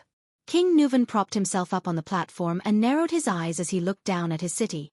This is Dragon Cloud City that belongs to the Walton family. The king exhaled slowly. Let them go. King Nuvan's voice sounded a little tired. Maybe I can find my granddaughter on the way. Compared to the current situation, perhaps the Walton family is really secondary. King Nuvan sighed heavily. Nicholas nodded and turned to pass the order. Not long after, the Star Killer returned to the king's side. This time, his expression was solemn. The patrol team has reported back. We have locked on to the approximate location of the calamity. King Nuvan's expression changed. He turned to Nicholas, and his gaze regained its shrewdness and decisiveness. In Shield District, there were 2 teams that did not respond for more than half an hour. Then, their corpses were discovered. They had been reduced to pieces. The commander of the White Blade Guard said slowly. Shield District. King Nuvan pondered for a moment. Very well. The old king looked at Dragon Cloud City beneath him again and said flatly, turning people into pieces. Is there any information about that calamity that I need to know? There was silence. Then, a peaceful voice rang out. Yes, Your Majesty. Behind King Nuvan, the master of the secret room, the Red Witch, Xiaofan bowed her head respectfully. If possible, please evacuate Shield District and the bordering districts as soon as possible. If necessary, you may even evacuate the residents out of the city. Beside her, Nicholas took a deep breath. That much? King Nuvan frowned. I have to evacuate half of the city for a calamity? Please believe me, Your Majesty, Xiaofan said slowly in a gentle tone. The price of half of Dragon Cloud City. It's better than the entire Dragon Cloud City. Your Majesty, did you see it? Nicholas hurriedly rushed to the high platform and reported to King Nuvan. The old king stared at Dragon Cloud City beneath the high platform. He stared at the furthest, lowest, largest, and most populated district. Ah! King Nuvan gritted his teeth. His eyes were bloodshot. I saw it.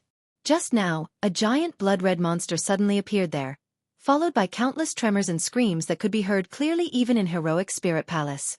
Then, the monster went silent again. However, a few minutes later, another loud bang rang in the air. The entire Shield District shrank by 1 floor at a speed visible to the naked eye. This is really unexpected. Apart from Raikaru, I am probably the first Northland king who has the fortune to witness it in more than 600 years. King Nuvan's words were laced with a heavy hostility. King Nuvan clenched his fists. Anger and hatred surged in his eyes. The monster that I've only seen in pictures since I was young. Hydra Kilika. Raikaru's mortal enemy. King Nuvan slammed his palm on the stage. The veins on his hand bulged. Nicholas gritted his teeth. He cast a glance at his own blade and slowly tightened his grip on the hilt. What happened to Shield District? King Nuvan controlled his tone and asked calmly. How many residents have been evacuated? What about the patrol team's report? Behind him, the Red Witch, Xiaofan, walked forward with a solemn expression. She looked at the smoke-filled district in the distance and sighed slowly. When she raised her head again, the Red Witch's eyes regained their clarity and calmness. Your Majesty, the Red Witch said flatly, forgive me for being blunt. I'm afraid it's already. Xiaofan bowed slightly and respectfully. There's no more Shield District. At the edge of Shield District, Nicholas turned a giant tentacle into ashes with a smooth slash. Behind him, countless shadows of swords and blades could be heard. The elite warriors of the White Blade Guards were carrying out their duty to end more and smaller tentacles. The Star Killer frowned and walked down from the battlefield. In the distance, King Nuvan, who was tightly surrounded by a dozen guards, narrowed his eyes and looked at the captain of his personal guards. Your Majesty! The sound of hooves could be heard from afar, along with the loud reports of the cavaliers on the horses. The secret room sent news that Kilika has disappeared. Very good. King Nuvan's expression changed. He nodded and said to a noble behind him, "This proves that our strategy is effective. That calamity. It does not dare to face the Soul Slayer Pike head-on." Nicholas, who had just gotten rid of a tentacle, walked forward. "We used the best strategy against the blood calamity. On one hand, we used a small number of elites and legendary anti-mystic equipment to attack its vital points. On the other hand, we divided and surrounded it, cutting off its source of power. Your Majesty." The Star Killer's expression became solemn and his eyes shone. "We suppressed it." King Nuvan nodded heavily. Behind the king, a few Northland soldiers rode over on horseback. They brought along a few noble bureaucrats who were in charge of delivering the news. They continued to deliver the news. "Also, Your Majesty, we still do not have any news about the Prince of Constellation and your granddaughter." King Nuvan's expression did not change, as if he did not care about his granddaughter's life or death. "Also, the nobles and the residents of the other districts are talking about it, especially the residents you evacuated. Many of them saw that monster." There are all sorts of comments about the Calamity's invasion. Many of the militias who have been enlisted have requested to immediately change their equipment and join the battle. The situation is a little chaotic, and the patrols are somewhat unable to keep the situation under control. Reply to Madame Kalshan. Continue to monitor that thing and keep the news flowing. King Nuvan turned around and frowned slightly. He thought carefully and then decisively ordered, "Also, inform the chief garrison officer to disperse the patrols and pacify the civilians one by one. In the name of the king, this place will be solved very quickly. Ordinary troops without anti-mystic equipment will not be of any use. No one is allowed to conscript or gather troops for any reason." The few bureaucrats nodded and continued to report the situation. "The outskirts of the city are very close. We also received news when we evacuated the residents. Your 6 counts and their vassals have already sent fast horses and messenger crows 3 times, requesting to bring their troops into the city as reinforcements. Bringing thousands of people to feed that calamity?" The king rudely interrupted them. "Reply to them that the Waltons have seen their loyalty, but this is not an ordinary battlefield. A large number of troops will only make the situation worse." One of the clerks quickly recorded the king's words. Another said worriedly, "Also, the 4 archdukes have requested your majesty that for your own safety, you should immediately return to Heroic Spirit Palace and explain." King Nuvan nodded and nonchalantly waved them away. "Let Li Span deal with those nobles, including the archdukes. Just say that the king is hunting at the front lines. Under such circumstances, it's best for them to shut up." After giving the order, the heralds rode away on fast horses. "You know, they actually have a point.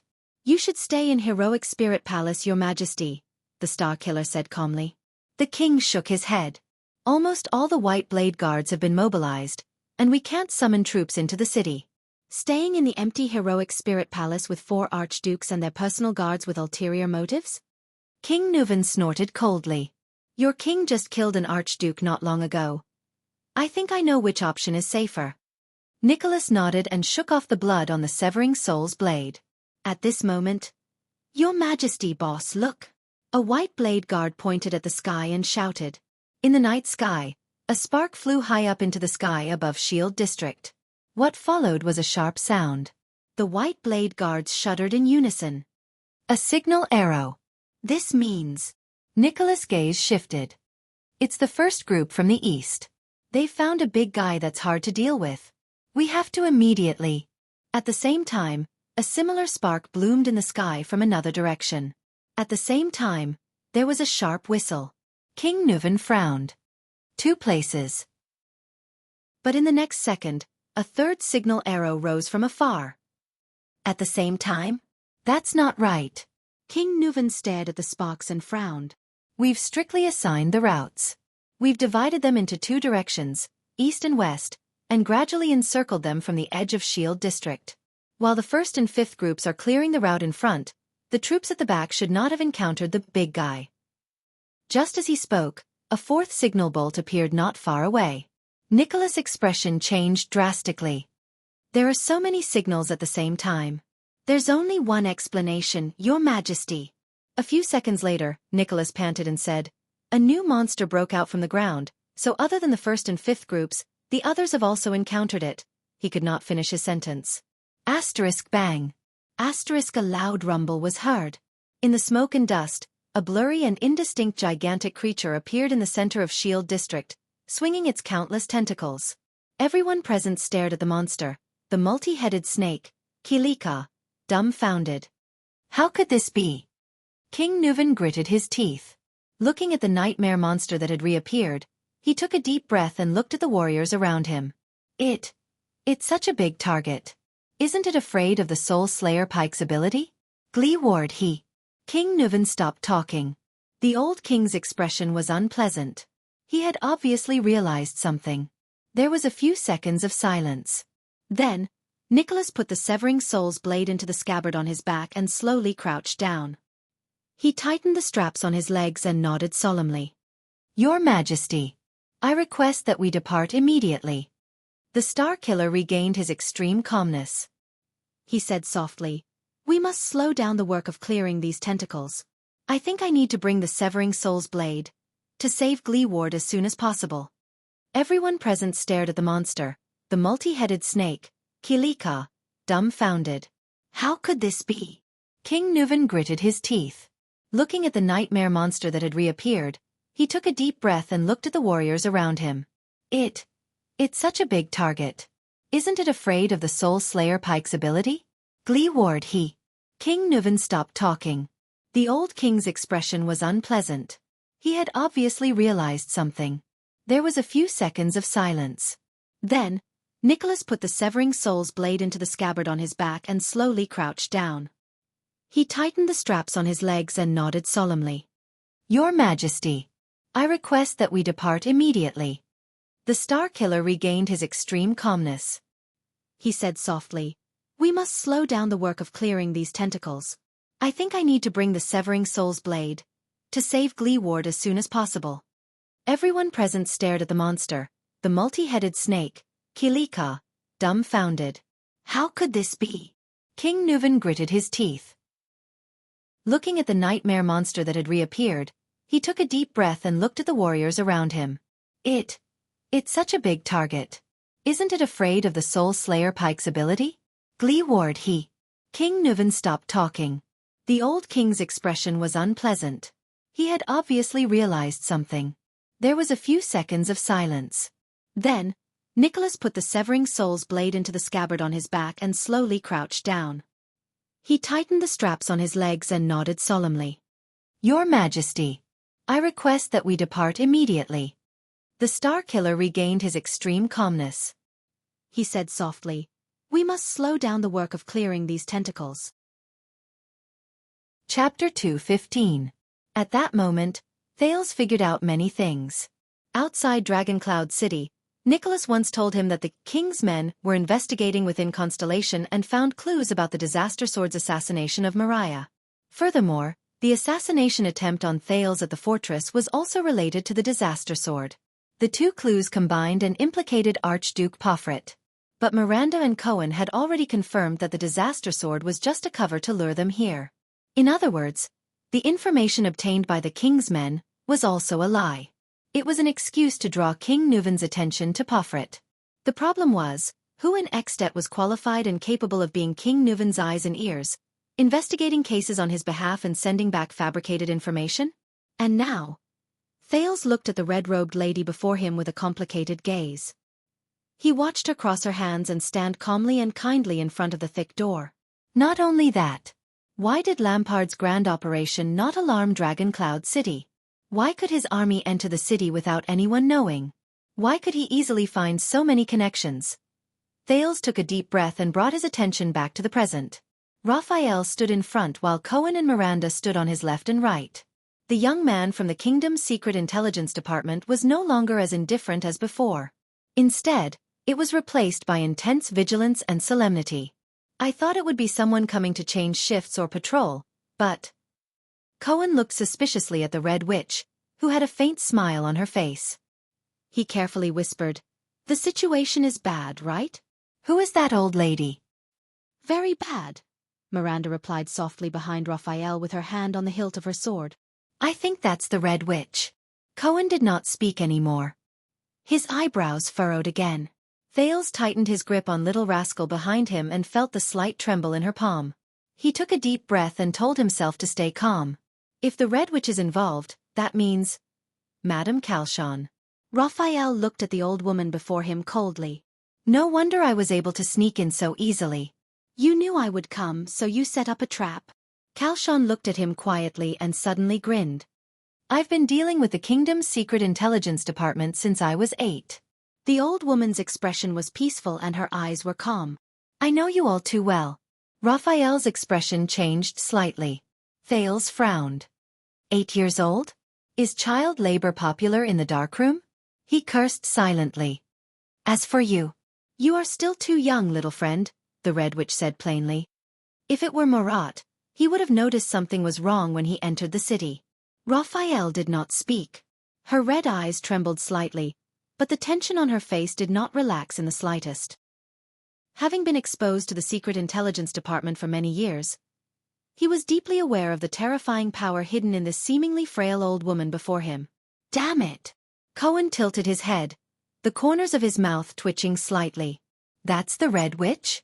Is she ambushing us? Ralph shook his head, his face serious. He felt something in the wind. As you can see, Miranda's gaze was fixed on the door behind Calchon. I can sense that there are many people lying in ambush outside, moving stealthily and breaking out of the encirclement by surprise. This was their greatest advantage, but now it was gone. Wyatt gritted his teeth with an unpleasant expression. The attendant in front of Thales whispered, "She's standing very close to us. At this distance maybe we can—" "No," Miranda answered crisply. Cohen furrowed his brows. "Why?" "Because she's the Red Witch." Raphael's gaze did not waver. His lips parted slightly as he answered for Miranda. "Only a fool would believe that she would intercept us unprepared. We can't act rashly." Hearing that, the police officer gritted his teeth in indignation. "I've probably encountered half of all the bad luck in my life today." "Look for other exits," Miranda said in a low voice. "If it doesn't work, we'll break out from her. They're definitely well prepared." At this moment, Madame Calchon, who was sitting opposite them, laughed softly. Her laughter was old, but warm and peaceful. As her laughter rang out, everyone on Constellation's side looked as though they were facing a formidable enemy. Raphael Lindbergh, a homeless orphan in the Great Desert, and now the young man that the Black Prophet values the most, Calchon said with a smile. Is this how you repay the Arund family who raised and nurtured you for 12 years? Why, is Duke Arund not good to you?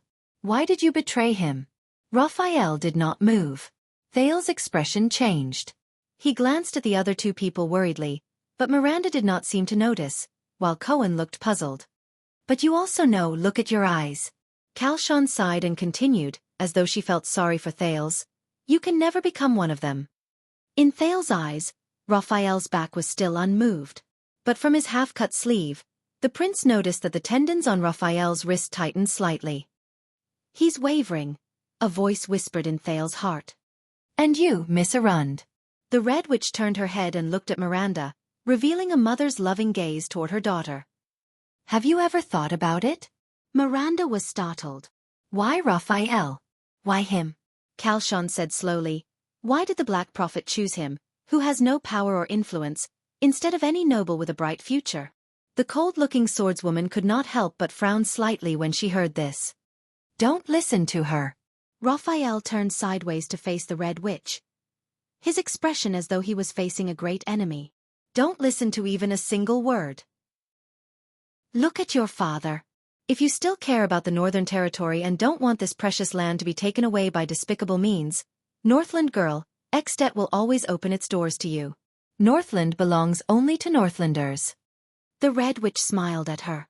Thales frowned slightly. He felt that there was something wrong with this sentence. But Miranda only frowned and said nothing. He did not know what she was thinking. The Red Witch turned her head again and looked at the tall blonde figure. Cohen, who was worried, felt his scalp go numb. Ah, Officer Cohen Caribbean from Walla Hill. This time, Calchon smiled brightly. You. Wait. Cohen's expression changed and he interrupted her. Stop talking nonsense, old woman. Recalling Raphael's warning, Cohen's face tightened and he grabbed the hilt of his sword fiercely. He shook his head violently and said nervously, I won't listen to a single word you say. Miranda rolled her eyes and exhaled through her nose. Raphael raised his eyebrows slightly. This guy is so nervous that he's incoherent. But the Red Witch only shook her head and smiled at the impolite Cohen. Her expression was peaceful. It was as though she was looking at a naughty child. "Oh no, young Cohen." Xiaofan shook her head and said helplessly, "I just wanted to say, you're really handsome." Cohen's fierce and ferocious expression froze. He was not the only one. Thales also raised his eyebrows. "Ha! What?" Cohen looked confused. He blinked his eyes and asked in surprise, "Did you just say?" "I said don't listen to what she says." The red robe's words confuse the mind, and the witch's curse bewitches the mind. Raphael exhaled fiercely and looked around. The Red Witch, Xiaofan, is extremely good at lying. You can't believe a single word she says. She's the only person in the world who can deceive the Black Prophet. Xiaofan sighed and shook her head helplessly. Her gaze seemed to say, "Is that so?" Thales was slightly shocked. Deceive the Black Prophet?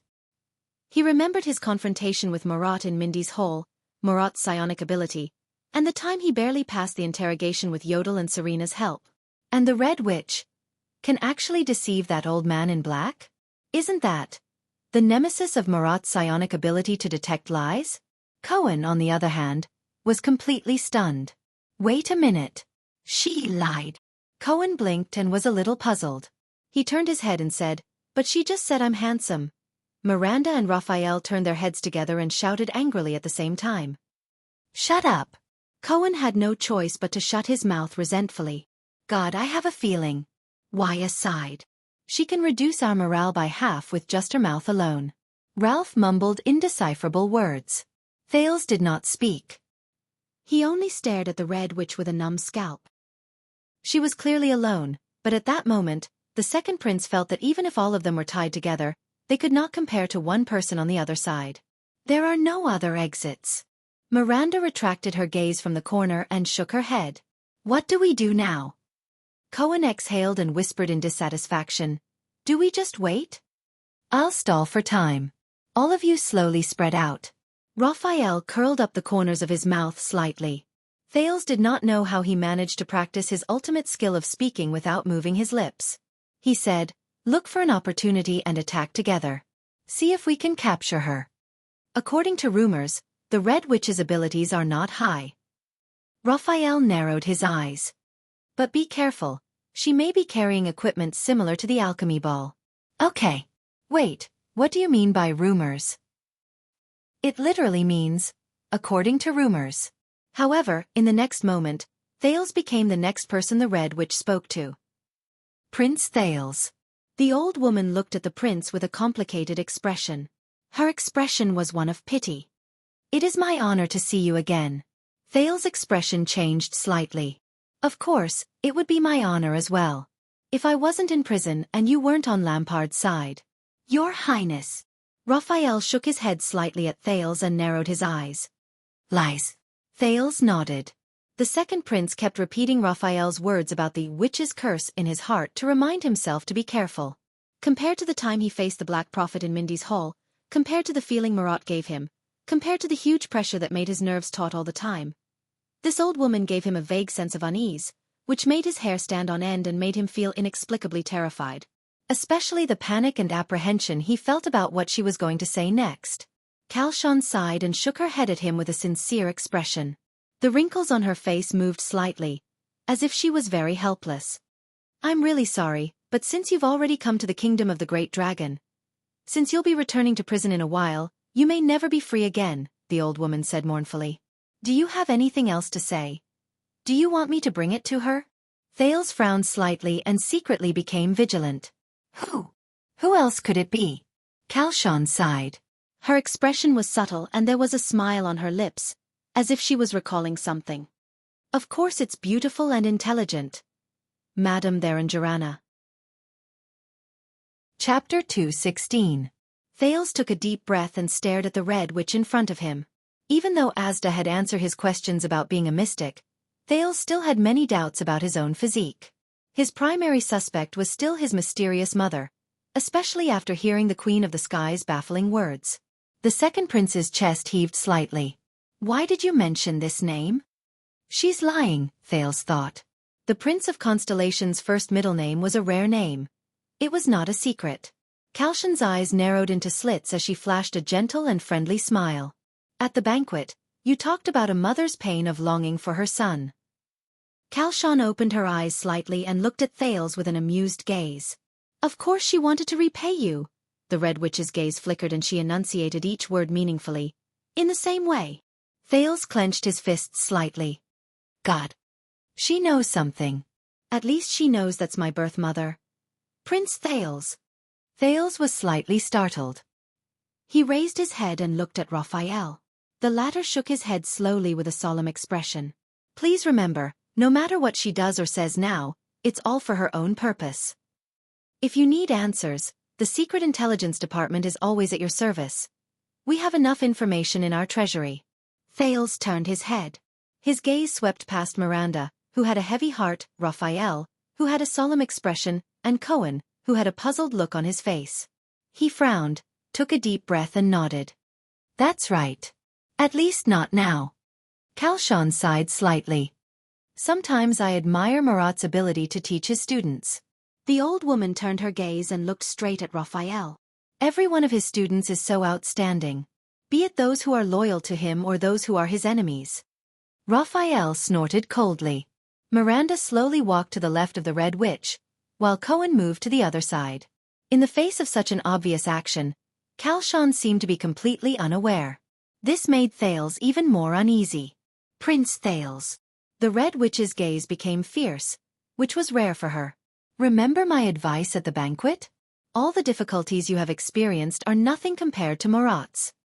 His loyalty is the deadliest poison, Kalshan said solemnly. The more loyal he is, the more dangerous he is. I'm sure you've already experienced this. Thales shut his mouth and frowned. Raphael shook his head. This is too ironic coming from the mouth of someone who betrayed King Nuvan. Kalshan smiled. The tragedy of the Secret Intelligence Department is that your master is only a Jade Star. The Red Witch shook her head nonchalantly. The Jade Star who rules over Constellation forever. But the monarch of Extet is always changing. So, the secret room is only loyal to Extet. Kalshan paused for a moment and her smile became cold. When the king can no longer represent Extet, we will choose the most advantageous route for Extet. Thales was struck by a thought. When the king could no longer represent Extet, could it be? Betrayal is betrayal. Cohen could not help but say, especially when Nuvan is still the king. His footsteps were getting closer and closer to Kalshan. I didn't want this to happen either. Kalshan glanced at Miranda and Cohen, who were getting closer and closer. She shook her head and sighed. But when we found out, it was already too late. Thales frowned. What do you mean? I mean. Kalshan raised her head. Her expression was solemn, which was rare. Nah.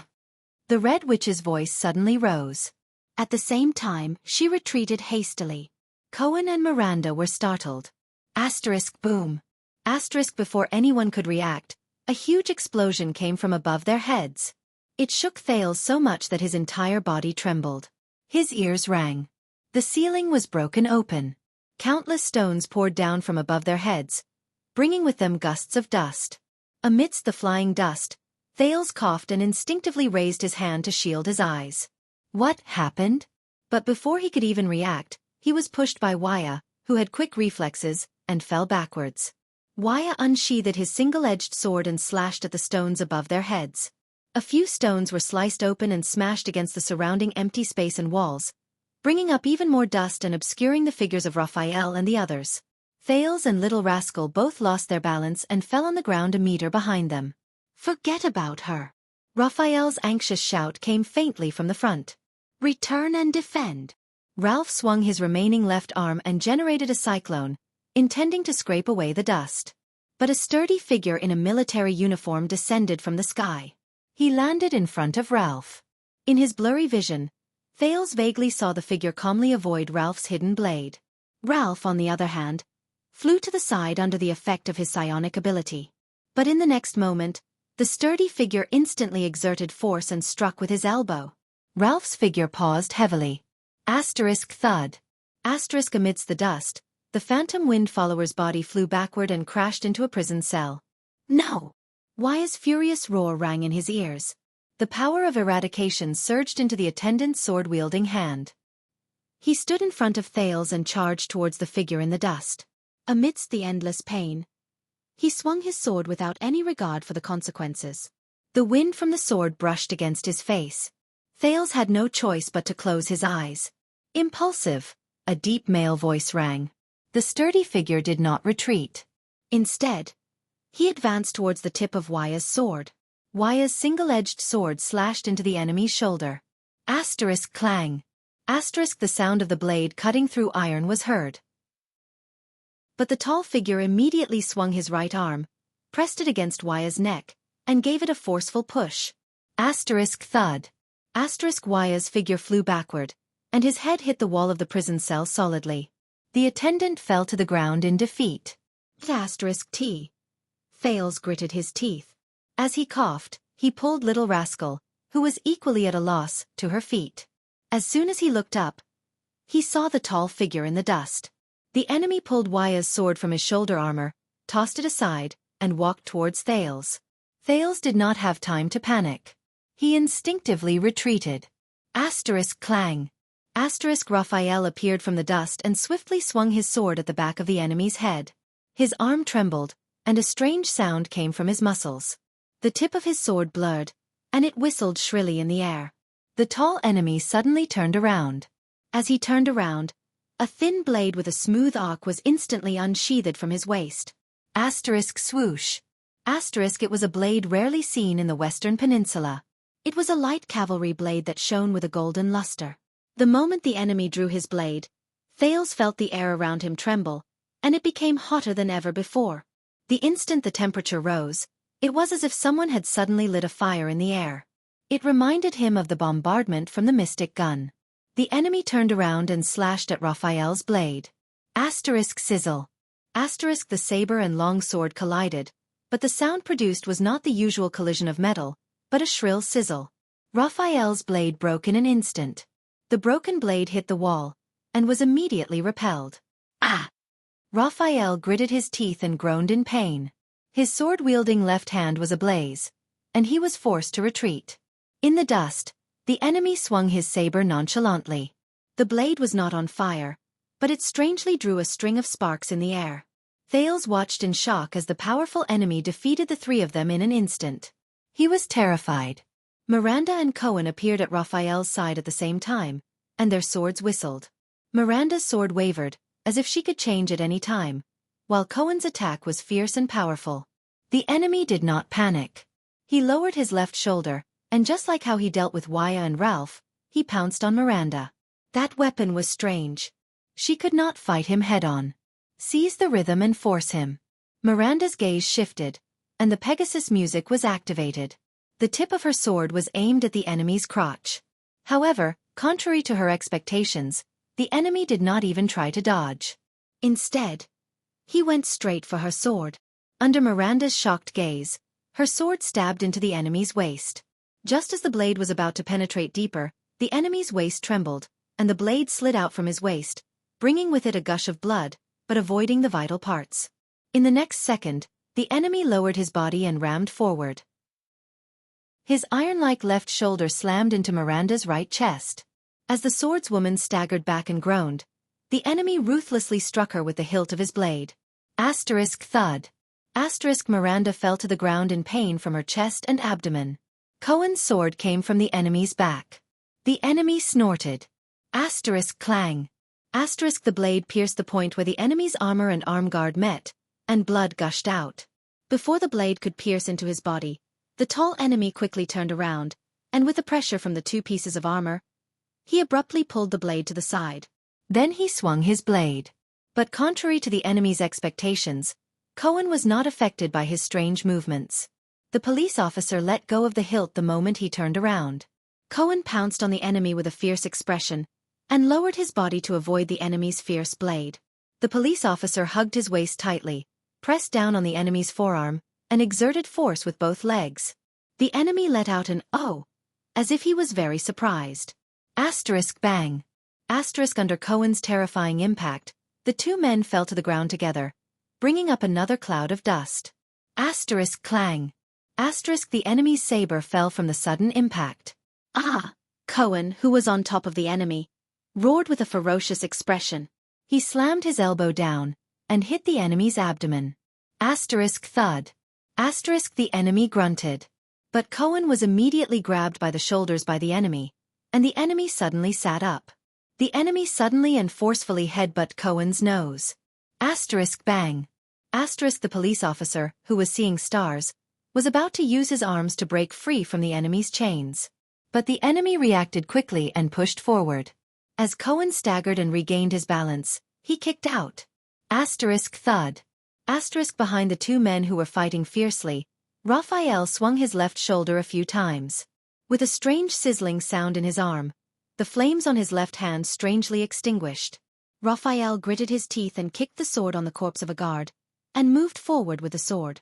But Cohen's figure staggered and fell from the front, and Raphael had no choice but to support him.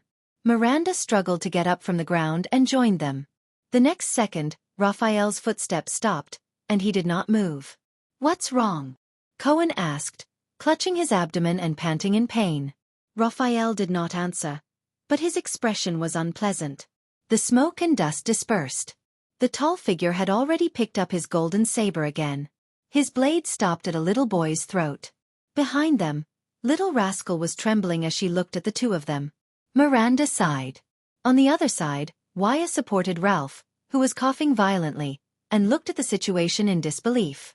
"Step down," the enemy who came alone said coldly. "You have lost." Raphael and the others frowned. Hello." Feeling the chill on his throat, he smiled helplessly as his scalp went numb. "Lord Tolja." The tall enemy, one of the 5 war generals of Extet, the Fire Knight of Black Sand region, Ram Tolja, coldly held the saber in his hand and nodded in response. Chapter 217. This is bad. Thales sighed in his heart. "I didn't even have time to pull the police out." Little Rascal sat on the ground in a daze as she watched the blade pressed against Thales' neck. Everyone in the field had unpleasant expressions on their faces. From the moment Tolja broke through the ceiling to the moment he defeated 5 people and took down Thales, it all happened in the blink of an eye. Miranda stopped the hot-headed Cohen, who was about to charge forward with clenched teeth. The police came back to his senses. He wiped the blood from his nose and looked at the mess around him. Then, he looked at the enemy who had suddenly appeared. In a daze, he recalled his teacher Zadie's words. "One day, when you realize that you can end a battle in an extremely short amount of time, you'll probably be close to supreme class. Damn it." So this newcomer, Cohen clenched his fists. Looking at the prince who was being held hostage, he felt extremely gloomy. Raphael looked at the Red Witch at the door, then at the Fire Knight and Thales on the other side. His expression was gloomy. He actually came from above. Waya looked at the broken ceiling in shock, then at the rubble around him. Cohen gritted his teeth. His eyes were bloodshot. "Just a little bit more. What do we do now?" Miranda assessed the current situation and sighed. A round of applause came from the direction of the thick door. "Fire Knight, you really live up to your reputation." The Red Witch reappeared in front of the thick door. She was smiling from ear to ear and was friendly. "What a beautiful move." Tolja pouted and turned his gaze to Thales. He looked at the blade in front of Thales' throat. He seemed to be very dissatisfied with the current situation. Thales chuckled at him and desperately tried to think of a way to escape. Even though the chances seemed very slim at the moment, the Supreme Class Tolja, the mysterious Red Witch, and the soldiers in the gatehouse. "It's nothing. They're not at their best." Tolja shook his head. "They're injured, and they're distracted by your words. They can't even fight properly." Raphael and Miranda looked at each other. Their breathing quickened. An acrobat who only knows how to use psionic abilities. The Fire Knight glanced at the indignant Ralph, then at Waya, who was leaning on his sword. "And an impulsive and desperate fellow." Tolja then glanced at the other 3. "These few are also not that good. You, kid, are close to the Lamita realm?" "Heh," Tolja said to Raphael in disdain. "Don't joke around. With those powers that don't belong to you?" Raphael's expression didn't change, but Miranda's eyes flickered. Tolja then turned his gaze and stared deeply at Miranda. Little girl, those moves of yours are fine for a one-on-one fight. As for fighting with your life on the line, humph. Tolja turned to Cohen. The police officer also stared at him fiercely. But Tolja suddenly smiled. You're not bad, tall guy. The Fire Knight nodded slowly. There was approval in his eyes. Among these people, only you know how to kill efficiently. Cohen was stunned. Who knows, you might be the one with the highest achievements among them, Tolja said calmly. Cohen looked at Thales, who was being held hostage by him, and felt a wave of frustration in his heart. Thales anxiously looked at each of his own people, but he could only see exhaustion and powerlessness on their battered bodies. Karshan stepped forward. The Red Witch is good at lying. Am I right? Karshan raised her eyebrows. There was a profound look in her eyes. However, lies don't need to be weaved with words. The Red Witch looked at Raphael, whose expression was unreadable. She smiled faintly. You're not the only one who's stalling for time, my friend from the Secret Intelligence Department.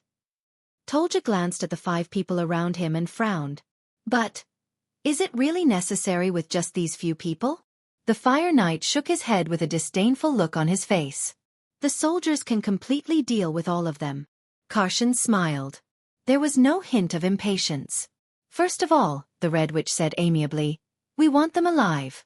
It's easy for accidents to happen in a chaotic battle. Secondly, forget about the others. Karshan turned to Raphael. There was a subtle look in her eyes. But this person. After all, he's close to the Lamita realm. It's very likely that you won't be able to hold back and kill him. Facing Raphael's hostile gaze, the Red Witch said flatly, he's also from the Secret Intelligence Department.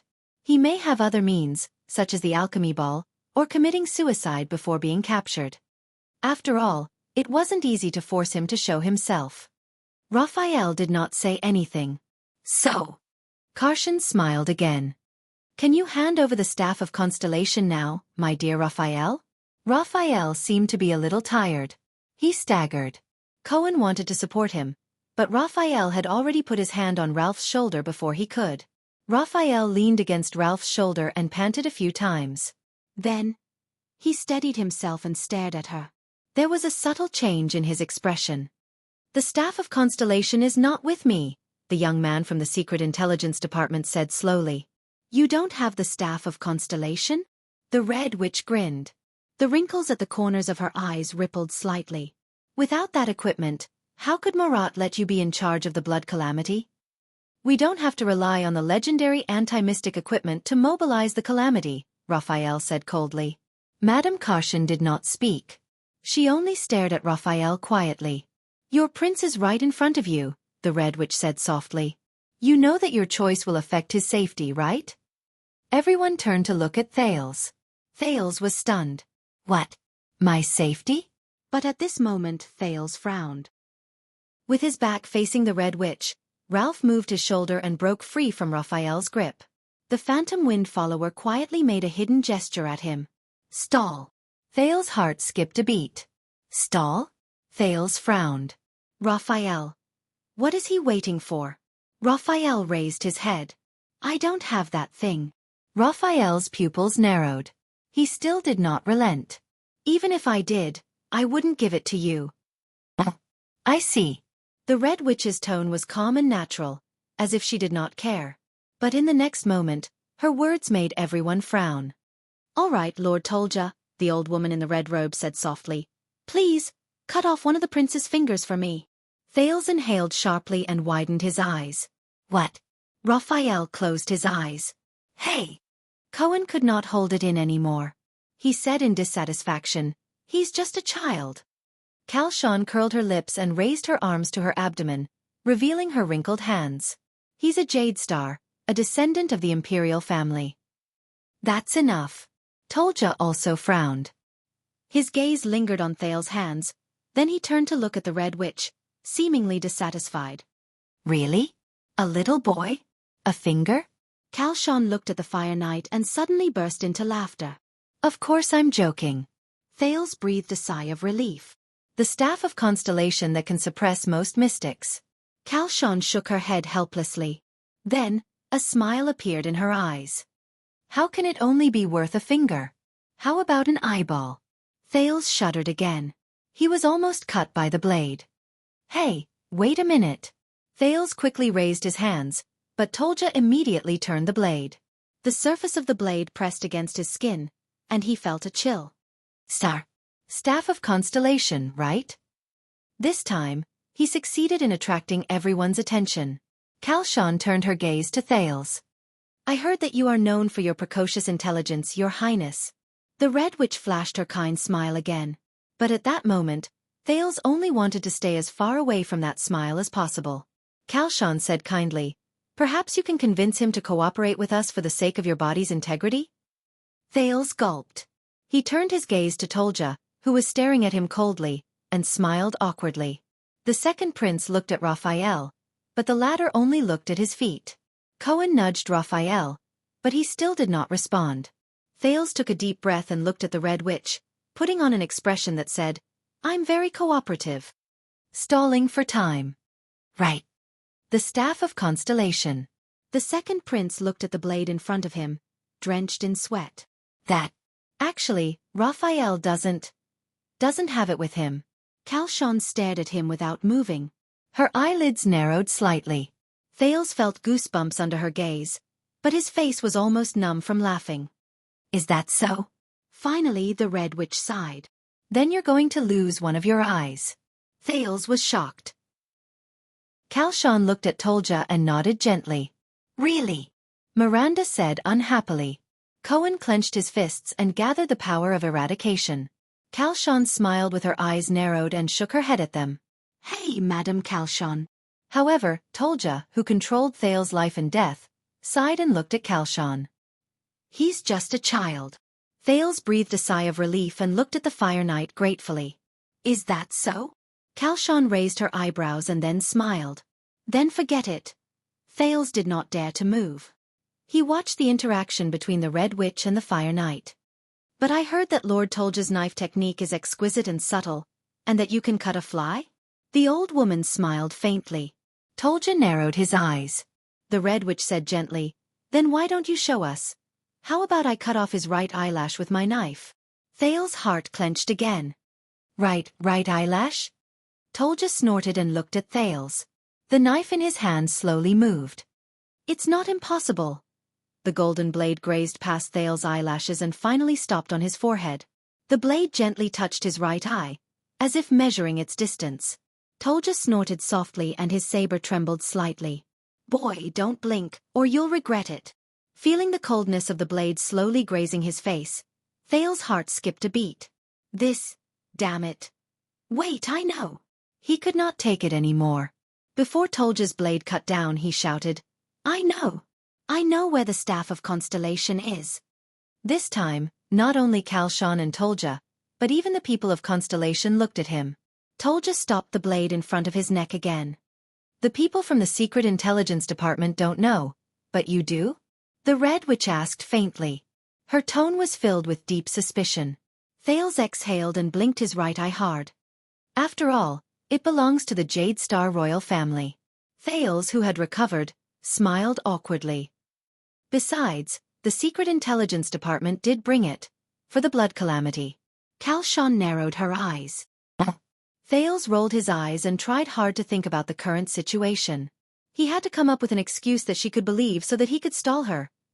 Last night, the blood calamity was sealed, Thales said with a resigned smile as he panted slightly.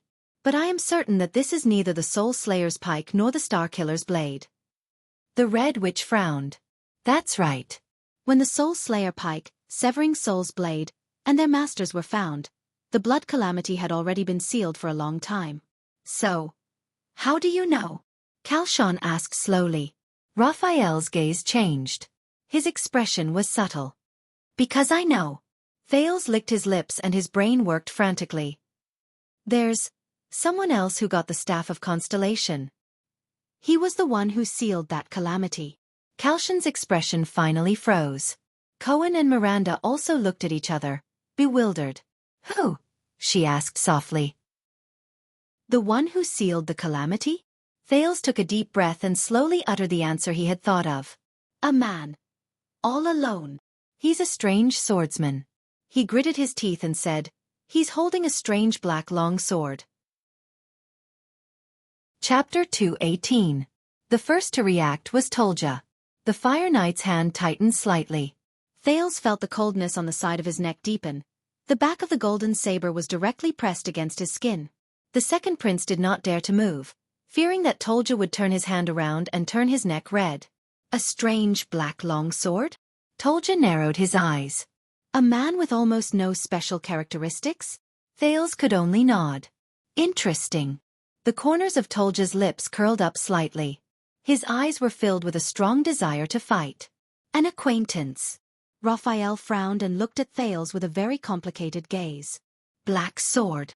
Xiaofan gently clasped her hands together. Are you talking about Blackstreet Brotherhood's black sword? Cohen was momentarily stunned when he heard the news. Brotherhood? Why would Constellation's Blackstreet Brotherhood? I don't know. Thales opened his mouth carefully with widened eyes, afraid that his throat would come into contact with Tolja's blade when he moved. Probably. Xiaofan stared at him quietly. The Secret Intelligence Department gave the staff of Constellation to Black Sword? The Red Witch said softly. Raphael did not say a word. He only stared at Thales in silence, even ignoring Cohen's action of cupping him from behind. Thales forced an awkward and ugly smile to show his tacit agreement. Please. Who the hell knows about the staff of Constellation? And that Raphael has no intention of speaking at all. Thales thought fearfully. Mr. Blacksword, I'll have to use you as a shield. You shouldn't mind. It's not like you'll lose a piece of flesh anyway. However, a few seconds later, the old woman suddenly laughed out loud. Ha ha ha. Xiaofan smiled and shook her head. Her eyes were filled with helplessness and amusement, as if she was watching a child fight. Morat must be very troubled by you. Liar. Thales' eyes widened slightly. Ha! The Red Witch sighed. How do you think I knew about the Secret Intelligence Department's plan in advance? Xiaofan raised her wrinkled eyes. There was a deep chill in her gaze. Did I know that they wanted to use the calamities to launch a conspiracy? Thales was slightly startled. When you were still on your way to Dragon Cloud City, Prince Thales, an old friend from the Blackstreet Brotherhood, used a messenger crow to ask us for help. Xiaofan swept her gaze across the people in the field. Her gaze lingered on Raphael for a moment. He is being forced to the north by the Blood Bottle Gang and has no choice but to rely on your diplomat group. Thales took a few seconds to understand the meaning of this sentence. Then, he shuddered a little. In an instant, a chord was opened in his brain. His brain. His brain of a string. At that moment, he did not even care about the blade on his neck anymore. Are you talking about Ramon? Thales asked. Him. Raphael's expression was still calm and he did not say a word. On the other hand, Wuxia and Ralph looked at each other in astonishment. I see. Ramon didn't ask me to use a messenger crow to contact Blackstreet Brotherhood. Thales came to a realization and mumbled absent-mindedly. He wanted to contact all of you. The Red Witch sighed softly. There was a profound look in her eyes. Ramon is very quick-witted. He guessed that his predicament was the work of the Secret Intelligence Department, Xiaofan said calmly. So he contacted the secret room directly. And I know Marat too well. He must be planning something. Raphael sighed when he heard this. The person from the Secret Intelligence Department looked at Thales with a strange expression. Why was a doctor of unknown origin allowed to use the diplomat group or Black Sand Region's messenger crow? And you didn't notice where he sent the message? Thales was slightly stunned. He immediately recalled the history of his contact with Ramon. He could not help but feel awkward. He could not possibly say that Ramon told him about the relevant knowledge of magic and they exchanged it. Could he? But this was not what he needed to worry about the most at the moment. The people from the Brotherhood knew about the Secret Intelligence Department's conspiracy. The Red Witch walked past a few figures and shook her head slowly at him. But you said that the Secret Intelligence Department colluded with the Brotherhood and even gave the staff of Constellation to the Brotherhood's leader? Thales could only smile bitterly. I'm not as good as Marat, Xiaofan said flatly. But I can still tell when it's a lie. Thales felt his scalp prickle as he met her gaze. This is bad. Xiaofan snorted with a smile and looked at Raphael again. Don't beat around the bush, little friend. The Red Witch's gaze became serious. You may not have it with you, but I know you have a way to get it immediately. Raphael frowned slightly. Cohen and Miranda could not help but look at the young man from the Secret Intelligence Department. The Secret Intelligence Department of Constellation has mastered a mysterious transmission ability since a long time ago. The corners of Kalshan's mouth curled up slightly. The Red Witch's eyes were filled with great interest. From small voice messages to large weapons and even living people, you can ignore distance and transport them to your destination in an instant. Thales was stunned. Transmission ability. Voice. Ignore distance. Cohen's expression changed. Miranda also frowned. Wuxia, on the other hand, looked suspicious. That black hole on Raphael's arm earlier that looked like the mouth of some creature. Raphael did not speak. He still looked at the Red Witch with a calm expression. It was as if he was not even here. Give me the staff of Constellation. The leader of the secret room's expression was still gentle and amiable, but her words were getting more and more serious. If you don't want to see your prince meet with any misfortune.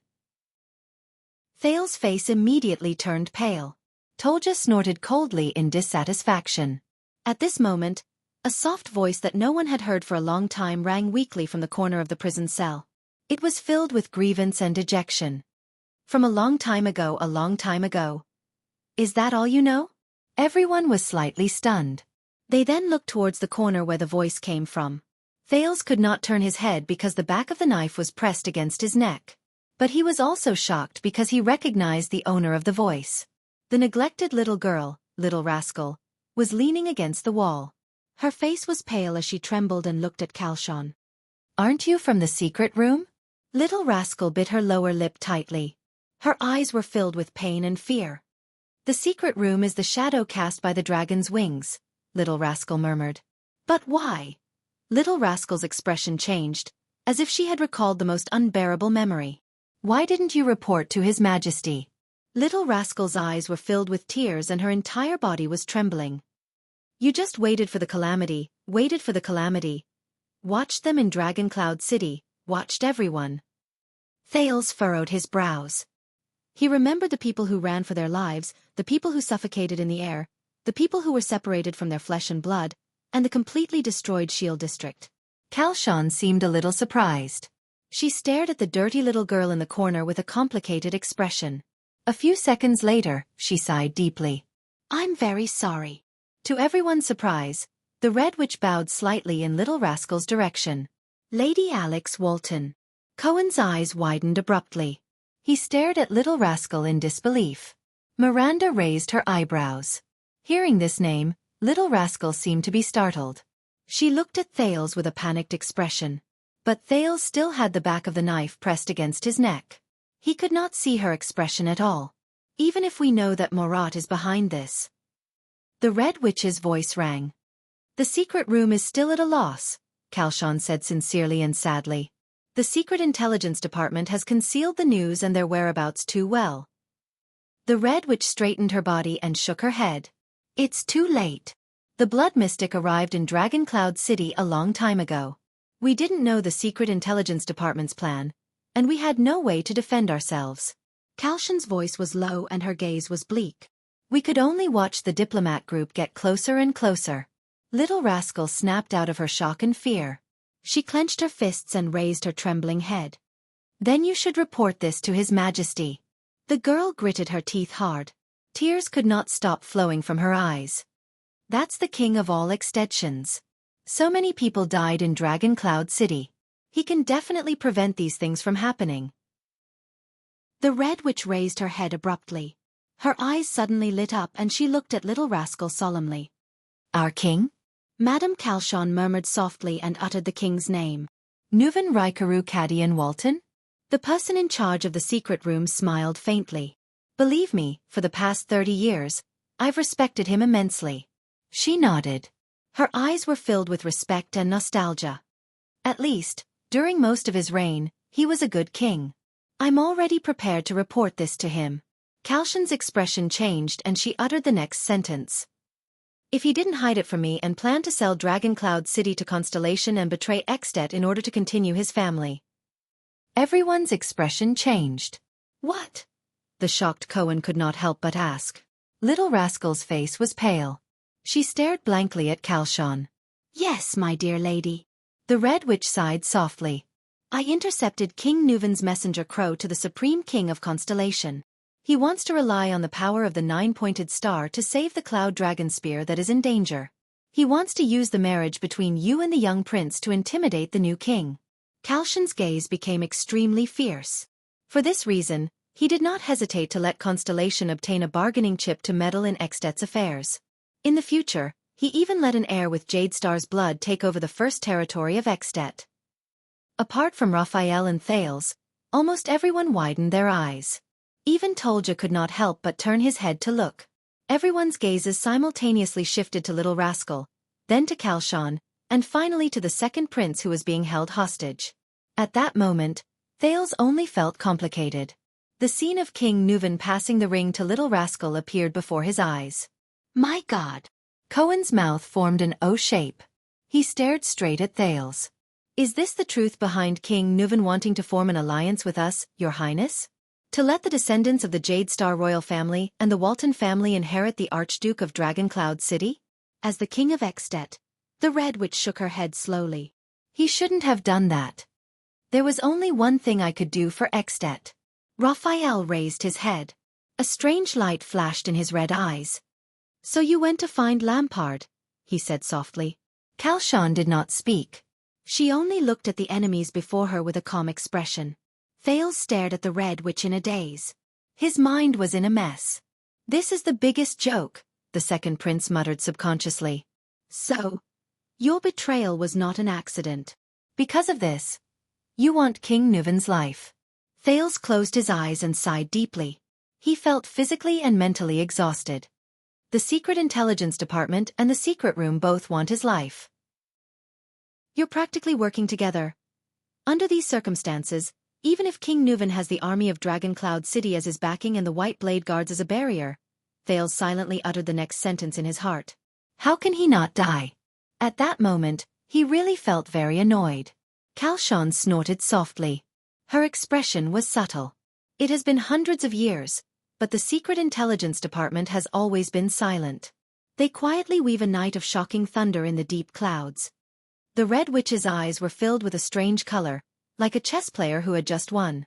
In contrast, the passive Secret Room can only lay eggs in the Secret Intelligence Department's nest, borrow the thunder and lightning of the Secret Intelligence Department to break all obstacles in Xtet.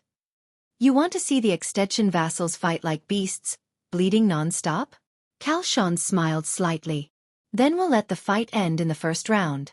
Raphael could not help but clench his fists as he listened. The Red Witch tucked her hands into her sleeves again. You want both sides to fight to the death with equal strength. Then we'll push the situation completely towards one side. Cohen and Miranda exchanged a look. They saw the surprise in each other's eyes. You want Xtet to descend into a chaotic situation of endless disputes over the throne and endless suspicions over power after Nuven? The leader of the Secret Room shook her head slightly. Then we'll give you Chapman Lampard. Raphael pursed his lips, closed his eyes and sighed. So, Nuven lost his sight and ears, and was powerless to fight back against the calamity and Lampard. He stared at the ground in a daze. Our backup plans all failed. I lost, Raphael said dejectedly. Xiaofan snorted softly, and her expression became amiable again. I know what you're thinking, little friend. The Red Witch nodded slightly and looked at Little Rascal, who was on the verge of tears. Since things can't be done, then capture a Walton descendant and bring him back to Constellation as a bargaining chip, right? What a pity! Xiaofan seemed to shake her head regretfully. The next moment, her expression became solemn. Murat, why is he in such a hurry? The Red Witch raised her head, and her eyes shone brightly. He even let a young boy like you do such a thing? Why is he in such a hurry to groom you like how he groomed his heir? The silent Raphael still did not speak. Miranda thought of something and was shocked. Xiaofan, who did not get an answer, flashed a confident smile.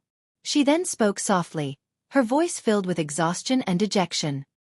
He doesn't have much time left, does he? As soon as she said this, all the Constellations were slightly stunned. Raphael furrowed his brows even more. Tell me, how much longer can he hold on? The Red Witch said faintly. There was a hint of worry in her tone. 5 years or 10 years? Raphael pursed his lips. Thales stared at Xiaofan in a daze. Murat's figure appeared in his mind. The old man who could force Gilbert and Gines to retreat with just a word. The old man who could see through lies with his eyes.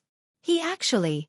In the next second, Xiaofan took a deep breath, as though she wanted to suck away all her emotions. Forget it. Let's not talk about him. The corners of her mouth curled up slightly. Let's get back to the main topic. The Red Witch clapped her hands. As she clapped, many people walked in through the thick door. There were soldiers of Black Sand region dressed in patrol uniforms, as well as ordinary people dressed in different uniforms. There were men and women, and they looked like commoners. But they all looked at the people in the prison cell with unfriendly expressions. The soldiers of Black Sand region held their weapons and walked into the prison cell, arriving before the constellatiates. The commoners walked quietly behind Xiaofan, not saying a word. Thales sighed. Tolja chuckled. Seeing the scene around her, Miranda's expression changed. Cohen lowered his head in pain. What do we do now? The police officer gritted his teeth and said softly, troubled. Stay calm, Raphael replied in a low voice. The Red Witch smiled faintly. If you still refuse to hand over the staff of Constellation, you know, the prince is not the only one I can use to threaten you. There are also your companions. Raphael stared coldly at Xiaofan. The Red Witch bowed slightly and nodded at him, revealing her usual kind smile. Thales looked at the numerous soldiers in the field, watching them stand in formation and block the exit. His heart turned cold.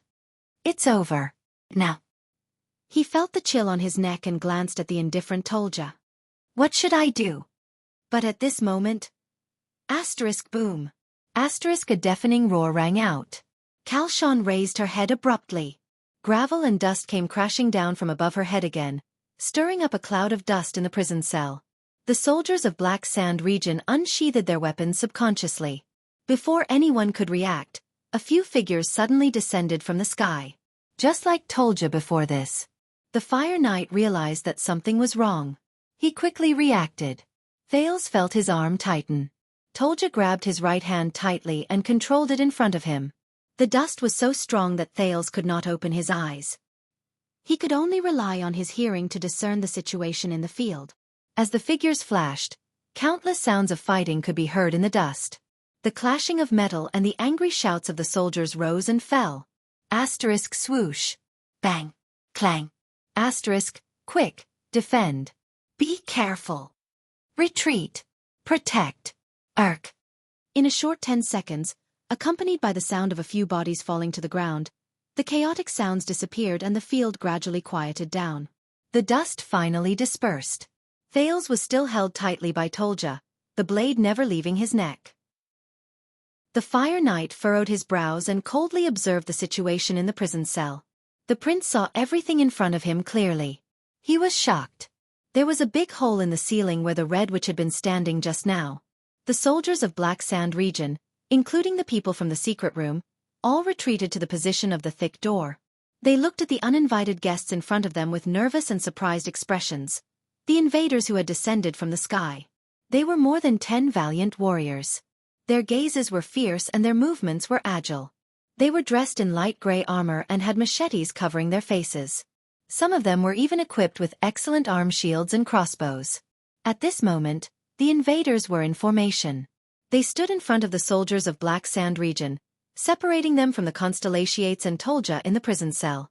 Beside these warriors who had suddenly appeared, many enemies had already fallen. Behind the defense line, the Red Witch stood in front of Raphael and the others with an unpleasant expression. She was far away from the protection of her own people. Xiaofan's situation was very bad. There was a white long sword with a strange curve in front of her neck, and her right arm was tightly clamped. The hostage-taker behind her said coldly to the soldiers of Black Sand region, "Everyone back off, for the sake of this lady's carotid artery." Cohen stared at the invaders in a daze. He exchanged glances with Miranda and Wuxia, unable to hide the shock and bewilderment in his heart. Everyone was caught off guard by the sudden turn of events. "Who are these people?" the police officer asked in a low voice. Miranda shook her head and looked at Raphael, who was still silent. Looking at the warriors who had suddenly appeared, Thales' pupils shrank.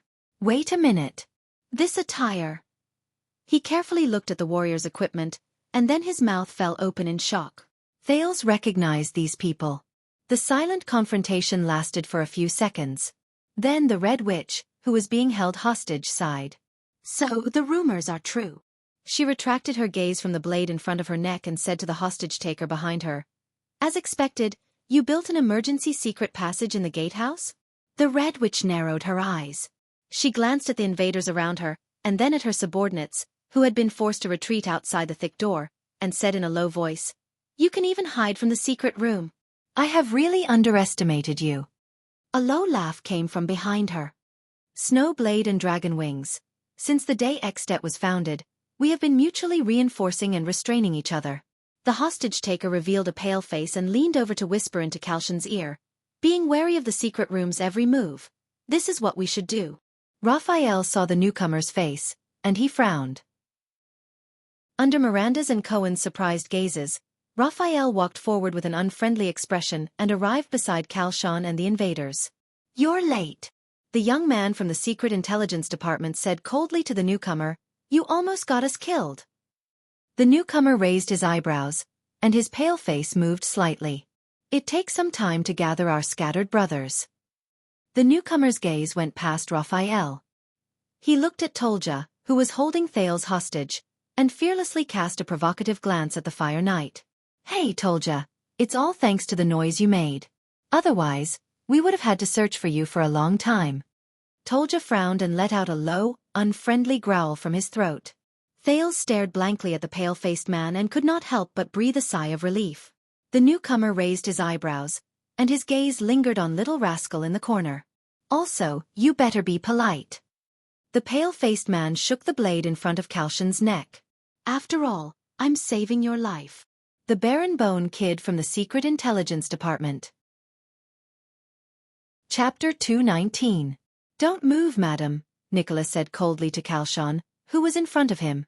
"I'm nervous and afraid that you'll take out some special alchemy ball. So, I'm ready to rip your throat open at any time." He tapped the back of his blade with his index finger.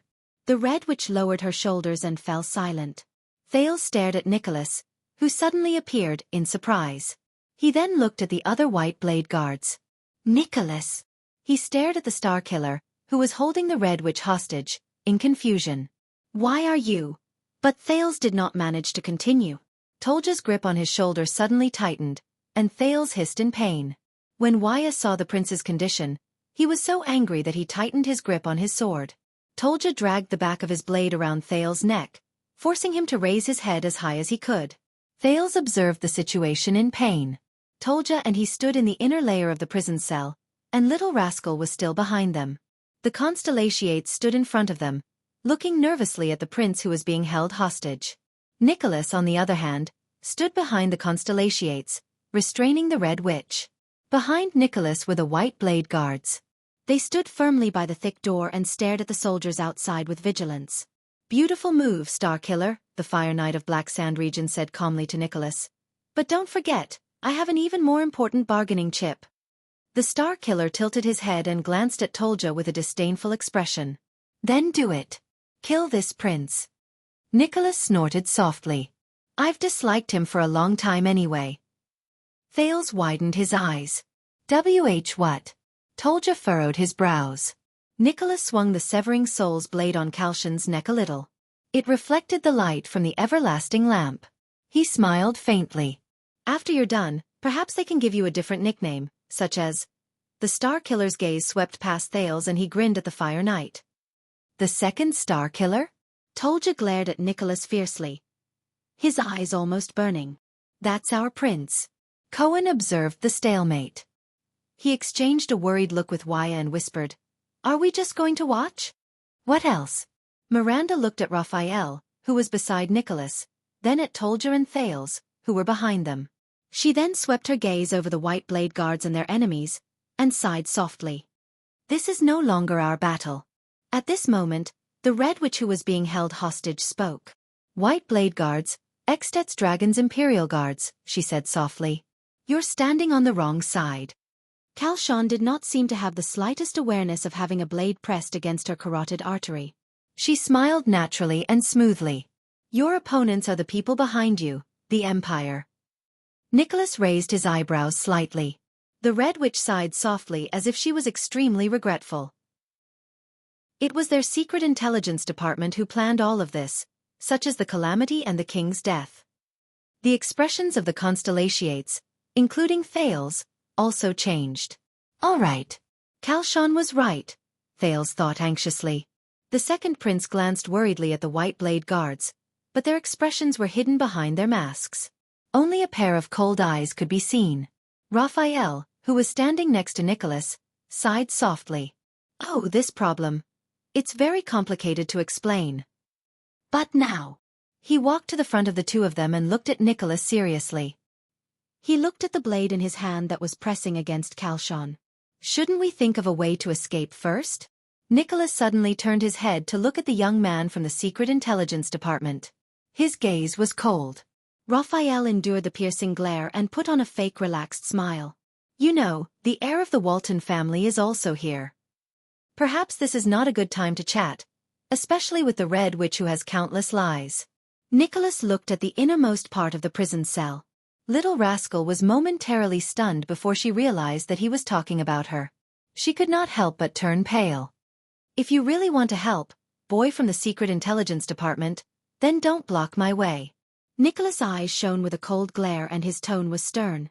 Raphael sighed softly. Otherwise, the Star Killer continued in a harsh tone, do you want to be trapped here? Perhaps they will bury your ashes under the gatehouse. Raphael was silent for a second. He looked at Tolja and Thales behind him, then at Nicholas and the Red Witch in front of him. He raised his eyebrows slightly. I understand. At this moment, Thales raised his eyebrows. He saw Ralph make a secret sign language gesture at him. Step back. Thales was slightly stunned. For the sake of the late king, Lord Nicholas, the Red Witch said slowly, don't do anything stupid. Nicholas looked around the room. His gaze lingered on Raphael and the Red Witch for a second each. We don't need you to tell us what to do, Madame Xiaofan. The Star Killer snorted coldly. There was a fierce glint in his eyes. The shame of the White Blade Guards can only be washed away with blood. The sound of palms rubbing against handles came from the White Blade Guard's hands at the same time. Xiaofan's gaze became fierce and she shouted, Then what do you want to do now? There was a rare hint of coldness in the Red Witch's words. After the king's unfortunate death, Extet experienced a rare disaster. All of you should stand on the kingdom's side, on the Northlanders' side. Instead of colluding with our enemies and shamelessly seeking personal gain. Xiaofan's words echoed in the prison cell. Under Tolja's knife, Thales exhaled in fear. Nicholas suddenly laughed. His laughter was cold and sarcastic. Extet's disaster? Our enemies? The Star Killer gritted his teeth. The chill in his eyes was threatening. Don't pretend to be righteous, hypocritical old woman. From the moment your people started spreading fake news about the so-called disaster sword and started diverting His Majesty's attention for Lampard's actions, you betrayed him. The Red Witch narrowed her eyes. You and your informants worked together with His Majesty's enemies. You pretended to be deaf to Black Sand Region's actions until His Majesty died in a shameful assassination, until they stood here, Nicholas said coldly beside Xiaofan's ear. Who do you think these brothers of the White Blade Guards managed to escape from? Thud. The White Blade Guards changed their footsteps in unison and turned sideways to face their enemies. The sudden movement made the soldiers of Black Sand Region even more nervous. Xiaofan sighed. The Red Witch stared at the blade in front of her neck and said flatly, About this, if you are willing to, I swear in the name of the secret room that I can explain. Nicholas let out an indecipherable nasal sound. Why don't you explain to His Majesty? The Star Killer narrowed his eyes. Oh, I forgot. He was already killed by you and Lampard. The moment he said that, the atmosphere in the prison cell became even more tense. Don't be so narrow-minded, Lord Nicholas. The Red Witch put on a mournful expression. She glanced at Tolja and Thales. The White Blade Guards have never been a person's private weapon. You should be loyal to all of Extet to Northland. Nicholas interrupted her. I am not the narrow-minded one. The Star Killer's tone was cold.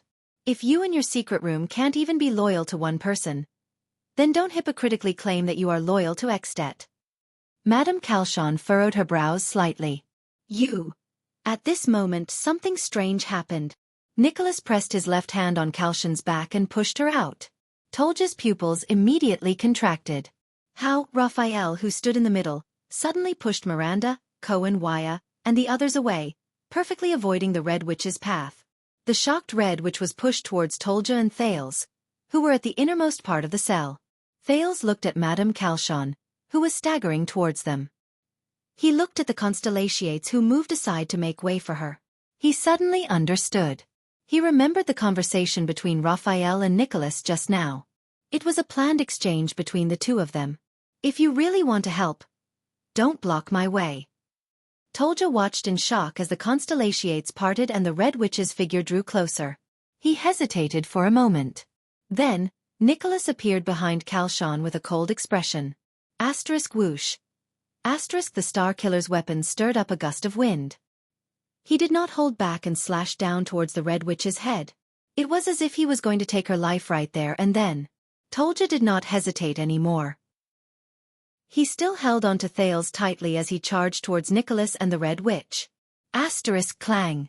The Fire Knight's left hand held Thales in place, while his right hand blocked the fatal slash that the Star Killer had aimed at the Red Witch. At this moment, the frowning Red Witch managed to gain her footing by his side. But in the next moment, Nicholas' eyes suddenly shone with an unprecedented brilliance. Ah! The Star Killer roared furiously. Great power surged out of his hands. The Fire Knight's golden saber immediately let out a sharp sound of metal scraping against each other. Tolja's expression changed as he fended off the enemy with one hand. In that second, he decisively let go of Thales.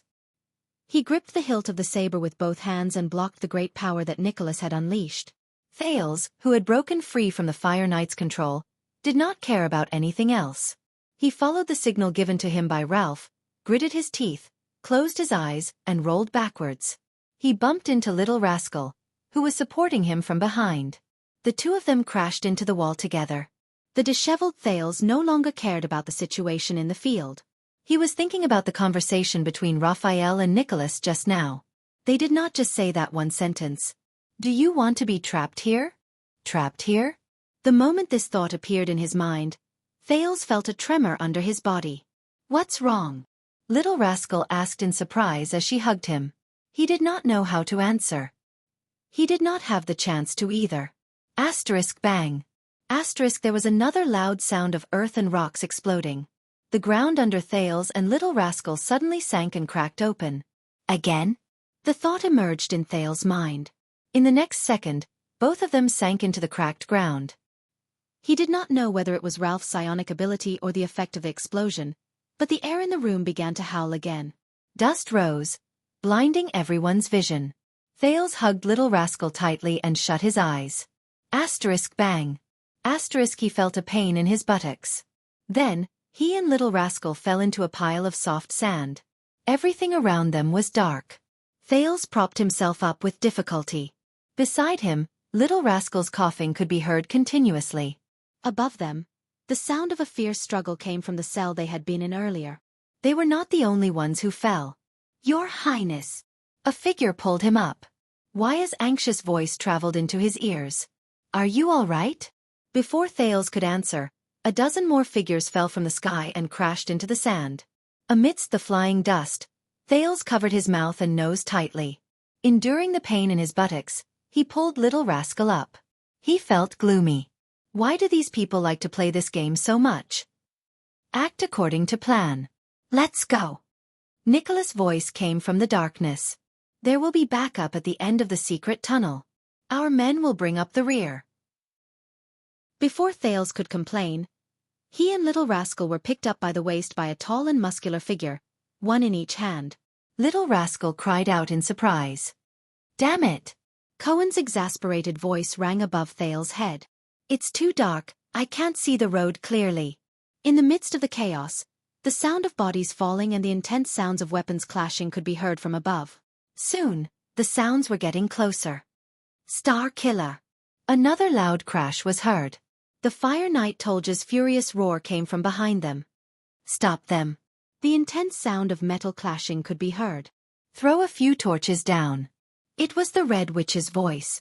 Even after such a huge accident, she still commanded calmly. Before that, Anyone who tries to move is an enemy. Thales felt a chill in his heart. The pursuers are here. Follow that mute masked man. In the darkness and chaos, Nicholas roared as he fought against the enemies in the dark. He can sense the direction of the wind at the exit. That mute?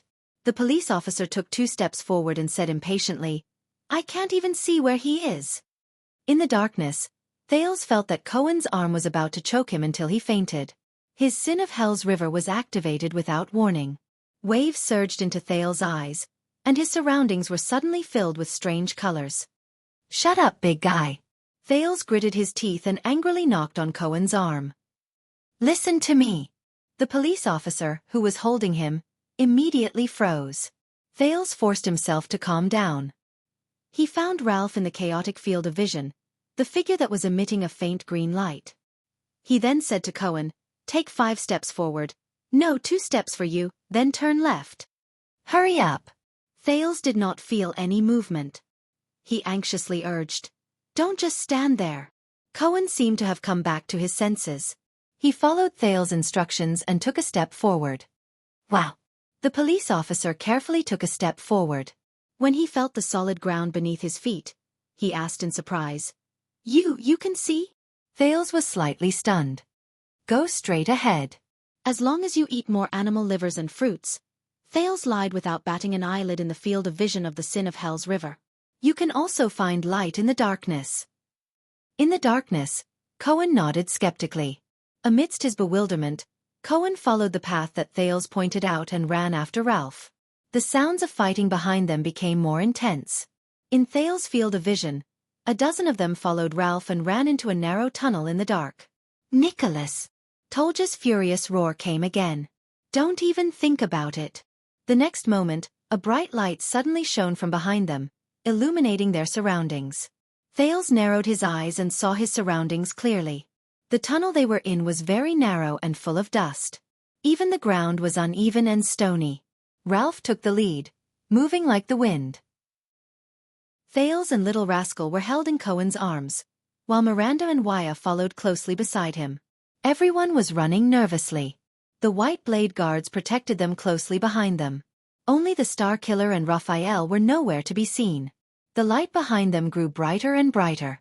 Thales could not help but grab Cohen's arm and turn around. Then he was stunned. There was nothing behind them. There was only a blazing fire. It was as if an invisible huge fire snake had rushed into the small tunnel and was about to devour them. The surrounding temperature immediately rose. This is the rising sun saber.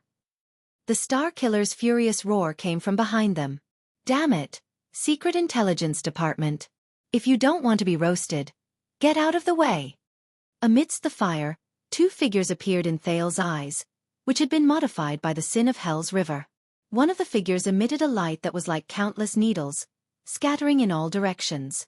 He pushed the other gray figure away. Then, the hedgehog-like figure, probably Nicholas, suddenly swung his saber at the back of the tunnel. The next moment, the fire snake seemed to have crashed into an invisible barrier and was blocked in front of the 2. It was like a vertical wall of fire. This reminded Thales of the Air Mystic's air wall. But he could see clearly in his field of vision that the thing that blocked the flames was another strange, invisible barrier that glowed yellow. It was connected to Nicholas severing Soul's blade, which was also glowing yellow. You can't run. The Fire Knight's furious roar came from behind the flames. Do you still have alchemy balls? The ones that can explode? In front of the fire, the gray figure turned around and asked Nicholas, who was beside him, You can't hold them off for long. They will catch up to us sooner or later. Thales could tell that it was Raphael. Just now was the last of the guard's stock. If we use them, we'll have one less. In the field of vision of the Sin of Hell's river, Nicholas, who looked like a glowing hedgehog, raised the severing Soul's blade and blocked the growing flames. Is there really no more? Raphael's voice came. Do you think that's a snowball made by hand? Nicholas turned his head and said angrily to the people from the Secret Intelligence Department, Do you think you can take one out so easily? Raphael did not speak. He turned around abruptly and swung his left hand in the direction of the flames. A ball-shaped object was flung out by him. Damn it! When he saw the ball, Nicholas shouted in exasperation, Why didn't you say so earlier? Then, he and Raphael both turned around and dashed out. The moment the Star Killer turned around, the raging flame seemed to have lost the obstruction of the barrier and surged towards them fiercely. In the next second, bang! Following the violent explosion, Thales felt his field of vision suddenly shake. Another cloud of dust flew into the air. Everyone could not help but cough. Their legs became unsteady. Boom. The rumbling explosion was accompanied by the sound of countless rocks and soil pouring down. Everyone could not help but stop in their tracks and turn their heads to look behind them. The flames gradually became smaller until they completely disappeared. What disappeared along with them were the two figures. Thales narrowed his eyes and opened his mouth in surprise. He knew that the tunnel behind him had collapsed. The surroundings returned to darkness and silence. Only the sound of everyone's panting rose and fell. My God! This was Wuxia's panicked voice. They don't stop. No matter what happens behind you, don't stop. This was an unfamiliar voice. It was probably one of the White Blade Guards. His words were filled with long-suppressed anger. Go! Miranda's decisive voice rang in the darkness. I'll go find them. Cohen was stunned. But, in the next second, the sound of Miranda's light footsteps was already far away. Don't just stand there, a White Blade Guard said coldly. We're not out of danger yet. Cohen exhaled unwillingly. Thales could feel him turning his head to look at the darkness behind them. Thales sighed. If you're worried, then go and take a look. Thales felt Cohen's arm tighten. Let me take His Highness. Wuxia panted. He can't be trapped here. Cohen shuddered slightly. A few seconds later. F***CK. The police officer cursed. In the next second, Cohen stomped his foot fiercely. Then, he turned around and strode away. The group of people followed Ralph and hurried on their way without making a sound. They kept running. In the seemingly endless tunnel.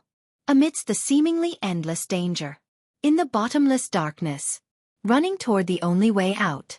Thales stared at the darkness behind him in a daze. The sin of Hell's river kept gathering in his eyes. A few minutes passed. Finally, Thales' eyes moved. In the deep darkness behind him, a glowing porcupine-like figure appeared.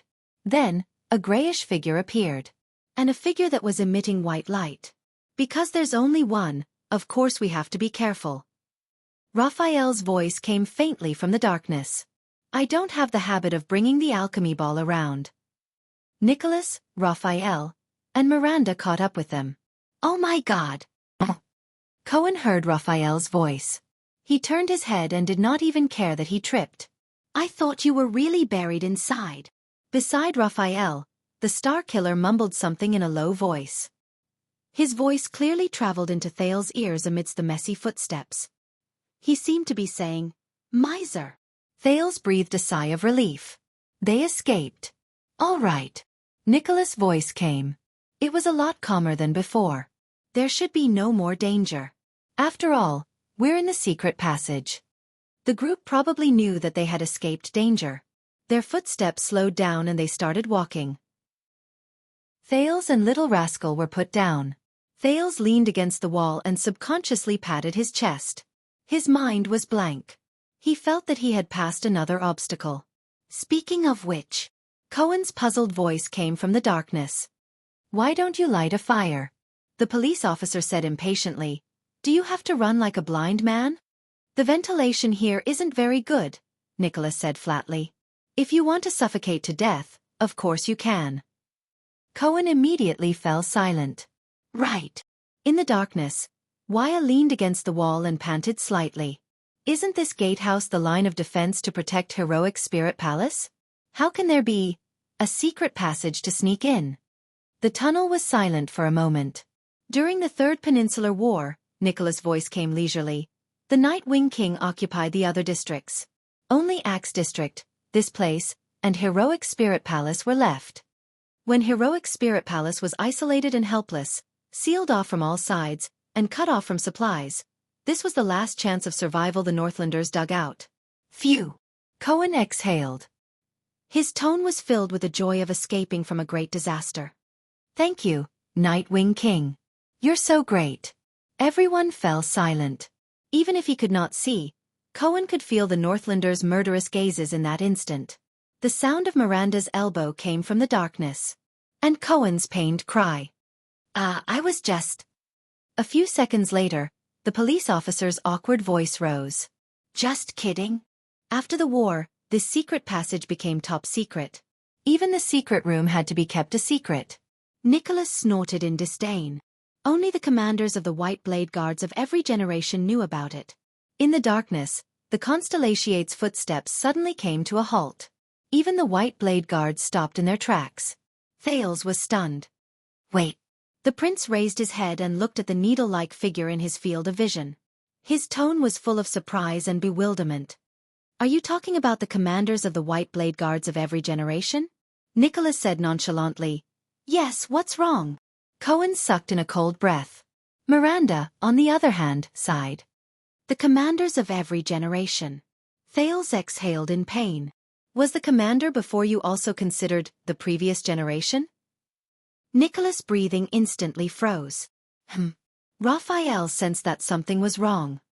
His questioning voice rose behind him. Is there a problem? Thales turned his head.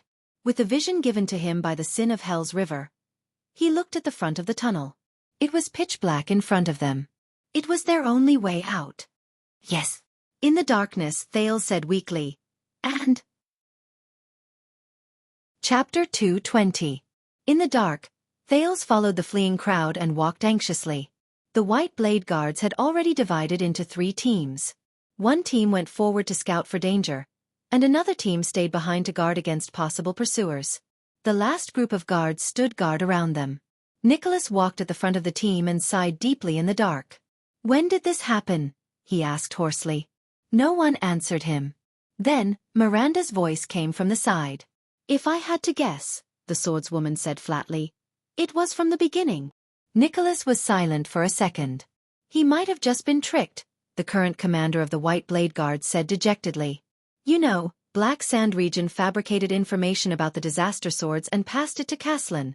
Thales exhaled. He felt the mental exhaustion begin to attack him again. No matter what lies ahead. Please, hurry up and end it. Enough, the impatient Cohen replied to the Star Killer.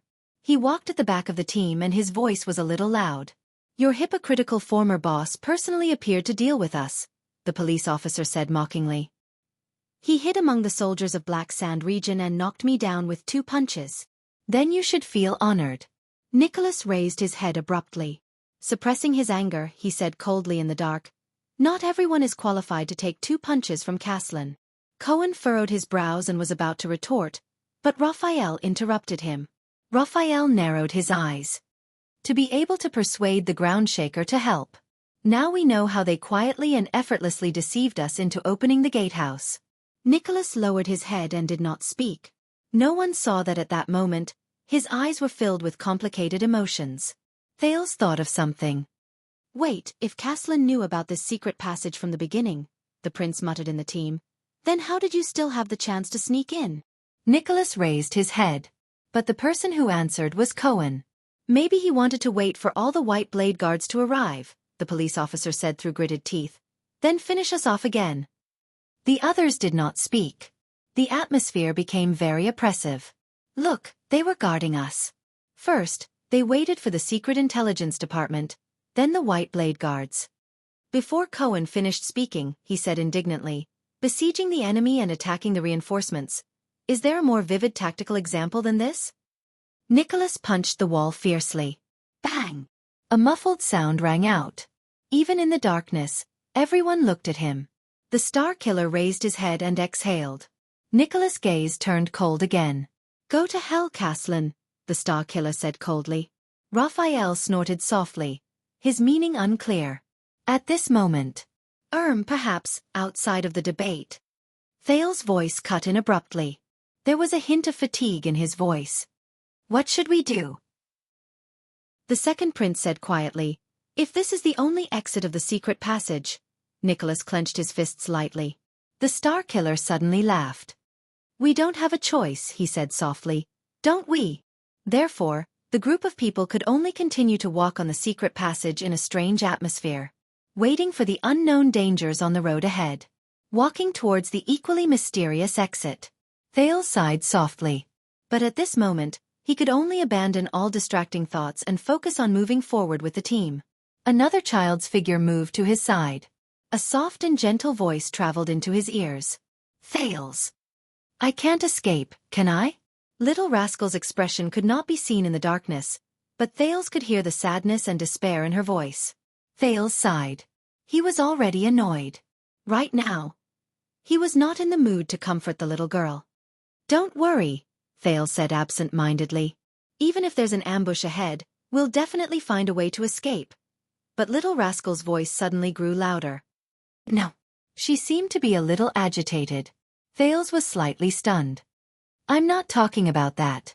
She panted in the darkness, her voice terrified. I mean, they all found me. I can't escape, I can't leave.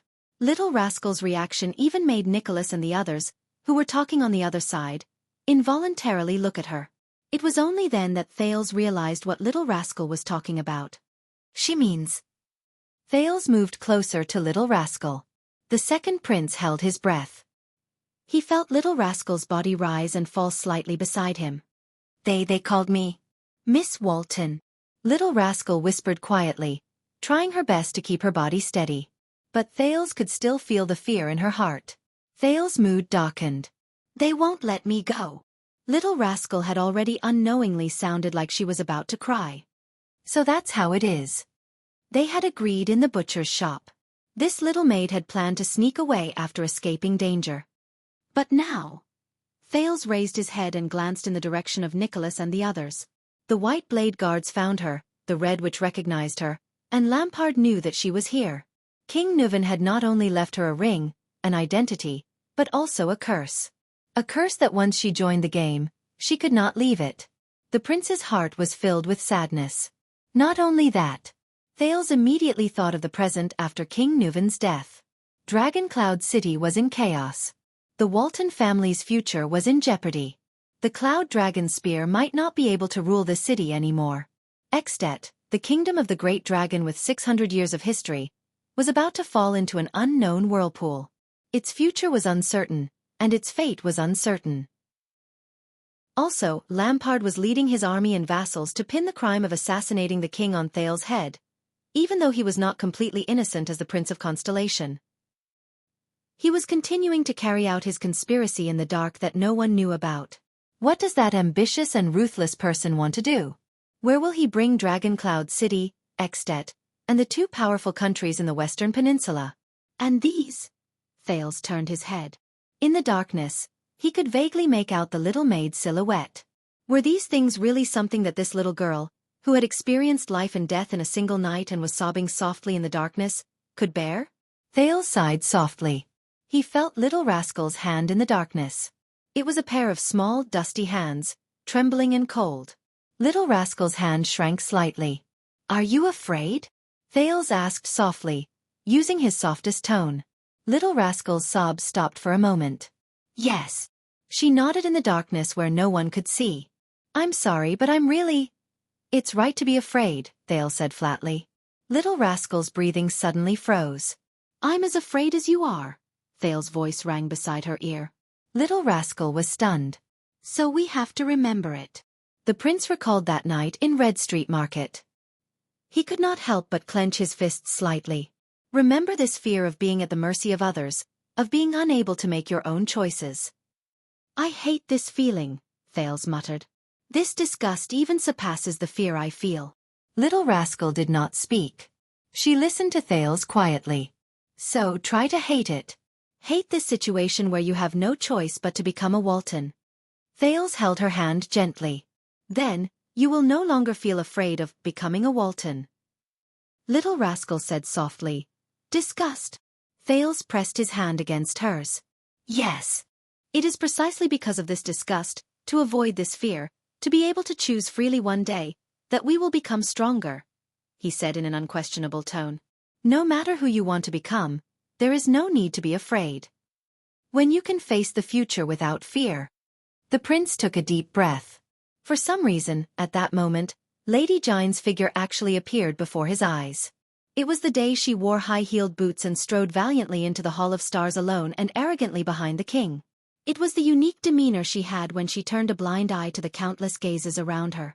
Thales's pupils constricted slightly.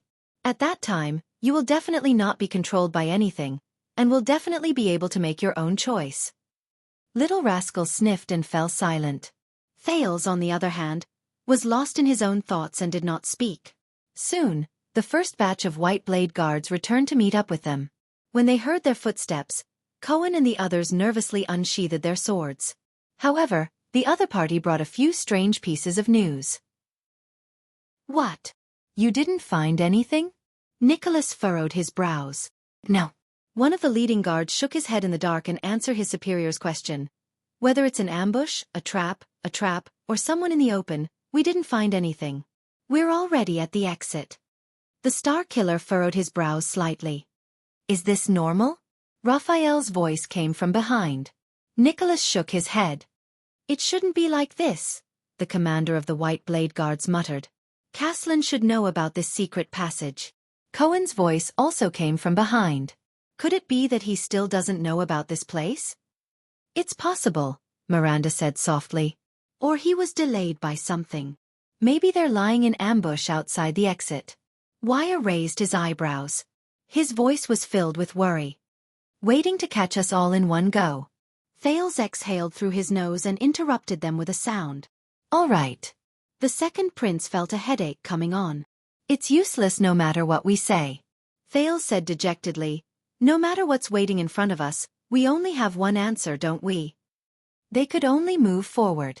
There was no way out. Just like how he did on the battlefield in front of the fortress. They could only move forward. Everyone in the darkness fell silent again. With an indescribable sense of nervousness, they continued on their way.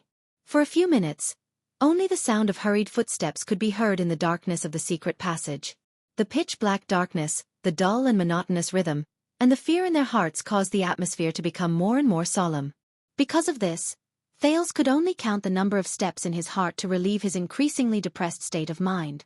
Finally, when Thales did not know whether it was the 728th or the 827th step, the walls on both sides of the road in front of them began to reflect a faint light. Everyone's spirits were lifted. But their nerves, which had just relaxed and eased, also tensed up. That's the exit. Nicholas placed his hand on the hilt of his knife and whispered to the people behind him. Be careful. The group immediately fell silent.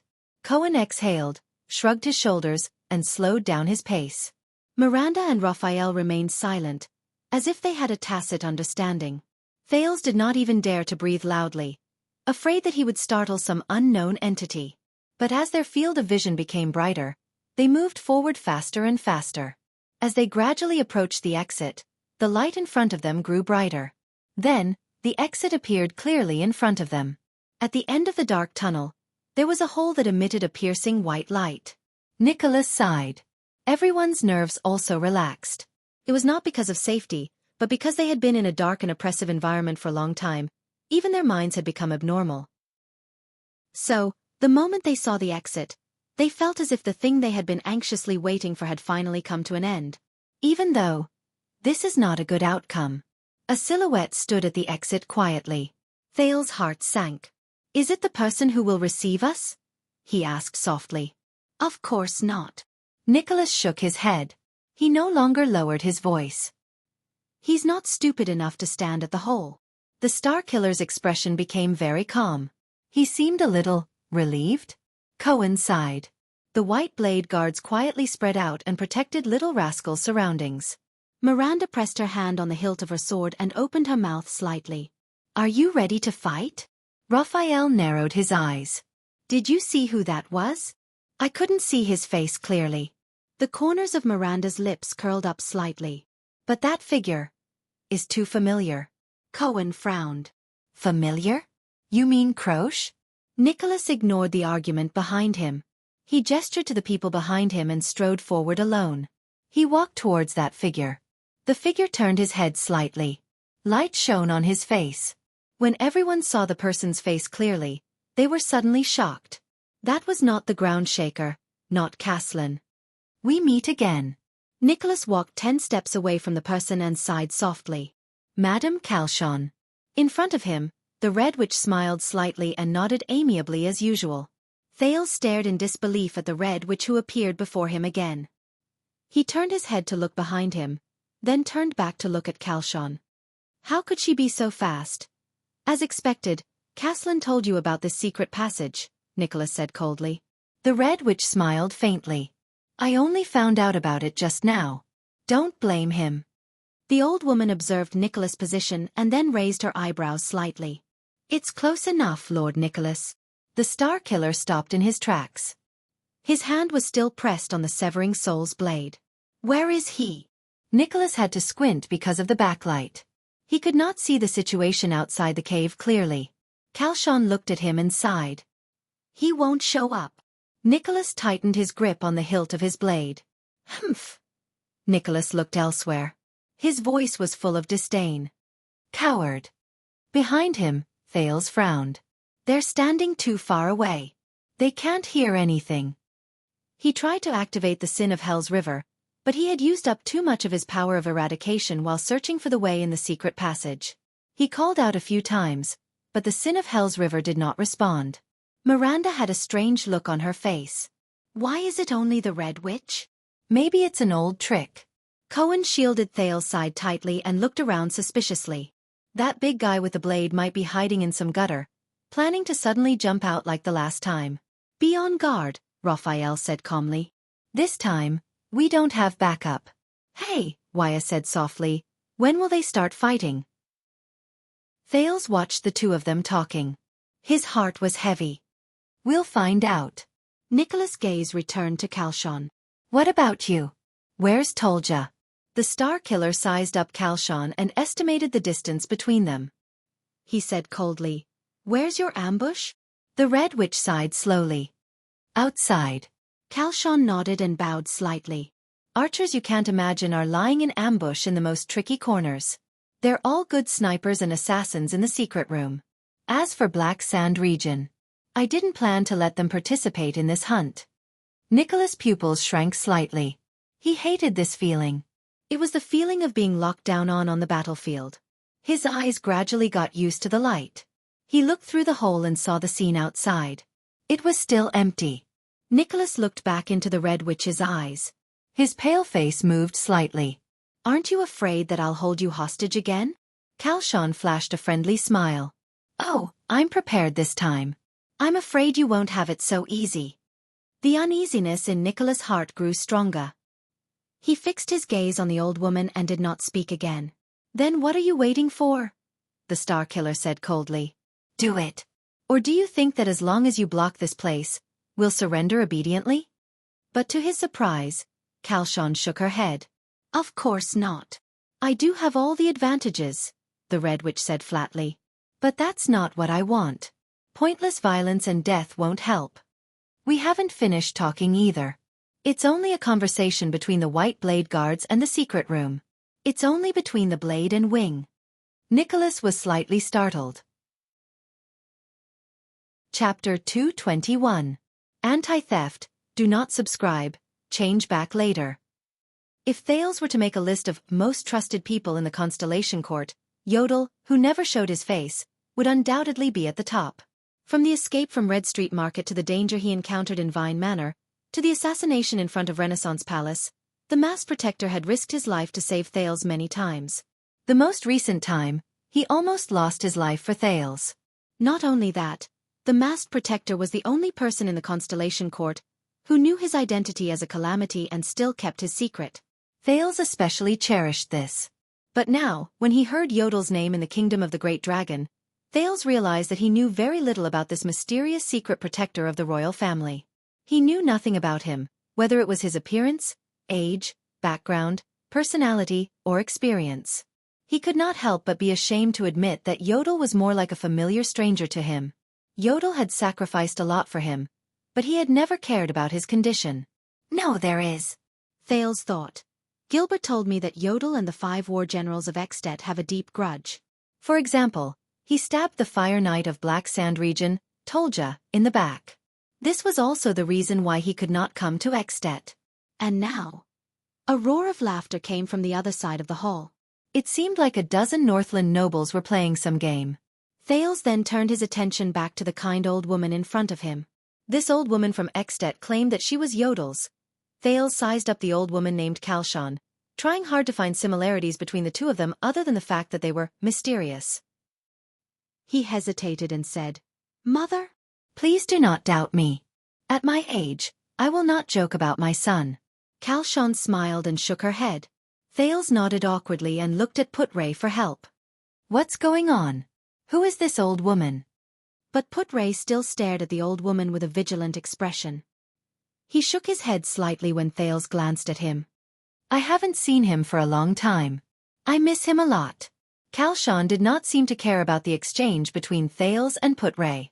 Her eyes were filled with nostalgia and love as she spoke. That child has been a man of few words since he was young. He has a stubborn temper and is clumsy in expressing himself. It is really worrying when he is alone outside. During the days he served the royal family, he must have brought you a lot of trouble. Thales was stunned. Few words. He had a stubborn temper. Poor expression. The silent figure of the masked guard appeared in front of him. What followed was the words Yodel said when he confronted Thales in Mindy's hall, and when he mysteriously appeared in the Hall of Stars. "You will be better than him. Please do not worry." Thales pursed his lips as he reminisced. "I believe that he is very well now." Another uproar came from the noisy hall.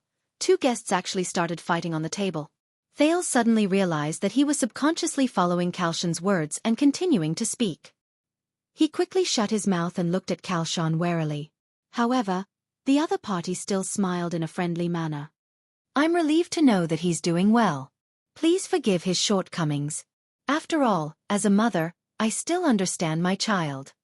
Xiaofan nodded in relief. Then she sighed and said, "Little Yoder has a rare kind heart." Thales flashed an ugly smile. The scene of Yodel swinging his sword in the dark and taking a person's life appeared before his eyes. Benevolent? He could not help but feel puzzled. Yodel's mother? Why is she in Ekstedt? This old lady. Wait a minute. Old lady? A memory flashed through his mind like lightning. Ah! Thales looked at Xiaofan. He shuddered and cried out in surprise. The old woman was still smiling at the second prince of Constellation. Her posture was elegant and her expression was kind. Thales remembered. On the day he left Eternal Star City and set off for Ekstedt, the king and suzerains came to see him off. The last person who came forward to talk to him was a terrifying old man dressed in black and holding a cane. "When you reach Ekstedt, please help this old man pass a message to an old woman." You will know when you see her. Don't tell me you are. Thales widened his eyes. Xiaofan was still smiling kindly. I'm sorry. But, Senior seemed to have mentioned something related to you. Thales realized that he had lost his composure and said embarrassedly, "You know, Senior?" The old woman, Xiaofan's smile became even brighter. "Let me guess. Is it a sinister old man who likes to hide in the dark and wears black all day long? I heard that he has started using a cane in recent years." Thales frowned. "Do you know Murat?" His vigilance was immediately raised to the highest. A person who can be specially mentioned by the head of the Secret Intelligence Department. Other than dangerous, he really can't think of any other adjective. Hearing the Black Prophet's name, Putray frowned and looked at his prince. "I can imagine how you feel, Your Highness." Xiaofan smiled. "I think, knowing him is not something to be happy about, is it?" Thales had an answer. "Maybe Murat is reminding and warning me."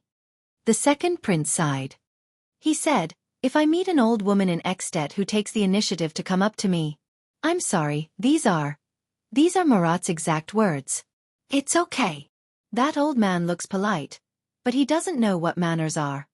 Xiaofan shook her head nonchalantly, and the wrinkles on her face smoothed out. Heartbreakers are best at provoking people's hearts.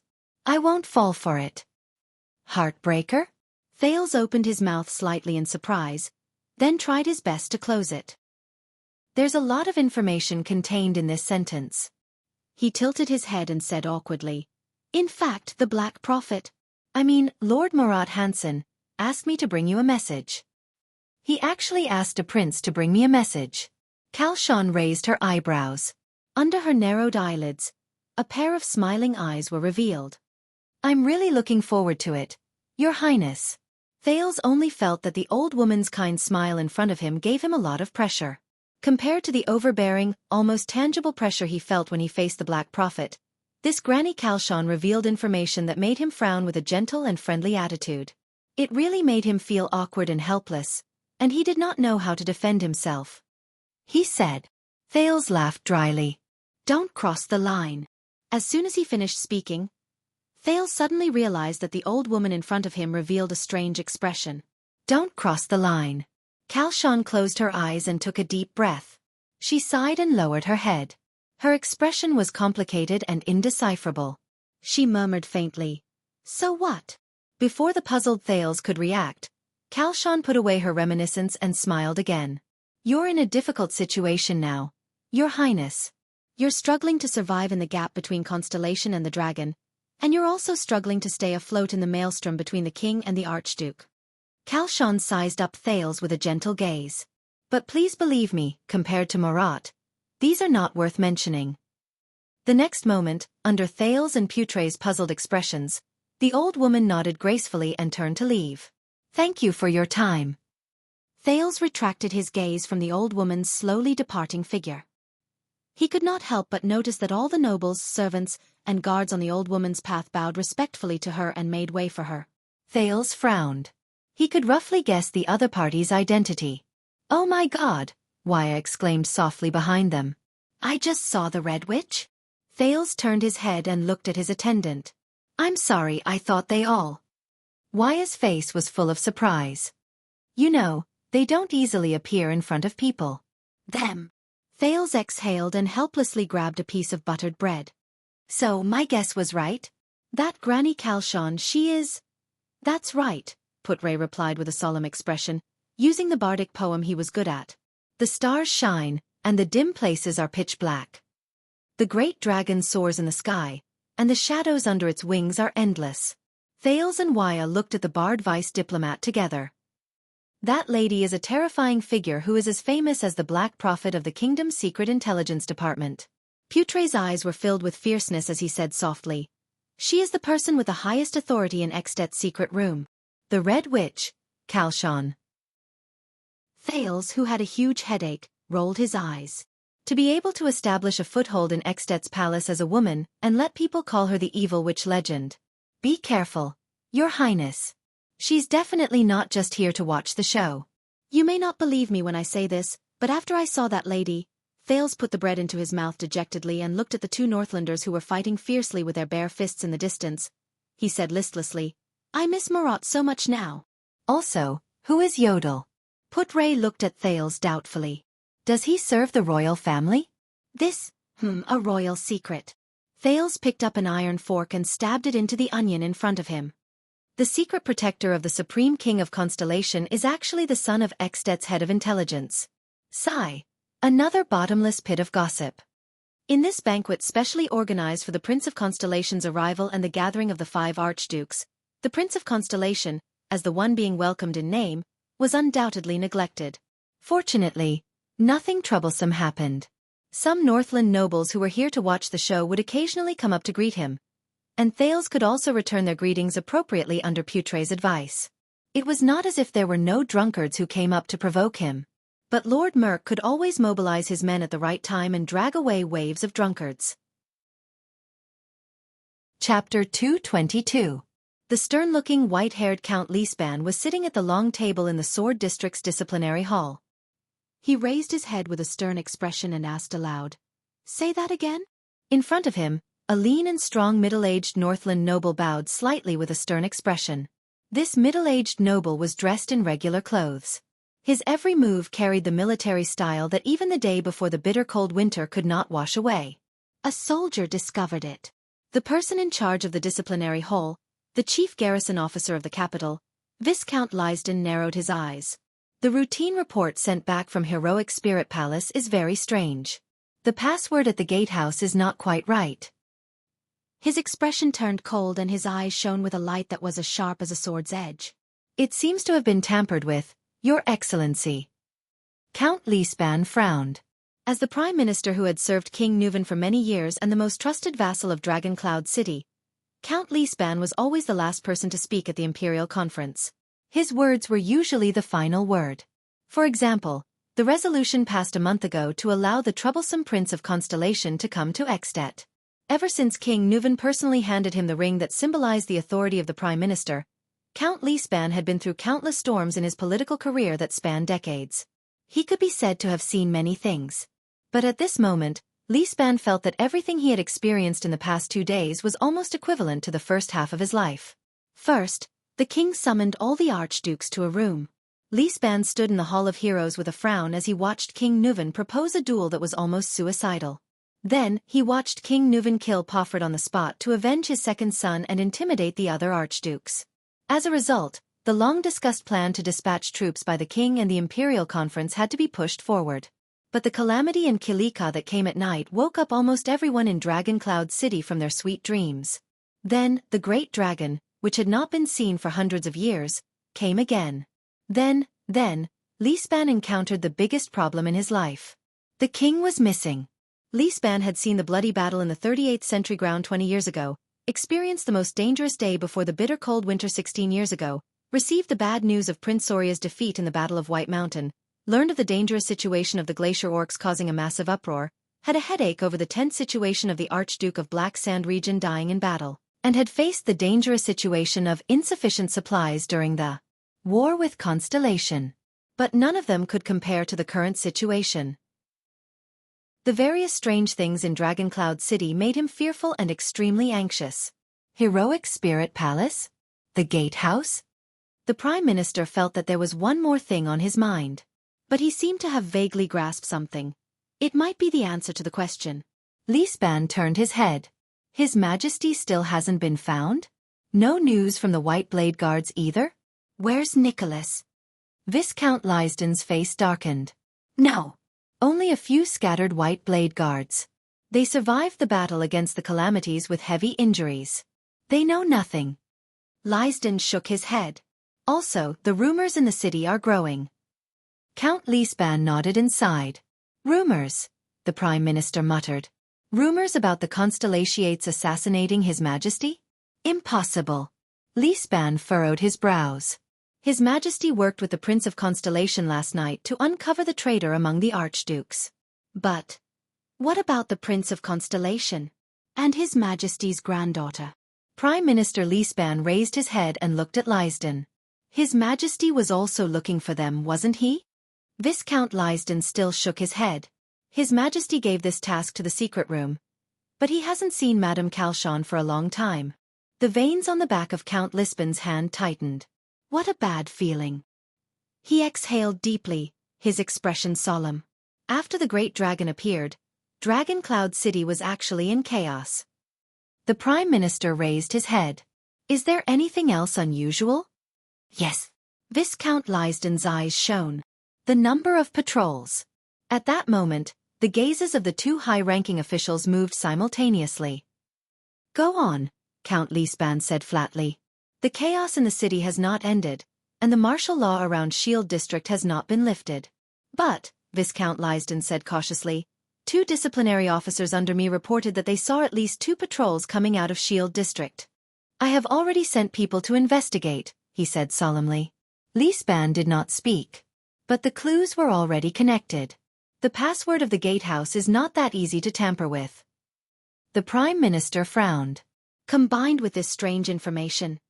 My God! His expression did not change, but his tone was filled with unease. Viscount Lisden's expression changed. You mean? Prime Minister Lisban nodded. His expression was solemn. I'm afraid something has happened at the first gatehouse in front of Heroic Spirit Palace. The chief garrison officer clenched his fist. No way. The Viscount exhaled in disbelief. Those are the soldiers of a gatehouse. And behind them are the reinforcements from Heroic Spirit Palace. Speaking of this, Lisden's eyebrows twitched again. There are 4 archdukes in Heroic Spirit Palace. He murmured, Don't tell me they're working together. No, it's too early to say. The Prime Minister waved his hand. A deep suspicion surged in his heart. But there's only one thing I'm sure of. Before there's news from His Majesty, we can't sit here and wait. Lisban raised his head. His gaze was sharp. We have to at least inform the 4 archdukes. Lysden frowned. If they're really behind the scenes, then it'll be time for them to give themselves away. Lysban clenched his fists. His heart was in a mess. I hope His Majesty is safe, but once. He did not continue. But Lysden knew the worry in the Prime Minister's heart. Once something happened in Dragoncloud City, could they still detain or even kill the 4 archdukes? Then, they would truly become extant sinners. What are you going to do? Viscount Lysden paused for a moment. His expression was worried. Without the king's warrant, we can't directly recruit militia. Or do you want to recruit your own troops? Or can we write a letter ourselves and summon the counts outside the city? Lysban did not speak. In a situation where the king was missing, a count and a viscount would privately lead troops, and even summon the vassals to lead troops into the capital. Both of them knew what this decision entailed. No. This is not conventional, and it'll take too much time. Count Lysban stood up and shook his head. I have a feeling that by that time, it'll be too late. Give up on the usual means of communication. Release the messenger crow and contact Heroic Spirit Palace. See the Archduke's reaction. His pupils shrank slightly. Also, gather the military forces of the main disciplinary hall and recall the existing patrols. We'll bring our current military forces and rush to the gatehouse. We'll see who's behind this. Whether it's the cowards from Constellation. Or someone else. Prime Minister Lysban thought to himself. Nicholas frowned with a serious expression. Kalshan, on the other hand, flashed a gentle smile again. Thales, on the other hand, looked puzzled. In the next second, the Red Witch leaned forward and whispered something into Nicholas' ear. That's strange. Her voice was too soft. Thales frowned. The Red Witch was speaking in a whisper, and he could not hear her clearly. But this did not stop him from seeing Nicholas' back suddenly tremble. His guarantee. Is it? Kalshan's voice was intermittent. Thales felt as if there were countless ants crawling over his heart, this feeling of only listening to half of what she said. It's really annoying. Nicholas froze for a moment. Then, the Star Killer sighed and leaned over to the Red Witch's ear. He also whispered something into her ear. He still has blood, Thales sighed.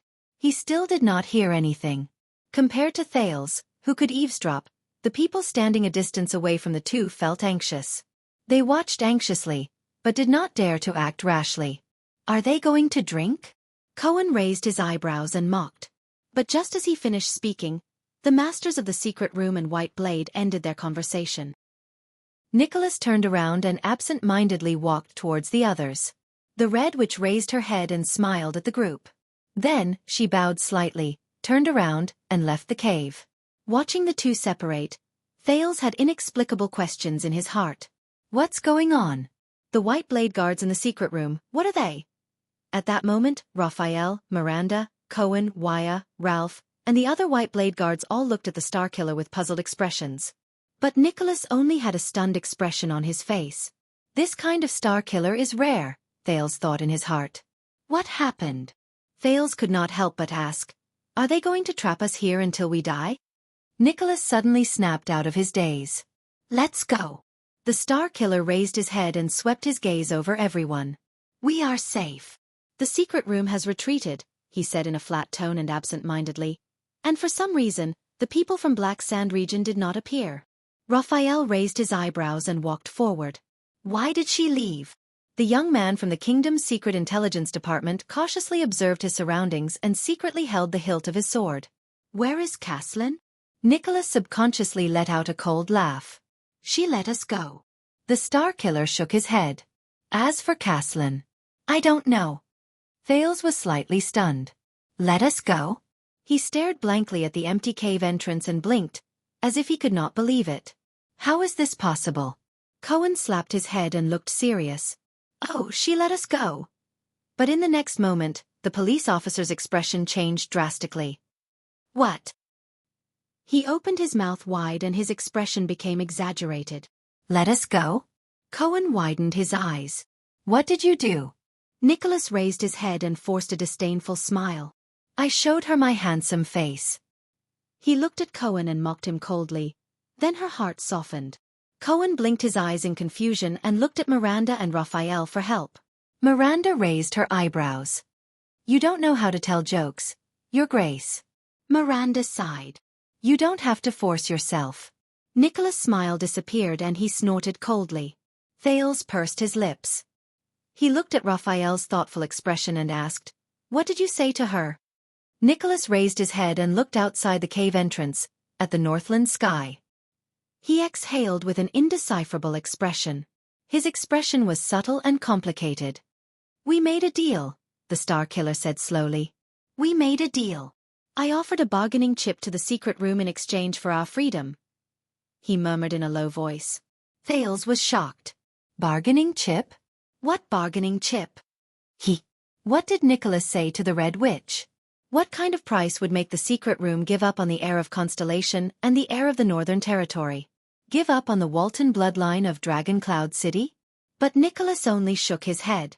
A very big bargaining chip. A bargaining chip that he did not know whether it was good or bad.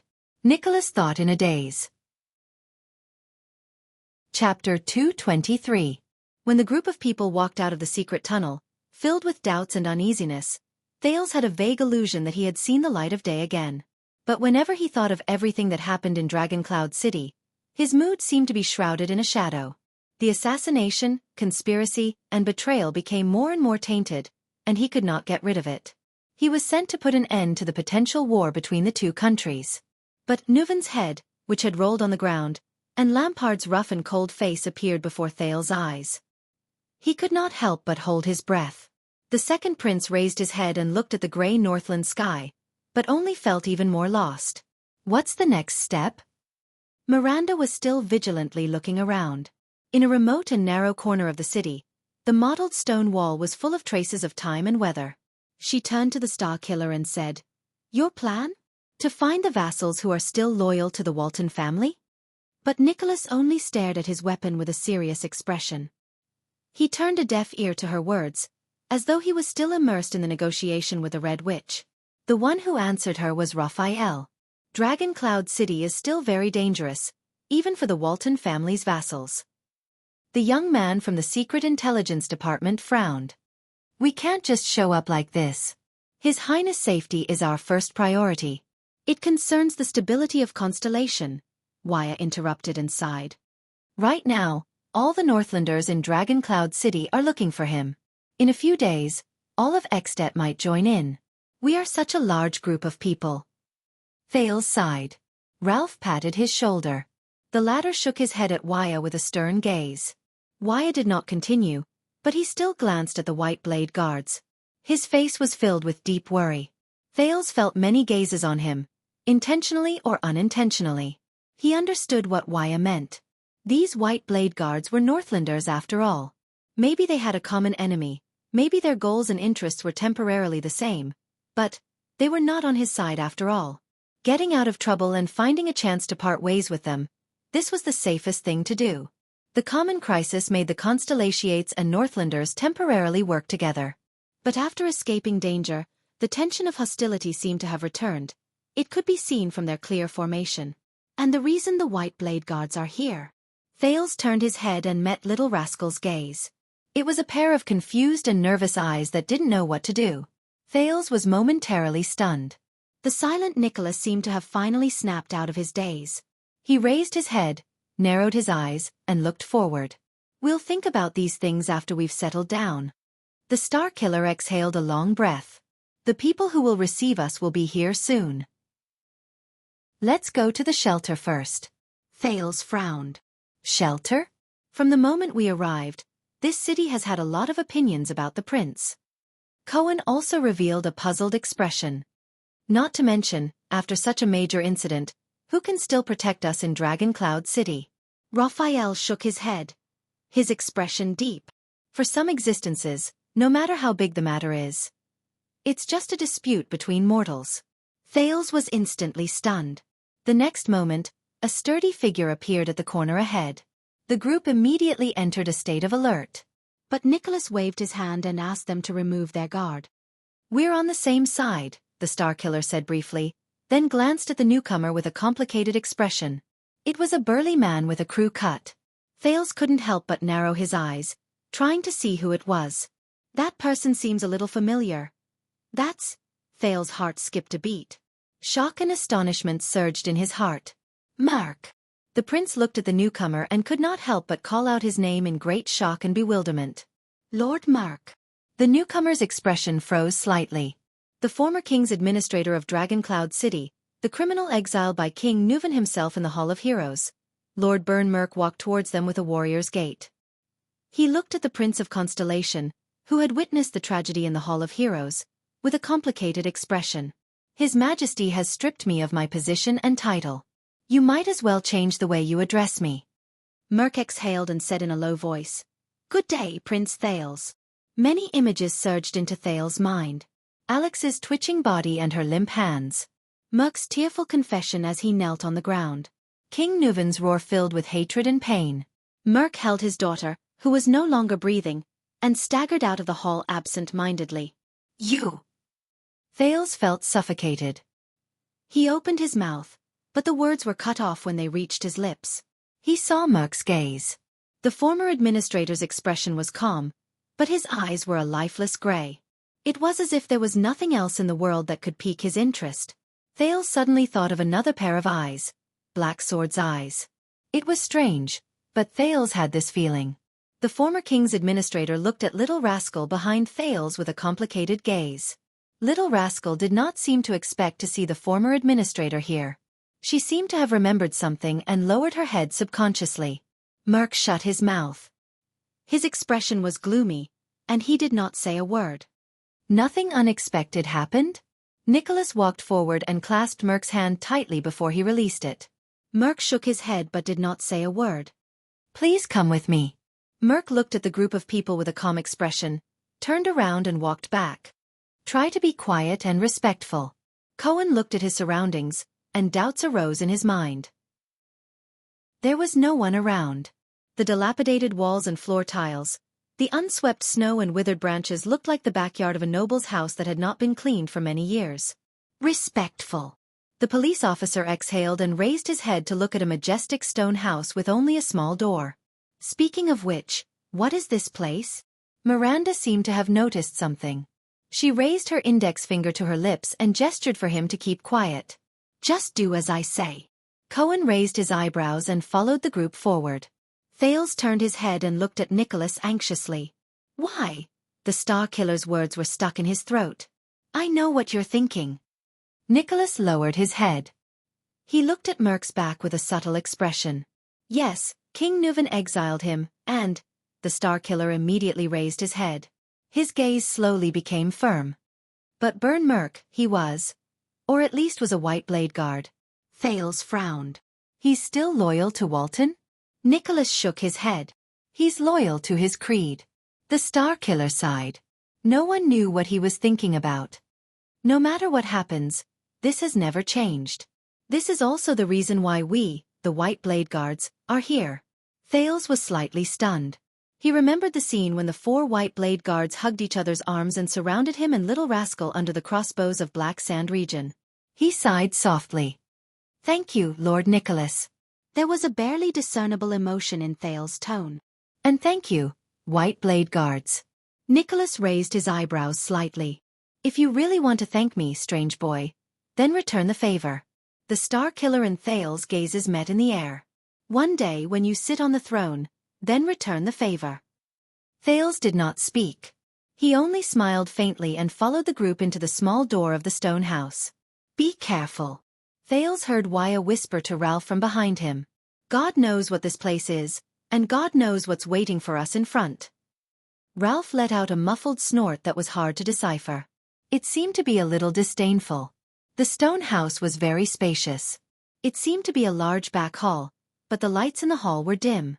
The lighting was not from the chandelier, but from the layers of portable everlasting lamps hanging on the wall. Thales could not adapt to the sudden darkness for a while. He widened his eyes and tried to see his surroundings clearly. There was a thick smell of lamp oil in the air. Thales thought, with this thick smell of eternal oil, it seems that the owner of this stone house is either rich or of high status. Raphael seemed to be very familiar with this place. He walked into the darkness ahead, and when he came out again, His hands were already covered with bandages and medicine. He casually tossed one of the rolls of bandages to the puzzled Cohen, and carefully handed a bottle of medicine to the stunned Miranda. Treat your wounds and recover as soon as possible. Raphael pointed at the wound on Cohen's body, which was tightened with his power of eradication. His expression was solemn. Our battle is not over yet. This is the sanctuary? What is this place? Waya narrowed his eyes and looked at the stone walls and floor tiles around him. His hand was still firmly on the hilt of his sword. Wait, I think I've seen buildings of this style before. At this moment, two figures appeared in the darkness ahead. Your Highness! A younger figure walked forward quickly. There was a smile on his face, and his voice was filled with uncontrollable excitement. Thank you, gods, for your safe return. Thales was stunned. You are Willow? It was the new recruit they brought with them at Broken Dragon Fortress. The one who was almost hanged as a deserter. Your Highness, you. The other figure, who was slightly more mature, sighed in relief. I knew it. The veteran Genid stared at Thales with a complicated gaze. I knew it.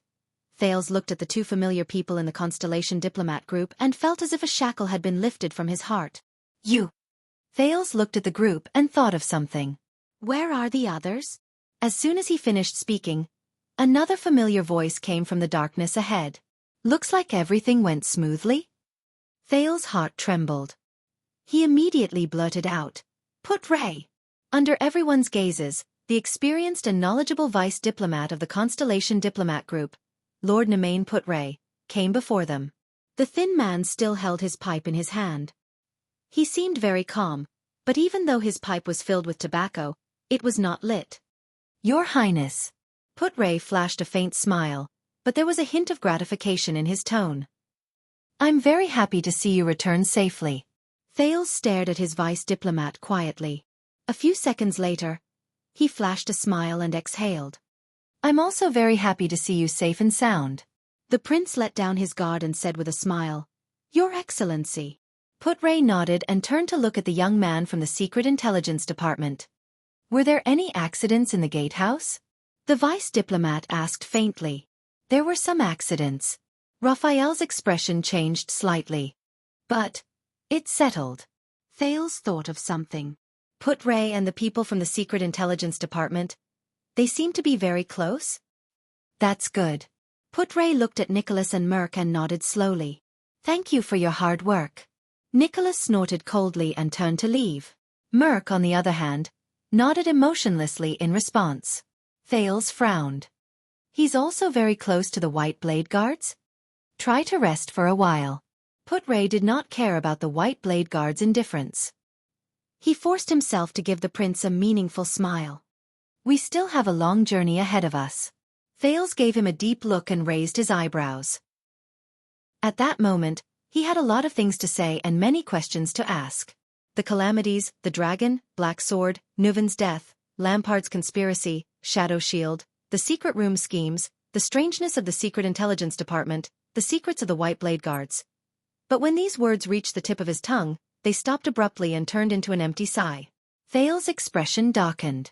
Along with nervousness and apprehension, fatigue and drowsiness attacked him again.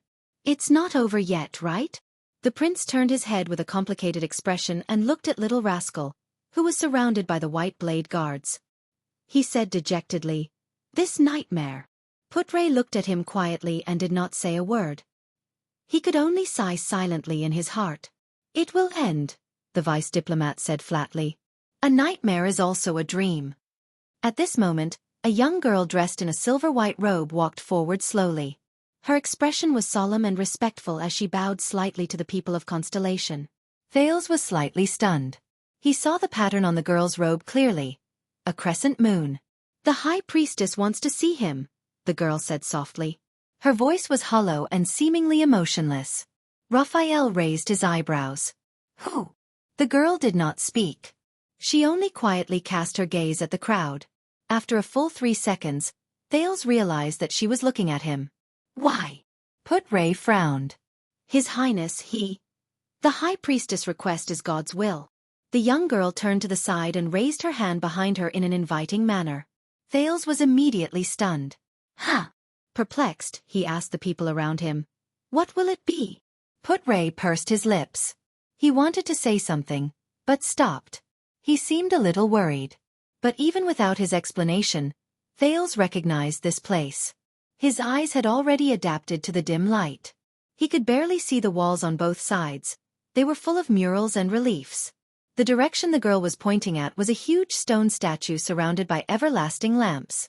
On the stone statue, there was a woman with an indifferent expression. She held her left shoulder with her right hand and pressed her right hip bone with her left hand. Behind the stone statue was a huge full moon, but there were arcs carved out of the moon's surface. It looked like it was expressing the layers of changes in the moon's phase. Thales was stunned. He recognized the stone statue. Thales knew what kind of place the sanctuary he was in was. In the next second, Thales' gaze was suddenly attracted by a slim figure under the stone statue. In front of the stone statue, a masked female figure stood quietly. She wore a silver robe, and the robe was embroidered with a crescent moon and a full moon. Just like the bright moon goddess statue, Thales also recognized the woman. It was the woman Thales had met once in the Hall of Heroes. The woman who had witnessed the duel between King Nuvan and Pofrit. The high priestess of Bright Moon Temple, Jul Holm. She was quietly looking at Thales with a pair of beautiful emotionless eyes behind her veil. You're tuning in to the Xiaofan's Wuxia Tales YouTube channel. Don't forget to subscribe and join us on this journey to catch the most captivating stories.